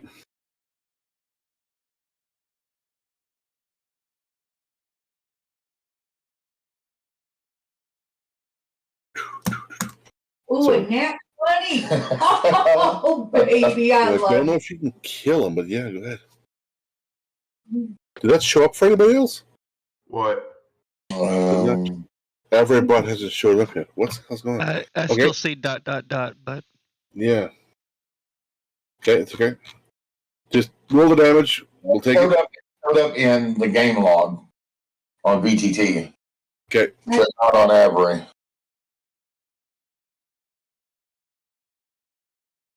All right. It's still trying. My computer's still trying to catch up. It still says on the game log. My game log shows it's still dots to hit. Yeah, it's because my whole. And then something weird. Then Landris uses a staff of the Python. No, that I don't know why it did that. There, it should have showed up. What? So long yeah, I see that. Yeah, the longer I hit didn't have point. the damn staff on me. I didn't bring it. there it goes. Now it's doing There it. you go. It's supposed to roll. Something happened. Venturi.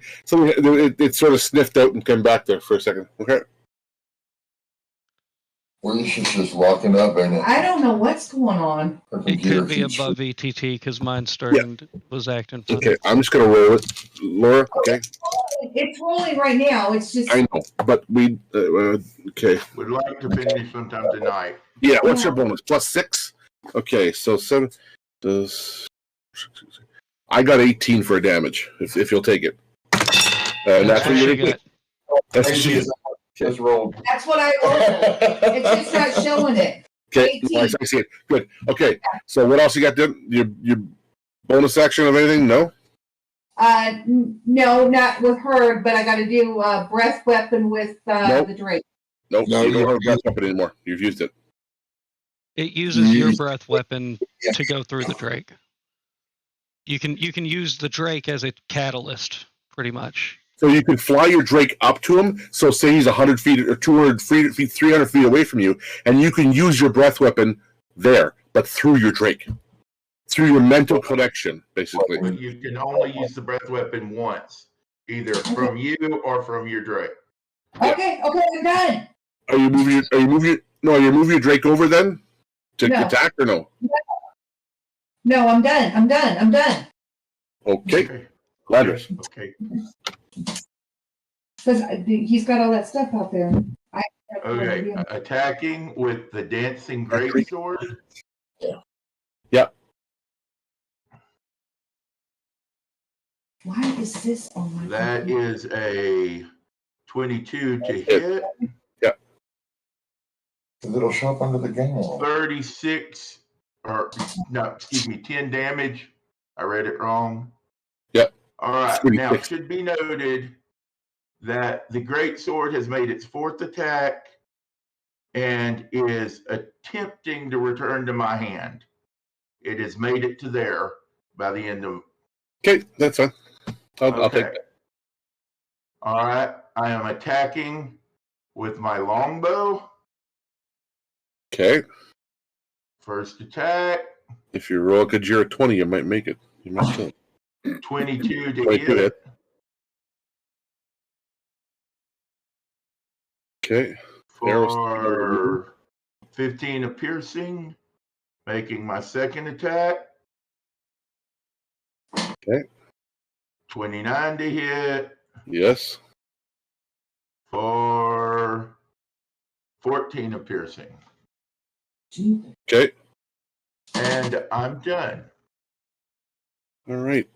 So we're going to go to Venturi at this point. All right, 3 Eldritch Blasts. First one, 27. Okay. 13 damage. Second one, 14 to hit. Second one misses. Third one, 14 to hit. Misses again. All right. Okay. That's it. That's it. All right. So he is. How much damage do you take when he moves? 2d4 each 5 foot, and it takes 10 foot of movement to move 5 foot. Okay. So he's going to cast. So he's going to start to. He's going to cast a spell. And he's going to cast. He's going to cast a spell, and he's going to fly up off the ground, and he is moving. That's technically movement out of it, so that'd still be 2d4 Okay. damage, wouldn't it? They do the 2d4 damage. That. I don't know. That's why I was asking. I don't know if that's Okay. all right. That's 7 damage. 7. Yes. Okay. He casts fly, and as he rises up, I'll just recall that. Bring that back to here. He casts fly. As he rises out, the tendrils cut him. He falls and lands back into the thing, and you see he is now dead. Double tap because he hit it again. Double tap because he hit it again. Hey, And you see him. The wind. Wow. Okay, so you guys have killed him. And as soon as that happens, the book sitting on the table bursts out from the book. Right, I don't have a genie ready. Damn. Okay, well, I don't have a genie tag. I'm going to use her B right here. So right from that the B let me just get this. I'll get a tag for something. Here I am. I'll use another letter. A G for genie. Or a D for gin. Here. The Genasi. There you go. So the gin pops out, and he looks out, he stretches it, goes, years I've been inside that book. You cannot imagine how much I've been waiting, wanting. Oh, my goodness. I can't imagine. I'm forever in your debt. Thank you all. Thank you so much. Well, you're welcome. What was your choice of my gift to you?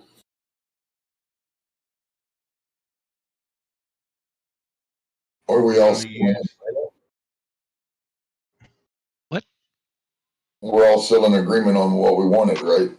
We use the wish for building our The complex. Yeah. To build our stronghold.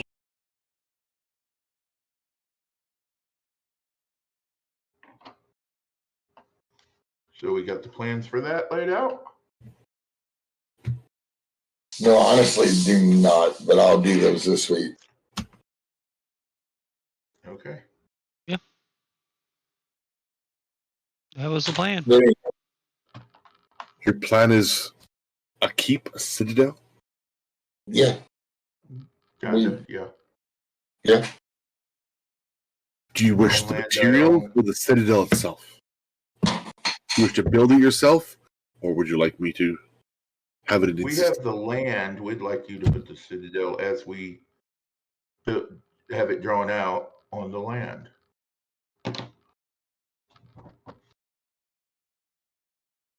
Is that acceptable? It is done. Thank you. Now I think you have to return this book to Candlekeep from where it has Gone awry. Yeah. gone awry from. please take the book back there at your earliest convenience, unless you need teleport there. We do have the sure we'll get there rose. eventually. Yeah, we have the way to return back to the house from Ray, I believe. Yes, but that also involves getting the ox off the mountain too. Yeah, he's just right outside. Yeah, we just go out to the ox and activate it and teleport us all back to the house, so we won't need teleportation back. Where are you gonna go? Home, probably. It's free been a now. while, ain't it? I'm going to my home. Yes. Well, if you ever want to stop by the compound, The old citadel. the old You know citadel. where it's at. You're welcome anytime. Unless you bring another one of them bastards with you, we don't want him. Well, I know that I've been watching you, Venturia, with your little signing of your book. I offer you all as thanks for bringing me here and keeping true to your promises. Here, hold the book aloft, all of you. Okay. Holding book aloft. And he leans over with both hands. He pours magic into it, and the book itself glows and then stops glowing. He says, "Now, if you shall need me, this may summon me, only me." Oh, Cool deal. well, thank you. That's very What is your kind. name? I don't think we ever got your name. Of course you did. You just are not very good with names, Venturi. That's the truth. You would know. You've been Again. in my pocket. It is Gazre Adam. GARIADAM Ray. to summon. Okay.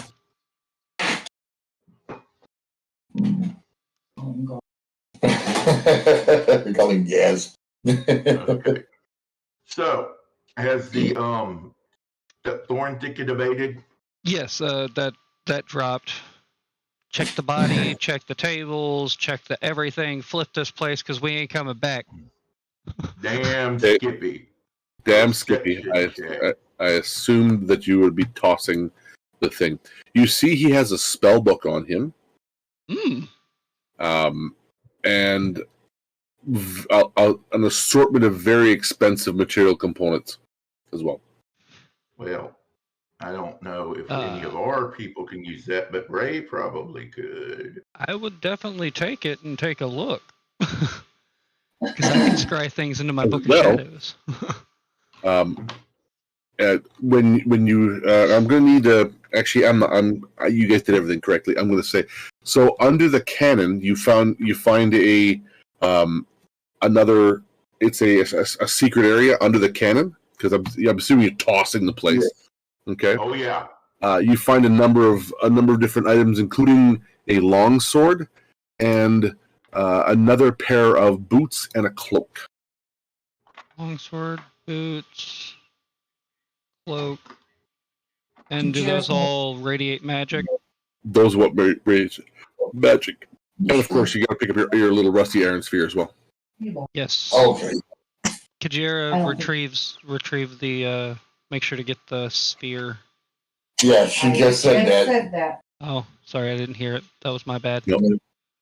I said that too. I didn't hear that as well.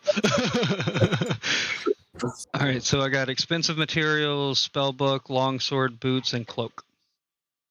Yes. Not spell component materials, right? It's spell component materials, yeah. I don't detect magic on the longsword, the cloak, and the boots. They're magical. They're magical. Oh, okay. Longsword, cloak, boots. When we get And home, there are several other items. You also you recognize the boots that we had in that room were also magical, right? Yeah, Right. yeah. So those boots, when you go those other boots, the boots that you recovered from the other one, the furred boots, are snug and feel quite warm. When you wear them, you gain the following benefits: resistance to cold damage. You ignore difficult terrain created by ice and snow, and all the rest of the accoutrements from boots of the Winterlands. That's what those are. 9. Would you wear boots?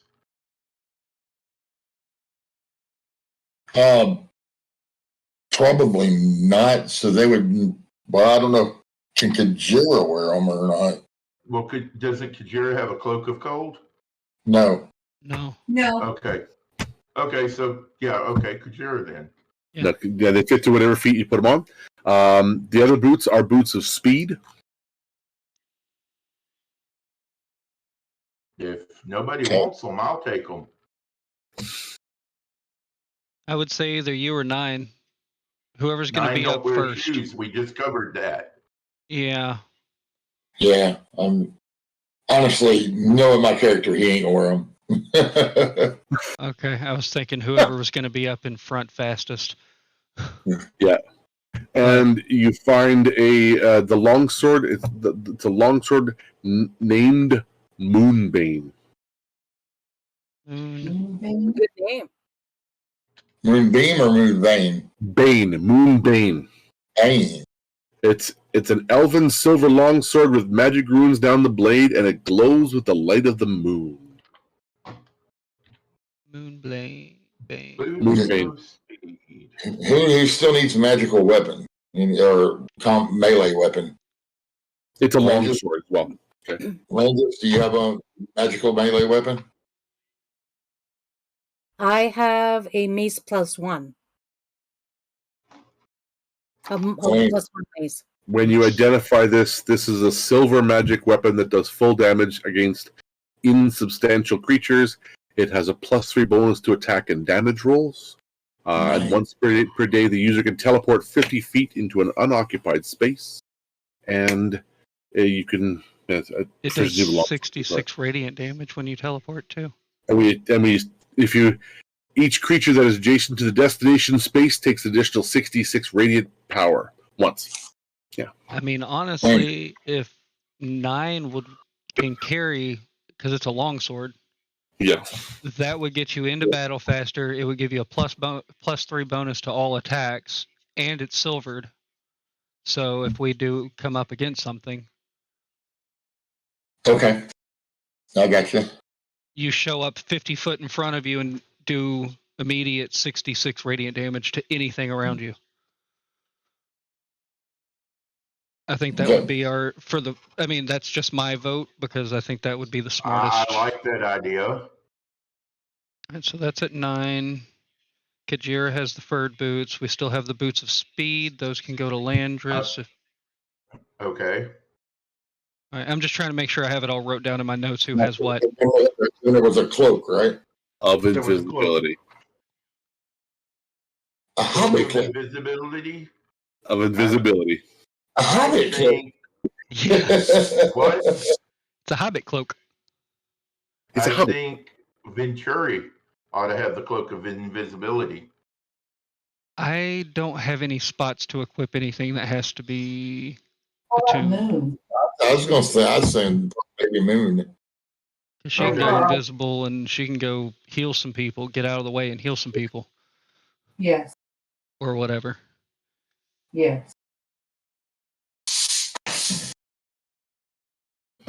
Yeah, because it does require attunement.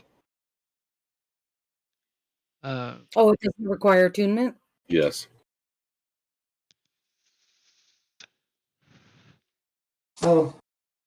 Because for me to equip the cloak, I would have to take off my cloak of protection, and that ain't happening because I only have an armor class of 14 as it is.